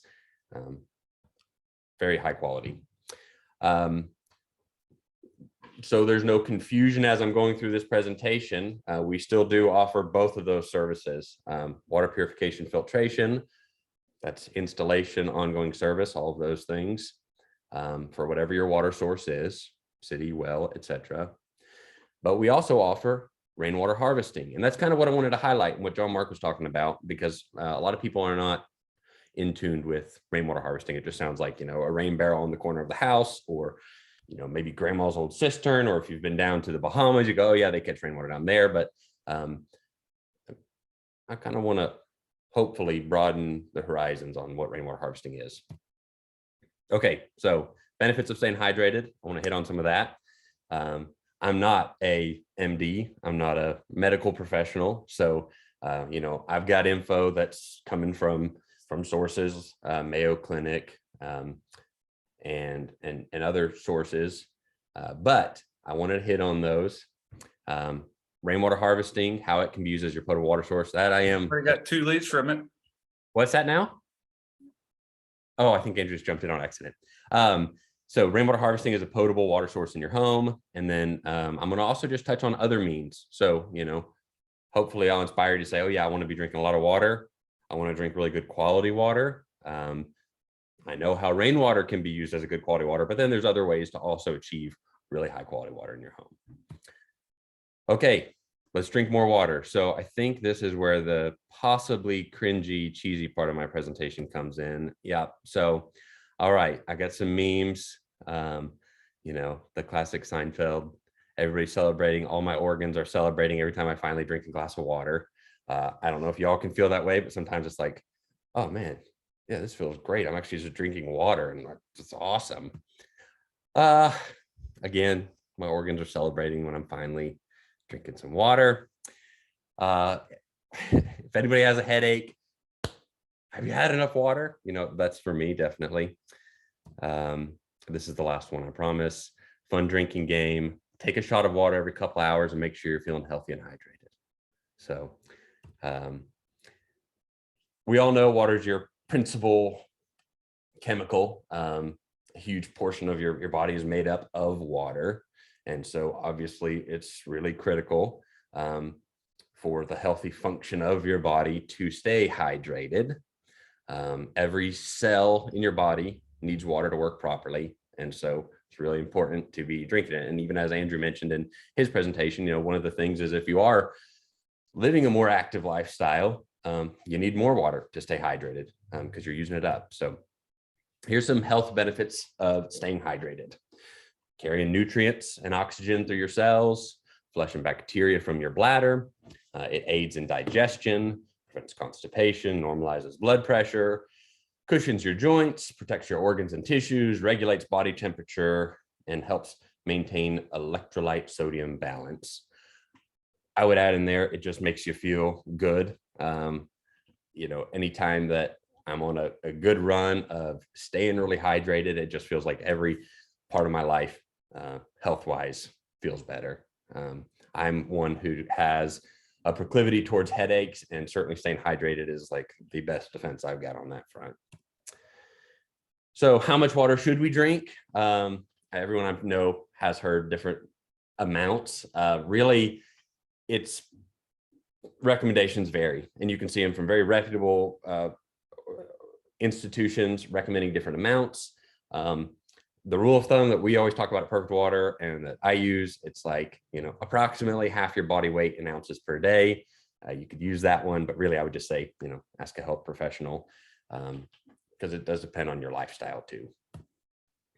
Oh, I lied. So for this truly is my last one. So if we could just remember to drink more water, that'd be great.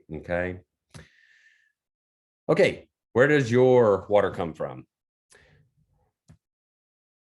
Most people are getting their drinking water either from their tap at home, from bottled water, from, oh, I've got a fridge filter and I get my water from my fridge, or a pitcher type filter or pour over filter, or I would even, categories in this like your end of your faucet filters. That's all kind of going to be in those categories. So I'm going to dive into all these just a little bit here. So tap water, and I'm just going to focus on city water. Certainly wells just vary like crazy in East Tennessee. So you can have all kinds of things. We've got customers that you can set their water on fire coming out of their faucet because they've got volatile gas coming out of the well. So I'm going to focus on city water, and I like to put right up top and center, we love our local water quality or our water utility companies. So KUB, First Utility, Knox Chapman, wherever you're on, they do a great job of giving us plenty of water, and they do meet their minimum standards that they're required to meet by the federal government. We always highlight that standard they're required to meet is pretty low. And so in East Tennessee, most of our municipal water is going to come from surface water, rivers and lakes. Of course, all of our wastewater also, after the treatment plant, goes right back into our same rivers and lakes. And so just briefly, the process is gets pulled out of the river, gets chlorinated, has other various chemicals added to help with scale prevention. It goes through a process called flocculation to get the dirt to fall out. In most of our districts, fluoride is added, then it's pumped up to water towers. And when you turn on your faucet, you're draining your water tower.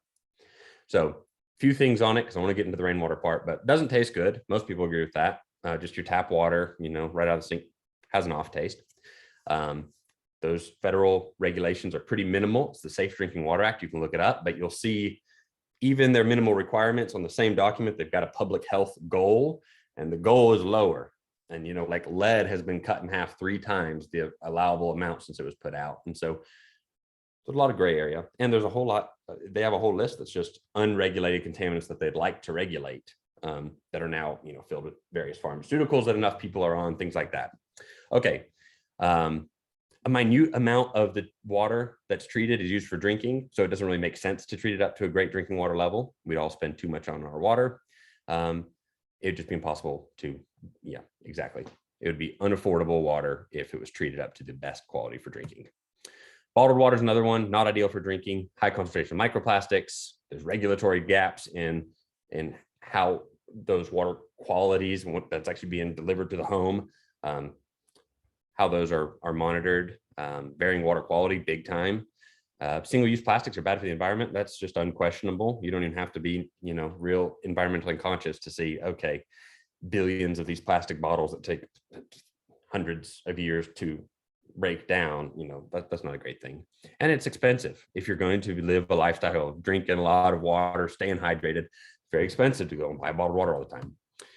Fridge filtered water, it's not ideal for drinking. It's a very minimal amount of filtration. Yeah, it makes the water taste better. It's going to knock out some of the chlorine, but it's not touching any of the inorganics and heavy metals, pharmaceuticals, fluoride, none of those things. And that's why I say it does not provide purified water. It's just filtered water. They're also expensive, my Lord. Okay, pitcher and pour over filters, not ideal for drinking. Very similar to fridge filters for all the same reasons. I just add inconvenient to constantly be filling up your pitcher filter. And a lot of unverified claims on these pitcher and pour over filters. Berkey's a big popular one. You can go on our website. We've got a little blog article we just wrote up on it. Not like a hit piece, just looking at their claims on their website, and kind of highlighting how that can't be. And actually there's a class action lawsuit against them now for some of those false claims. So not ideal for drinking water because it's not purified. We're not dealing with this whole level of contaminants called inorganics, which is a lot of what we're trying to make sure we're filtering out before we're drinking it. So that then leads me to what's the best drinking water. I'm going to highlight 2, purified water and harvested rainwater. The way that we do rainwater harvesting, as I'm going to show you here, yields extremely high quality water in the home. That's coming from the standards of a lifelong water purification enthusiast, and now 10 years in the industry full time. Harvested rainwater is a really high quality water. So I'm going to go ahead and just talk about purified water to start. Pure water would be removing all the categories of impurities. So organic, that's your chemicals. Inorganic, heavy metals, pharmaceuticals, fluoride. Microbiological, for municipal water, city water, that's usually not a huge concern because it is chlorinated so heavily that fortunately we don't typically have to deal with concerns about microbiological. And then radioactive, again, that's not a huge concern, but those are the 4 categories of impurities in water. So when we purify water, we're saying let's purify, from varying levels, 95 to 99% of all of those out of your drinking water. And the best technology for residential purification today is reverse osmosis, RO. You may be familiar with that, but it was developed for the Navy to desalinate ocean water. And in the 80s, it became a technology that's usable in residential applications. And so now there's been decades of R&D and developing really great systems that are on the market. And so that's what we still represent as a company. If you were to purify your city water, again, truly purify, not filter, we'd use reverse osmosis. And that can be run to things like your refrigerator also, so you get purified ice, which is a huge deal.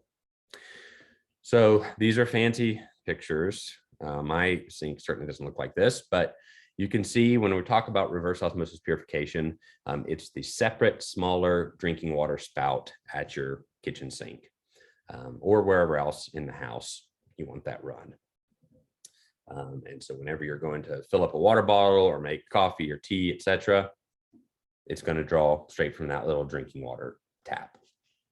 And then, as I just mentioned, it can also connect to refrigerator, ice machine, other appliances. So those are also purified. This is I think, a kind of cool little visual. We did this in our office. The one on the far left, the lightest, the purified, was using our reverse osmosis purifier in the shop. The middle one was our municipal water that we've got here in South Knoxville, unpurified. Same exact process for making the tea. I was there, did it, telling you, we did the exact same thing for all 3 of these. And then the one on the far right, that's from the well from my parents' old farm back when we did it. So yeah, you can just kind of see right there. It's like, okay, which tea would you prefer? And the nice thing is whatever your starting water quality, we can get you to that one on the left with purified. So there's no worries there. Okay, guys, let's talk rainwater harvesting. So I just think it's the coolest thing in the world. We've been putting these in all across the state, these systems, since about 2010. And so when you think about the hydrologic cycle, I'm sure we all learned about it in school. It's like water gets evaporated into the clouds. Once the clouds fill up, it rains back down, gets into our watershed and down through the creeks and down into the lakes, evaporates back up, and that's the whole cycle. Well, that process of evaporation is essentially distillation.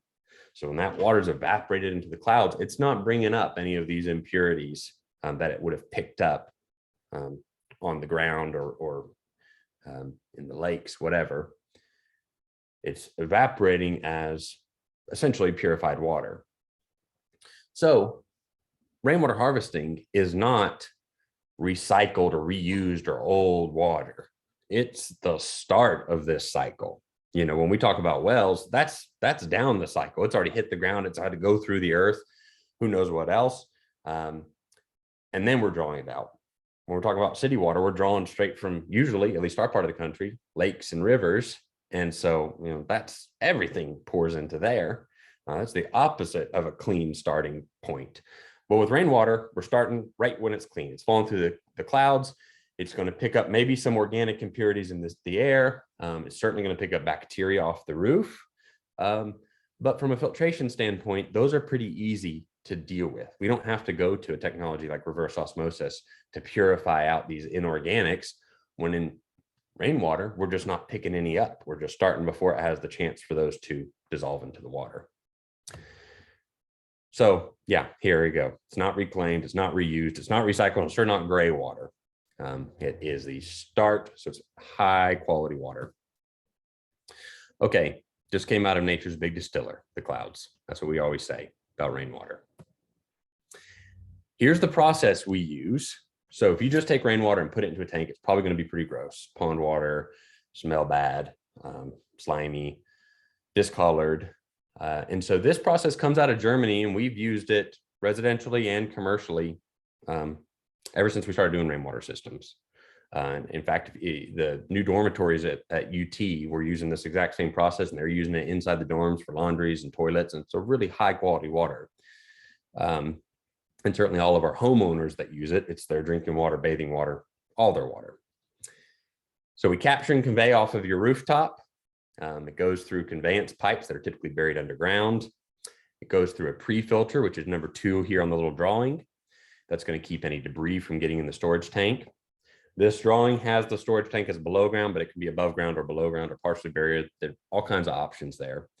But the big key to all of this is that we want your water in storage to always be slime-free, color-free, odor-free. And that's going to be achieved by a healthy layer of bacteria that grows on the bottom of the storage tank. And that sounds really counterintuitive, but it becomes just a self-sustained ecosystem in there, where now we have customers over a decade old. Their tanks, you take the lid off, it's crystal clear, it smells good. It's just got this nice little deck of bacteria on the bottom that's keeping it all from being gross in there. So, certainly the tanks will get filled up. We have tons and tons of rain in East Tennessee, so tanks overflow often. When they overflow, it's, making sure no mosquitoes and things can get back in through the overflow pipe.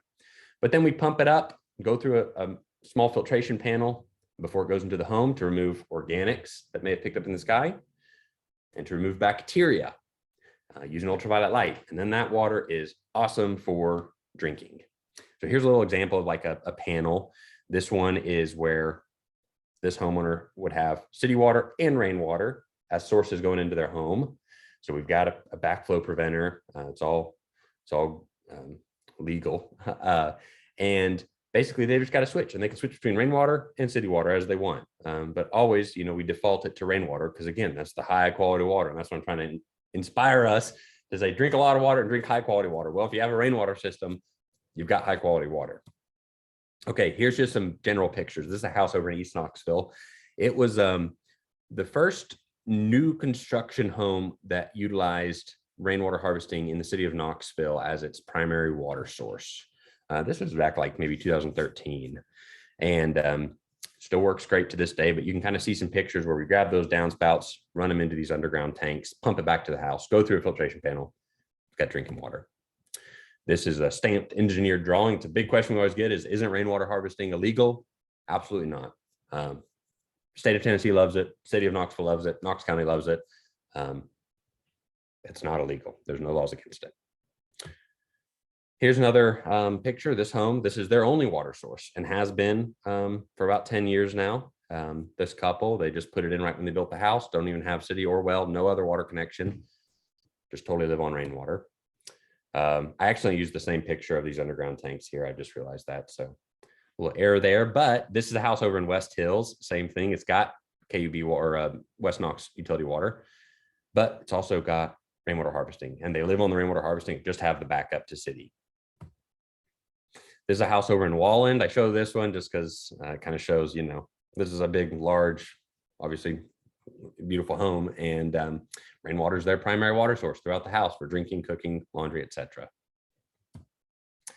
And then this is a cool little house over in East Knoxville, and this is a smaller one. So kind of, the idea here is, yeah, it's a fairly small tank, but it's going to satisfy all your drinking water needs. And there are 2 people in the home, a couple here, so they didn't need a huge setup.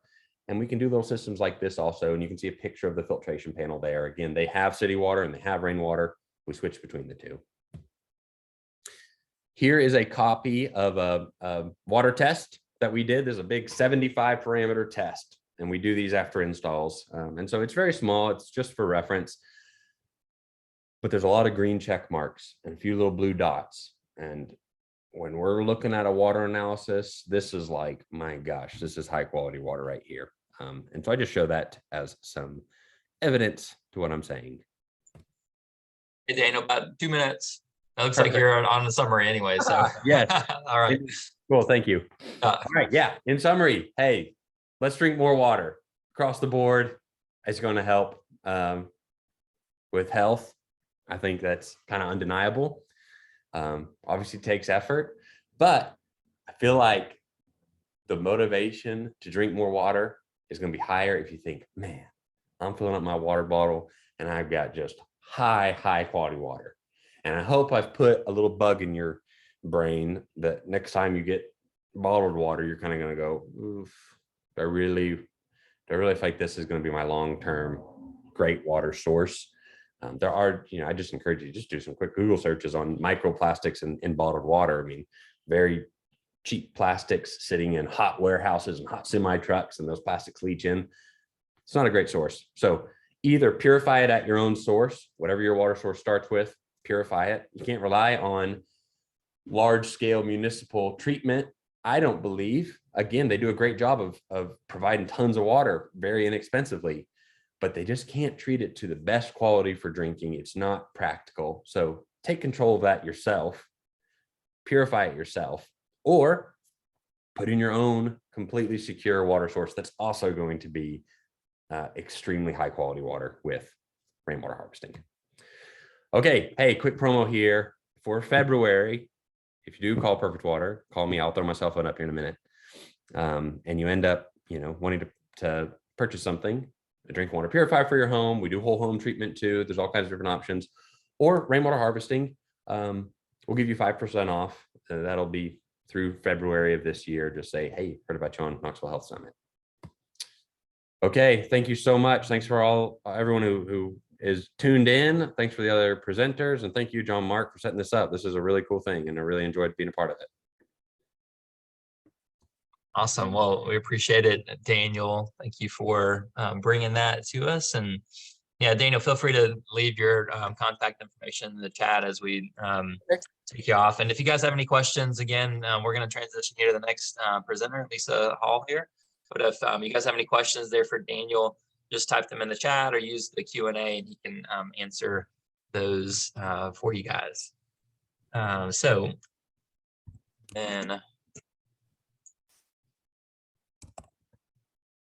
I will stop sharing here, John Mark. I think you're off. Oh, I'm off. I just, yep. All right. So.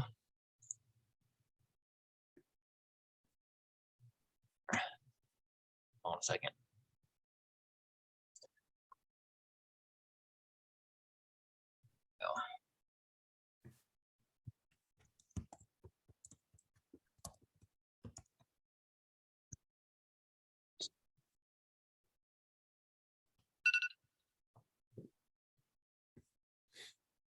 All right, hold on 1 second, guys. All right.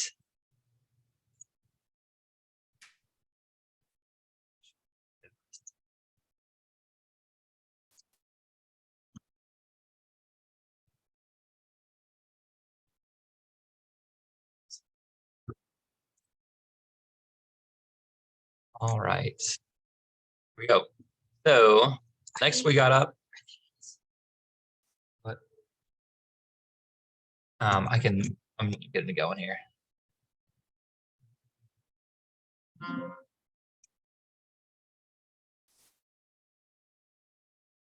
All right.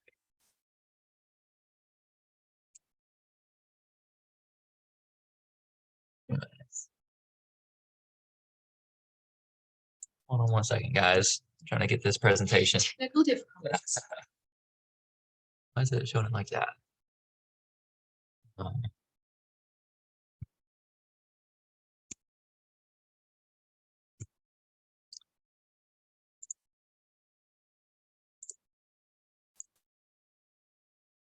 Slideshow.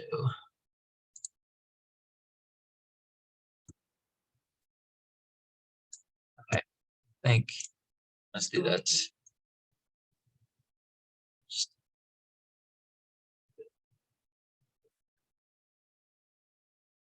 So working from here. Okay, so, So- I'm gonna switch my slides from there. Yes, so this is what they're seeing.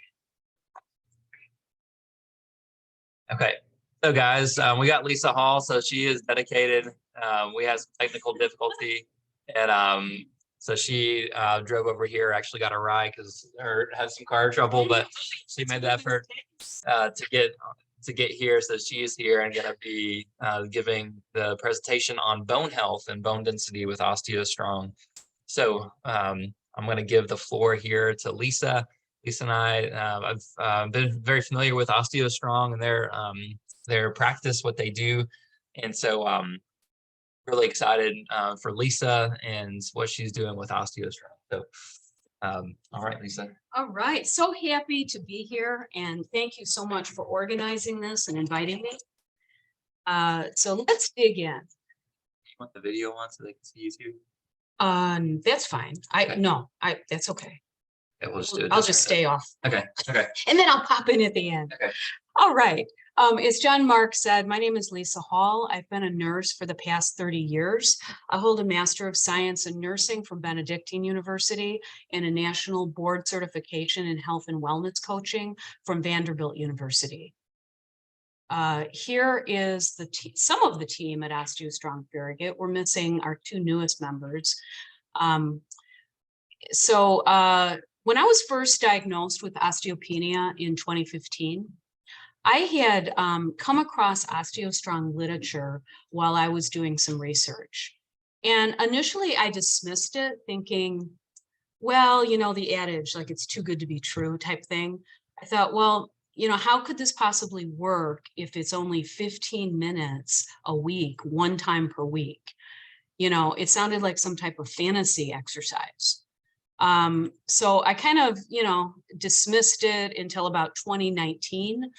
And then I revisited and I eventually delved into the evidence-based research. And it answered my questions about the science behind it and how it worked.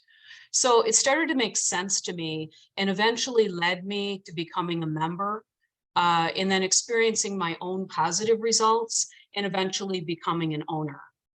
So my goal in this presentation is to kind of just share what I've learned with you. So let me invite you to learn more about OsteoStrong. Here we go. Overview of the presentation, aging and deconditioning. And the meat of it will be osteogenic loading. And then time permitting, complementary modalities that we've added into the center. This is one of our, he's a staff member as well. His name's Golden, also known as Golden Boy. He has a joke of the day here. And of course, it's a bone joke. And he's asking, why did the skeleton's stand-up comedy career fail?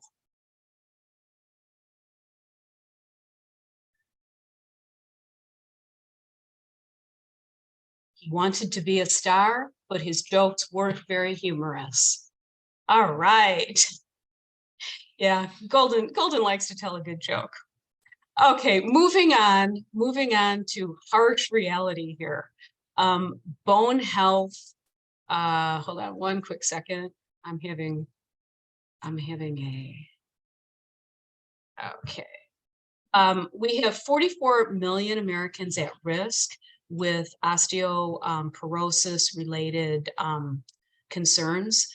50% of women, 25% of men, high morbidity and mortality rate, with 20% of patients sustaining a hip fracture will die within a year, and 50% are disabled for life. So as we see, there's a devastating outcome for the individual and also for the family and loved ones as well. This chart illustrates that we're reaching our peak bone mass by age 30. And then you can see this long downward spiral. And it's, you know, not looking good for bone and muscle after 30. Here we have a nice bone of a 30-year-old, and then the the 50-year-old bone that many of us are faced with. So it also, women are losing in menopause about 1 to 2% of their bone density per year after the estrogen loss. So that's the other good news. Here's another illustration, osteoporous, meaning porous bone. Here's an illustration on the right, and then here is the beautiful 30-year-old bone again that we all love. And this is the effect. We all pretty well know this. We're decreasing density, decreasing muscular strength, balance, posture, and quality of life. Now, there are remedies to this. And one of the, or we will say the godfather of bone here is Dr. Julius Wolff. He was born in 1836 in West Prussia. He was an orthopedic surgeon, scientist, and professor. His major work is called The Law of Transformation of Bone. And since that time, in the last 130 plus years, there's been thousands of evidence-based studies. And this is the crux of the science behind OsteoStrong. So in essence, he's saying bones remodel and adapt constructively to the loads placed upon them. If the loading on the bone increases, the bones are going to remodel and become stronger to resist the load. If the load decreases, bone and muscle will become weaker as a response. So, our amazing bodies are constantly monitoring this strain. And when it's enough to slightly stretch, bend, or compress the bone matrix, the impact of that sends a warning message that high loads are coming and the bones need to adapt and handle it. So no load, no adaptation.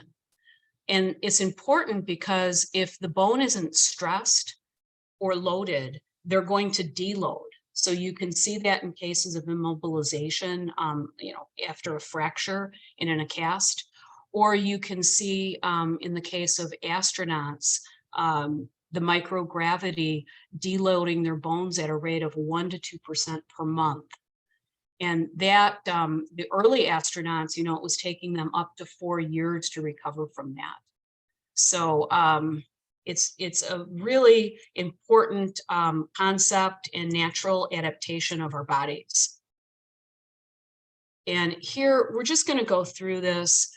We're looking at the very rudimentary explanation, and this is so complex. So osteogenesis means bone growth, and with any type of mechanical load, the muscles contract and apply tension and compression to the bone. As the bone is loaded, extracellular fluid is sloshing around back and forth, and that fluid is very thick and viscous. So that's creating a shear stress that activates the osteocyte cell, which is located right here within the bone itself. These are all osteocytes, and they form like an osteocyte network. So when that shear stress is activating this cell, and of course the amount of force is dependent on the size of the load, the osteocytes are going to act as a sensor. That's really their main job. So they sense this load, and they send a signal to activate the other two players in the network, which are osteoblasts and clasts. And their role, they're the two in the center, their role is to make bone and break bone down. So the rest of it, the gist of it is there's a binding of specific ligands that triggers another signal cascade, and that begins the first phase of bone remodeling. So, suffice it to say, this is a very complex process. It's regulated by specific hormones, multiple signal pathways. We could be here for days, maybe weeks, but not today. This what I like about it is there's really no supplement, food, or drug that can take the place of this process or processes like this within our own body, our own natural physiological ability to stimulate this. So it's truly a miracle. And okay. So I don't know why this isn't coming on. What do you think? Oh, there we go. Okay, we just have to coax this along. Oh, here they are, these big, beautiful cells. All right, these are the osteoblasts and osteoclasts that I was referring to in the last slide. And the blasts here on the left are basically laying down a protein mixture of collagen and minerals, including calcium, and that's called an osteoid. So they're the bone builders. And then the osteoclasts on the right, they're secreting enzymes and acids, and they're dissolving the minerals on the outside of the bone and breaking down the bone matrix as well. It's causing a release of calcium, quite a lot of calcium, and the body's reabsorbing that. This process is usually in this beautiful balance.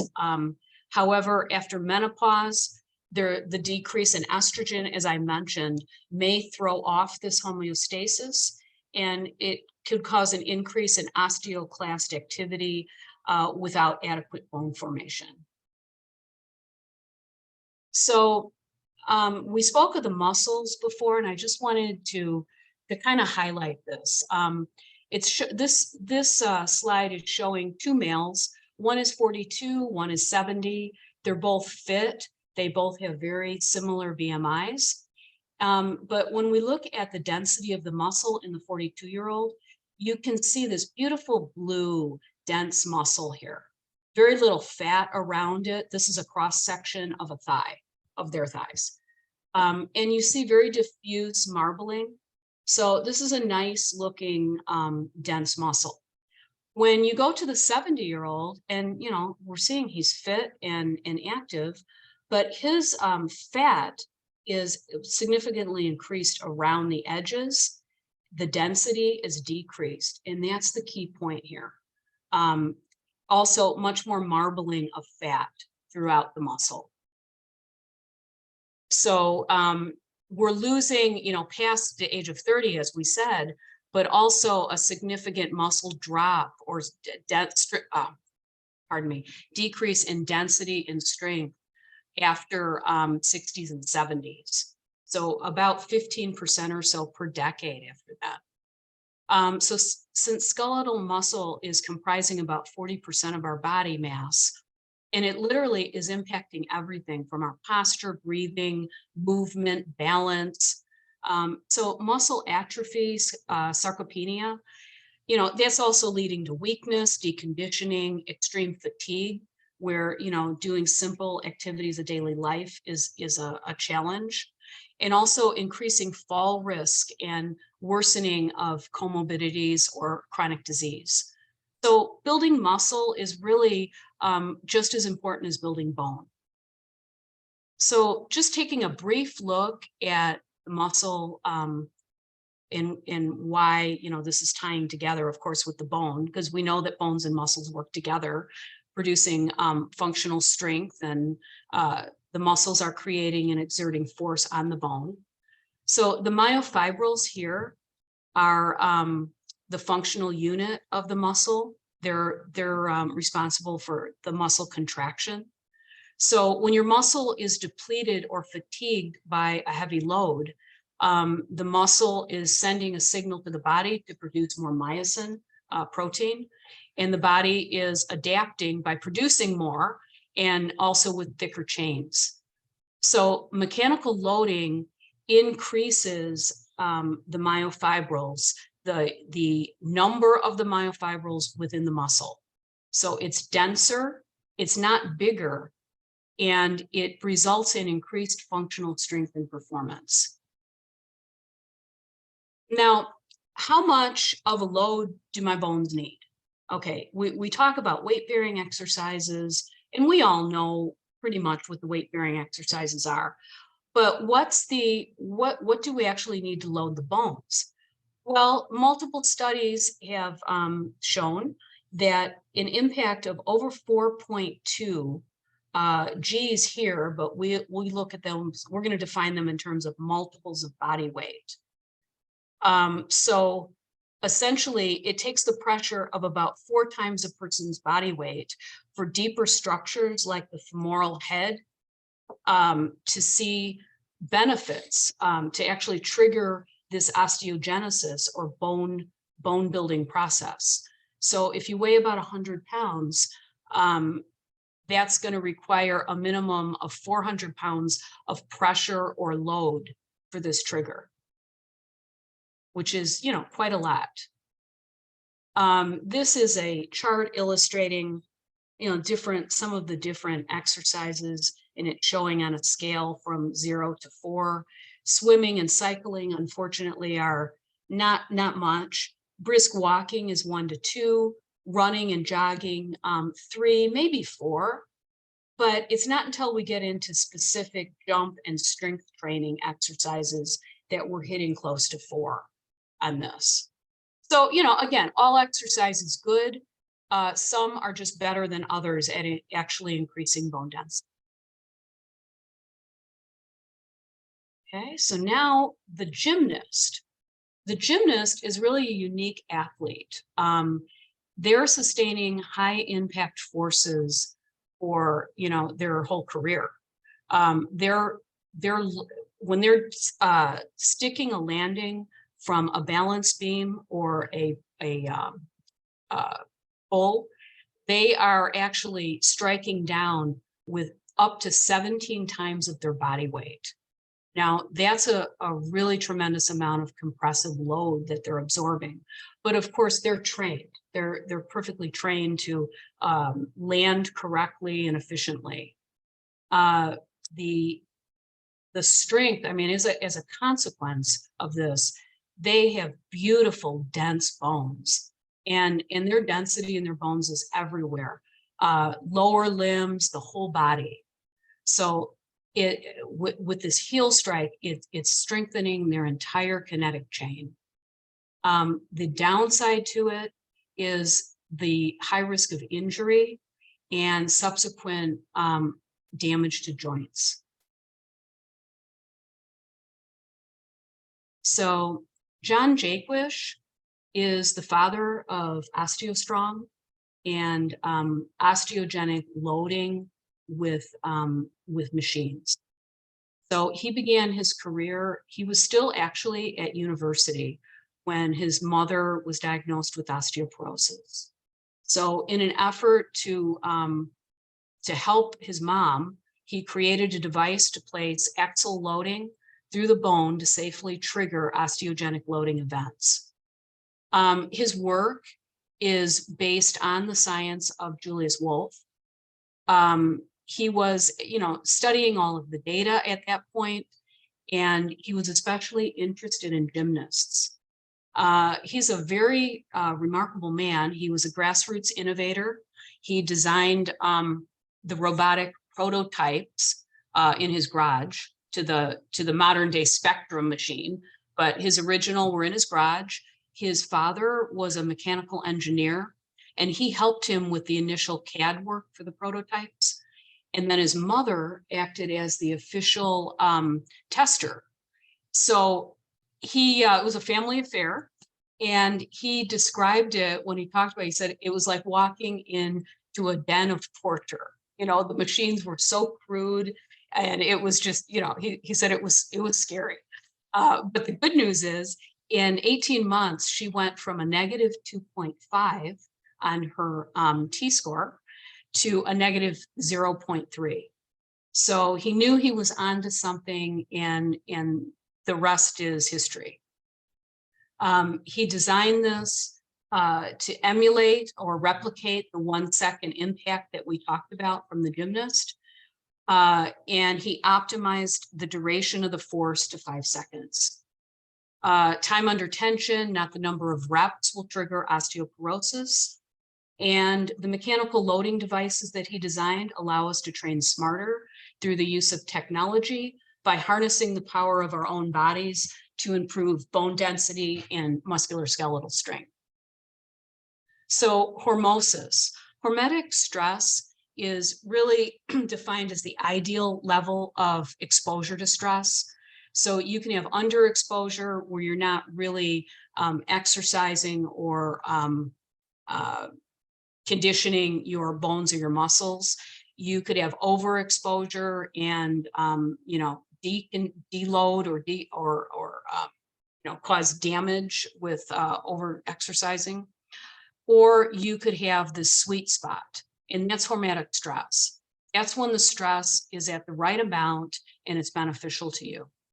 So a natural adaptive response can be anything within our body, anything for our CNS, our central nervous system, from responding to heat and adjusting our temperature, heat or cold, from perspiration to shivering. So we always are, the central nervous system is always adjusting and adapting.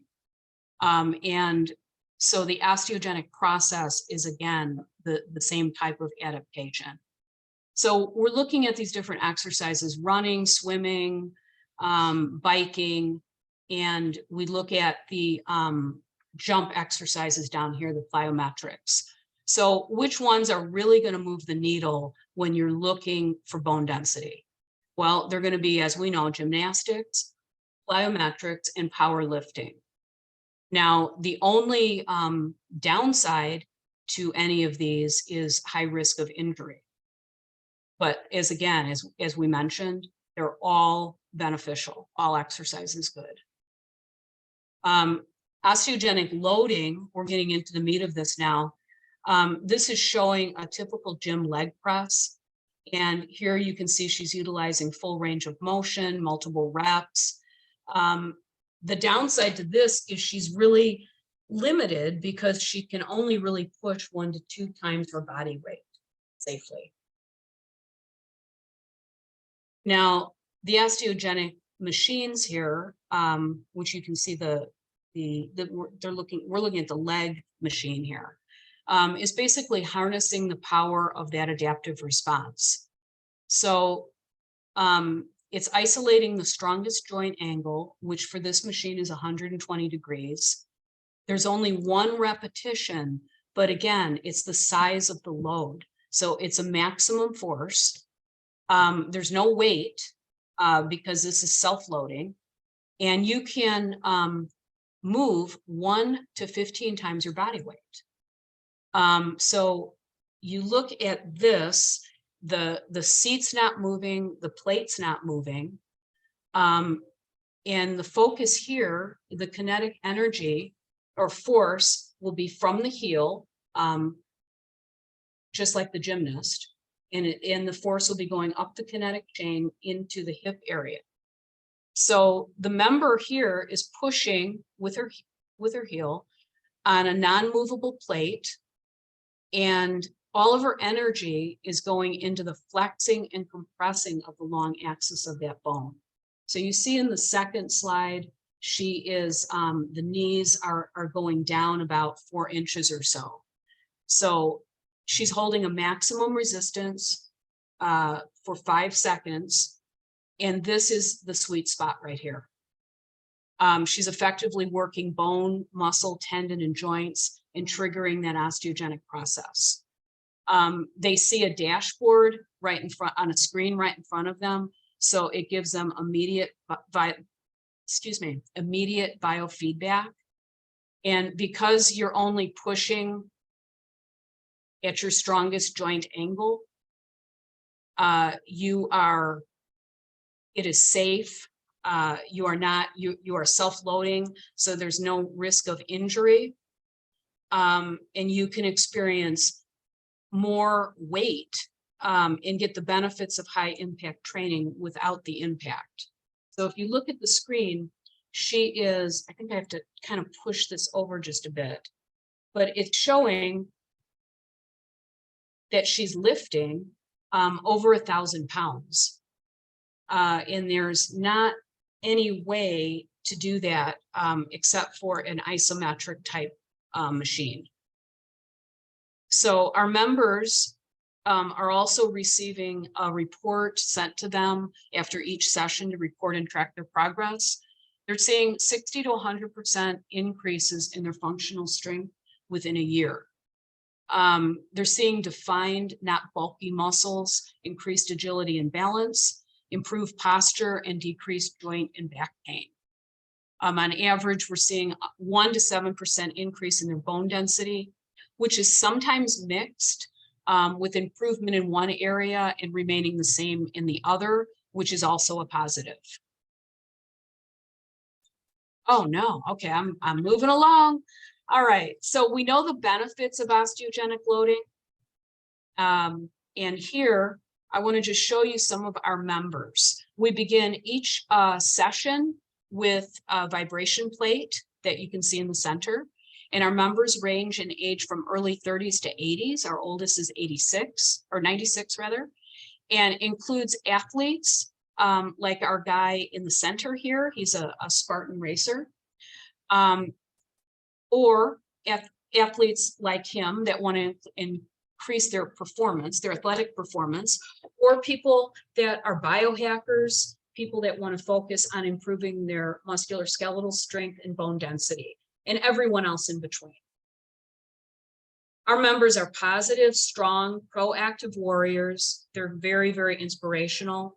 Here we have one of our members is a biohacker, and you can see on our screen here, he's pushing over 3,000 pounds on his legs. So it's amazing.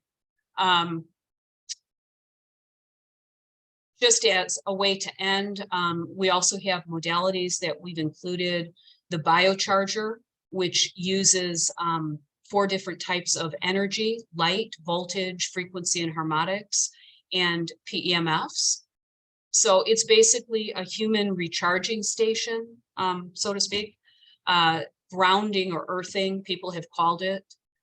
It's based on 25 years of research development and built on 80 years of research by, really acclaimed scientists like Nikola Tesla and Royal Rife. So again, there's many benefits to this. Red light and near infrared light, we have that as well. And you can read up about that. And we'd like to offer, by mentioning attending this expo, to receive a complimentary session, of course, along with half off your first month of membership. We so appreciate you taking the time and listening, and I'm so honored to have shared a bit about OsteoStrong with you. Thank you so much. Thank you, Lisa. So we have one more presenter, but if you have questions for Lisa, feel free to use the chat, and we'll just continue on through kind of the chat to any type of Q&A or chat that we have, so we can get on along here to Krystal. So feel free to use that. Krystal, let me make you a co-host. Okay. Okay. So, and let me unshare the screen, and so you should have permission now to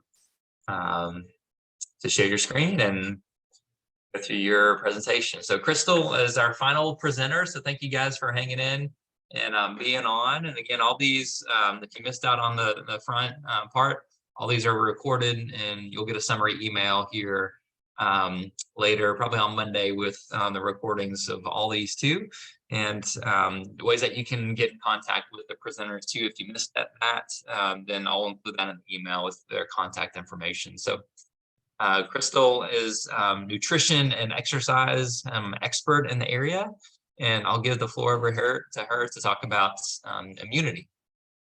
All right. Can you see the screen and everything okay before I start? Yes, it's coming in. You're good. Right. I can hear you good. Cool. So, yep, I'm Krystal Goodman. I'm a nutritionist and nutritional therapy practitioner, and I'm excited to be on here today to kind of share with you all about immunity and nutrition. Especially at this time of year, we kind of all tend to get sick, whether it's like a cold or the flu, or maybe even COVID now. So kind of the best time to really think about, like, what can we do to keep our immune system going so that we don't get sick, or if we do start to feel sick, we can kind of fight that off. So first things first, before you even think about what can I do to prevent it, or even think about foods that we can eat to make sure that we're healthy, we want to think about what we can treat first underlying. So start with the inside and work your way out. So think about things like your gut health, and then we'll talk more about your macronutrients and your micronutrients. So those will be the things that we want to incorporate after we've thought about our gut health. So with your gut health, if you have an unhealthy gut, you cannot absorb the nutrients your body needs to keep your immune system working properly. So again, it's really important to kind of think about, am I digesting the things properly first before I even start to eat these foods that might help me not get sick or have a healthy immune system? First things first is to prep your senses. So think about whenever, right now, if you were to think about like a food that you love, you might think about the smell of it, or what it tastes like, and your mouth might start to water already. Or even when you are at home and you are cooking a meal and you start to smell that smell, again, your mouth starts to water first. So digestion really can start in your brain first and foremost. So when you even just start to think about a food, we start to produce these, your saliva, which is going to have some of the enzymes and everything in it to help break down the food when we go to eat it. Second thing is to try to eat slowly. So go back to the time when you were a little kid and your mom would always tell you, make sure you're chewing everything and eating slowly, because number one, they don't want you to choke, but also they're right in the sense of we want to make sure we're breaking down the food into smaller parts. That way, when we do go to swallow it and it comes down to the digestive system, it's already kind of broken down for us. Even though our stomach and everything produces acids to help break it down, if it's still in bigger pieces, we may not have the right kind of digestion going on. So definitely make sure you're eating slowly and in a relaxed state.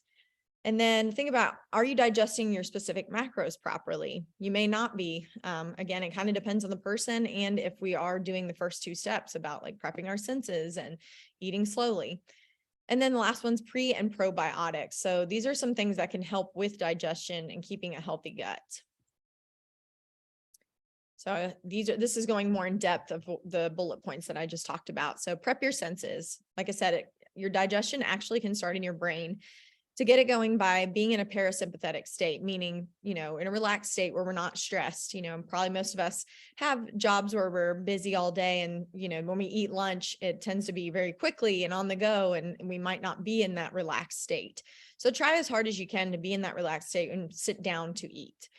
Eat slowly. Like I said, listen to your mom when she said all along to chew up your food and eat slowly.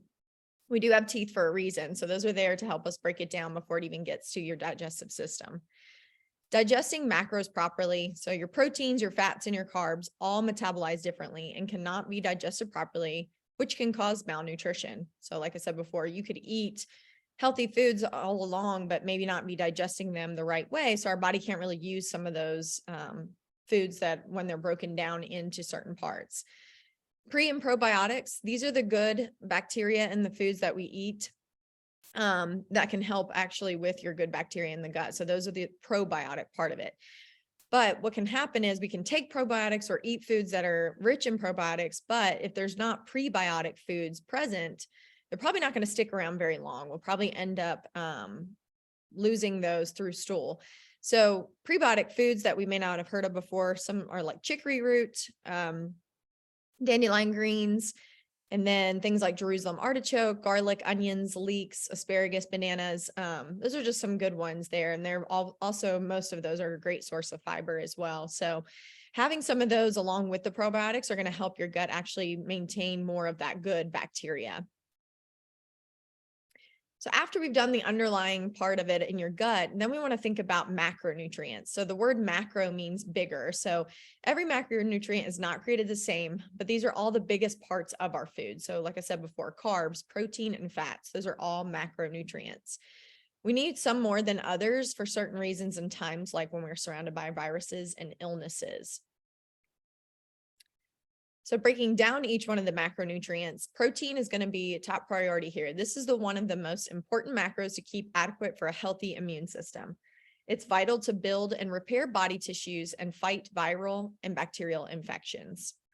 Second on the list are fats, specifically omega-3 fatty acids. These are optimal to stave off inflammation, which is most likely disease and illness is caused by. You might want to be sure to get this dietarily with fatty fish, walnuts, flax, and chia seeds. If you're not a big fish person, I can also send this to John after the presentation, but there's a brand called Barleans that makes this, it's kind of a mix between like a toothpaste consistency and an oil. Kind of sounds weird, but it tastes really good. And they have different flavors. It doesn't taste like fish, but it has quite a bit of those good essential fatty acids that our body needs, that our body doesn't necessarily make all of the time. So if you're not one that loves the taste of fish, that's definitely a good option as well. Carbs is the last one. So our bodies are an amazing thing, and they can sometimes do things we cannot explain. But, you know, we need carbohydrates to help with the brain function and also with immunity. So carbs are a good one just to kind of throw in there with everything else. Just make sure that they're not the simple ones. They're more of a complex carbohydrate. So they have enough fiber in there as well. And those are some of the ones kind of like I mentioned before with the probiotic and prebiotics. After macronutrients, there's something called a micronutrients. This is more of smaller portions of our food. They're small, but they're definitely very mighty. So we need to focus on certain ones when we come in contact with some of these viruses and other common colds that we might be facing during this time of year. So these are going to be your vitamins and your minerals. So a couple of the vitamins that are great for immunity. I'm pretty sure most of us have probably always heard vitamin C. When you're little growing up, it's drink your orange juice. It's going to make you have good vitamin C and keep your immune system healthy. So this is a super vitamin. It's many foods like spinach, kale, bell peppers, Brussels sprouts, strawberries, and papaya.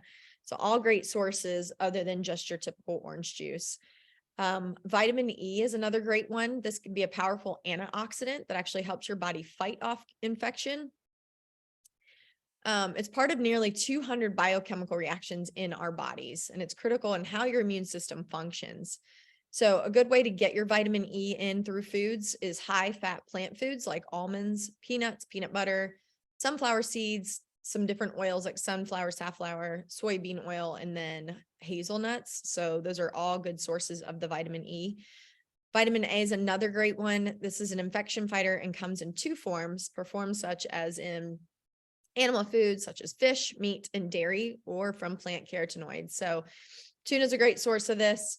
When it comes to other ones, you want to go colorful. So think of things that are, bright orange, like carrots and sweet potatoes, pumpkin, butternut squash, cantaloupe's another great one. And then even some of your dark green leafy vegetables. So like your kales and things like that you might have in a salad are all going to be great sources of vitamin A.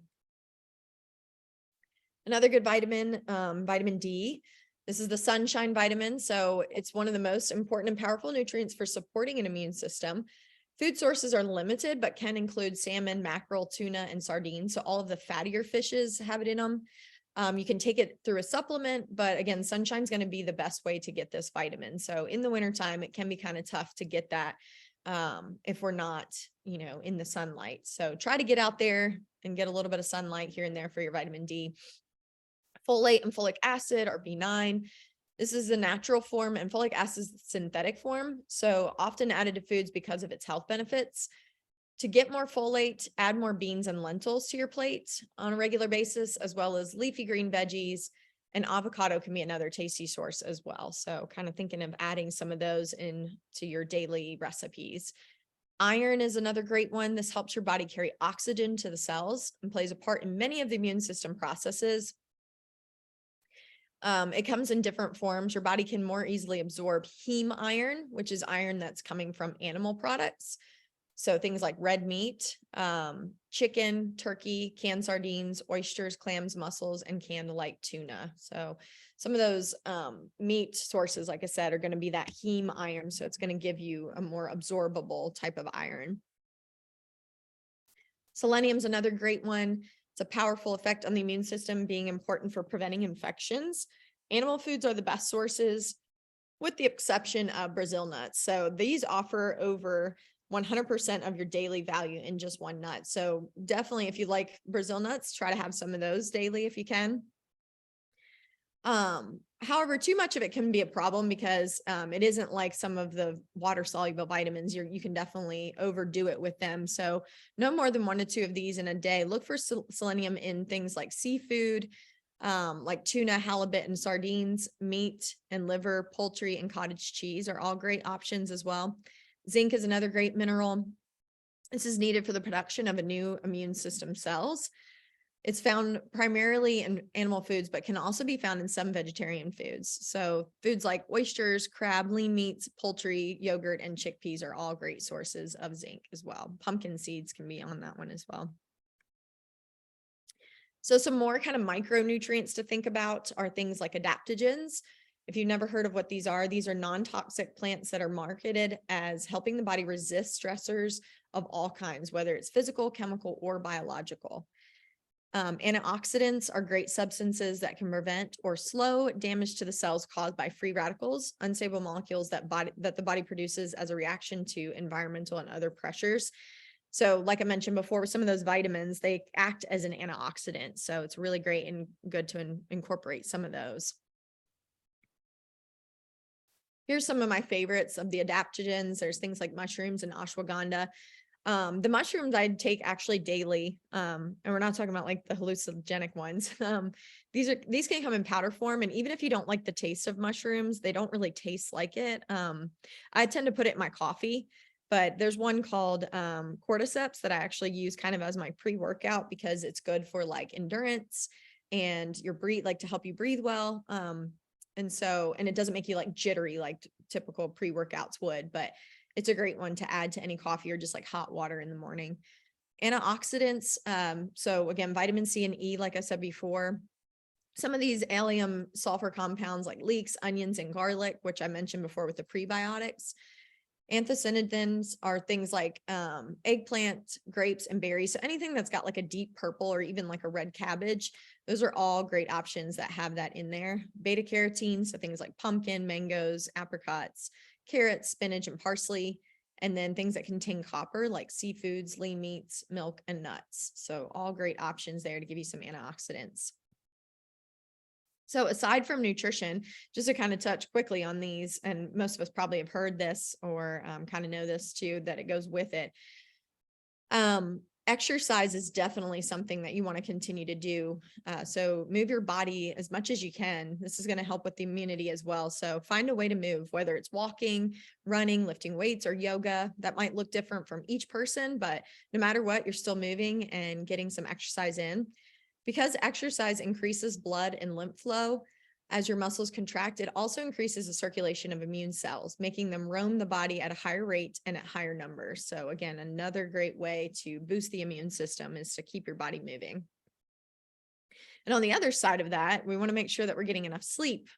I think one of the first presenters today talked about sleep some, but this provides essential support to the immune system. So getting sufficient hours of high quality sleep enables a well-balanced immune defense that features strong, innate, and adaptive immunity. So definitely make sure you're trying to get your Z's. I know this is one I tend to struggle with sometimes just from working so much, but definitely try to get yourself in bed at a good time and get the adequate amount that your body might need.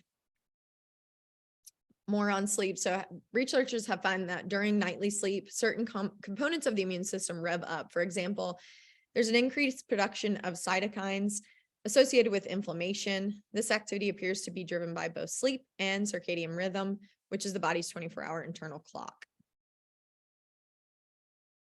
Anybody have any questions for me?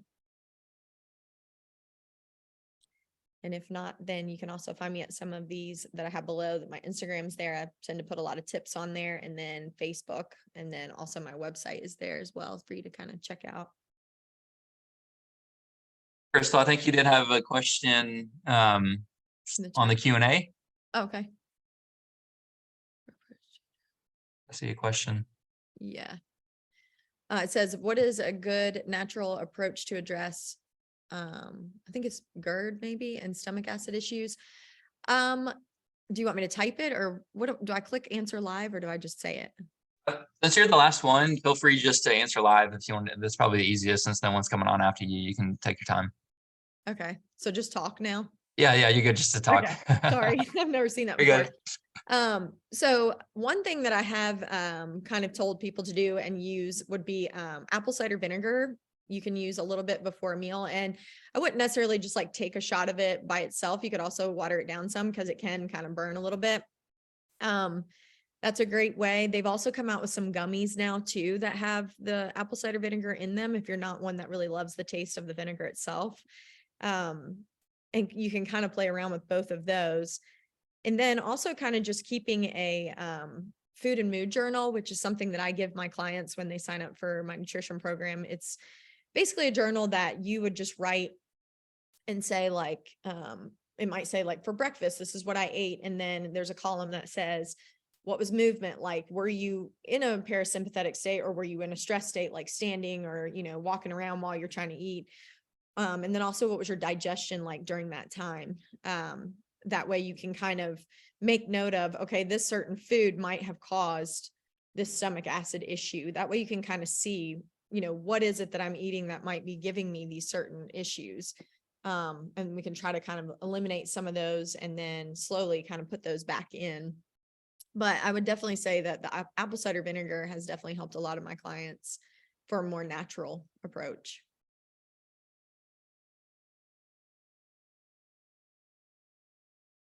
All right, guys. Well, any other questions here for Krystal? Krystal, again, was our last one. So thank you for being the caboose, just finishing us up with a bang here for the Knoxville Health Summit.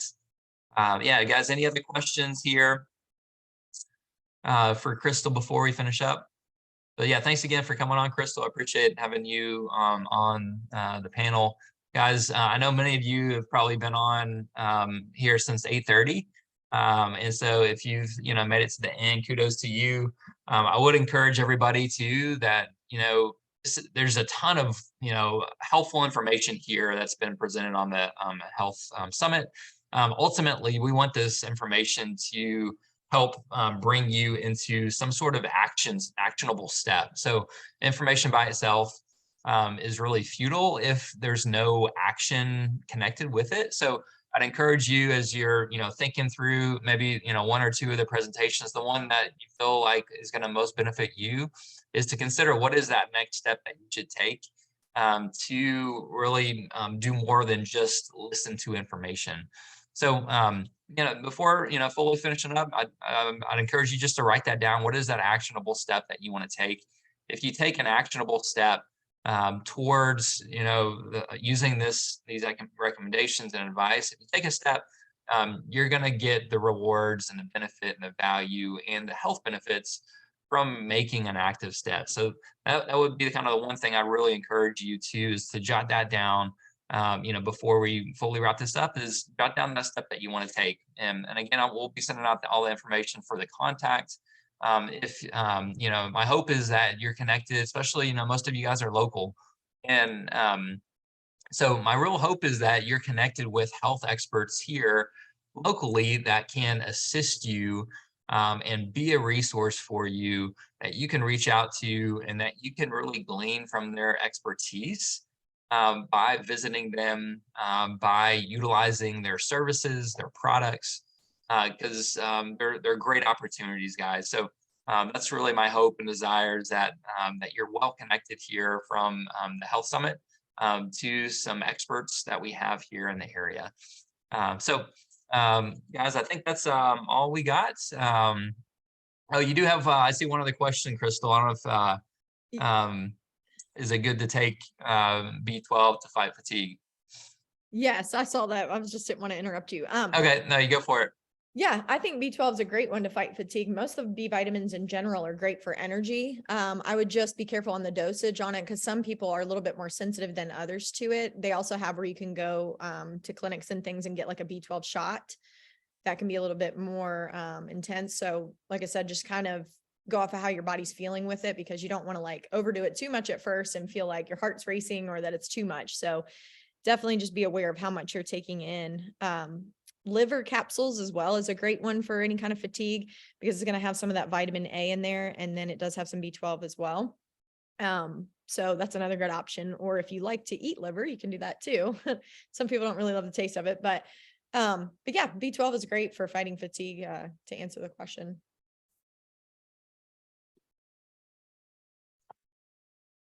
Awesome. I think that was it then, right? Yeah, I don't see. Okay. any. Great. Well, thanks, guys. And again, thank you for tuning in here to the Knoxville Health Summit. We'll plan on being back next year. So, stay on the lookout for, that probably be around the same time, early February next year for the 2024 Health Summit. So thank you, guys. Thank you to all the presenters who helped make this a success. And again, look out for your email coming up in the next few days with just the replays and the contact information for each of the presenters as well. So thanks again. You guys go out and enjoy the rest of your Saturday, the rest of your weekend. Thanks. Thank you.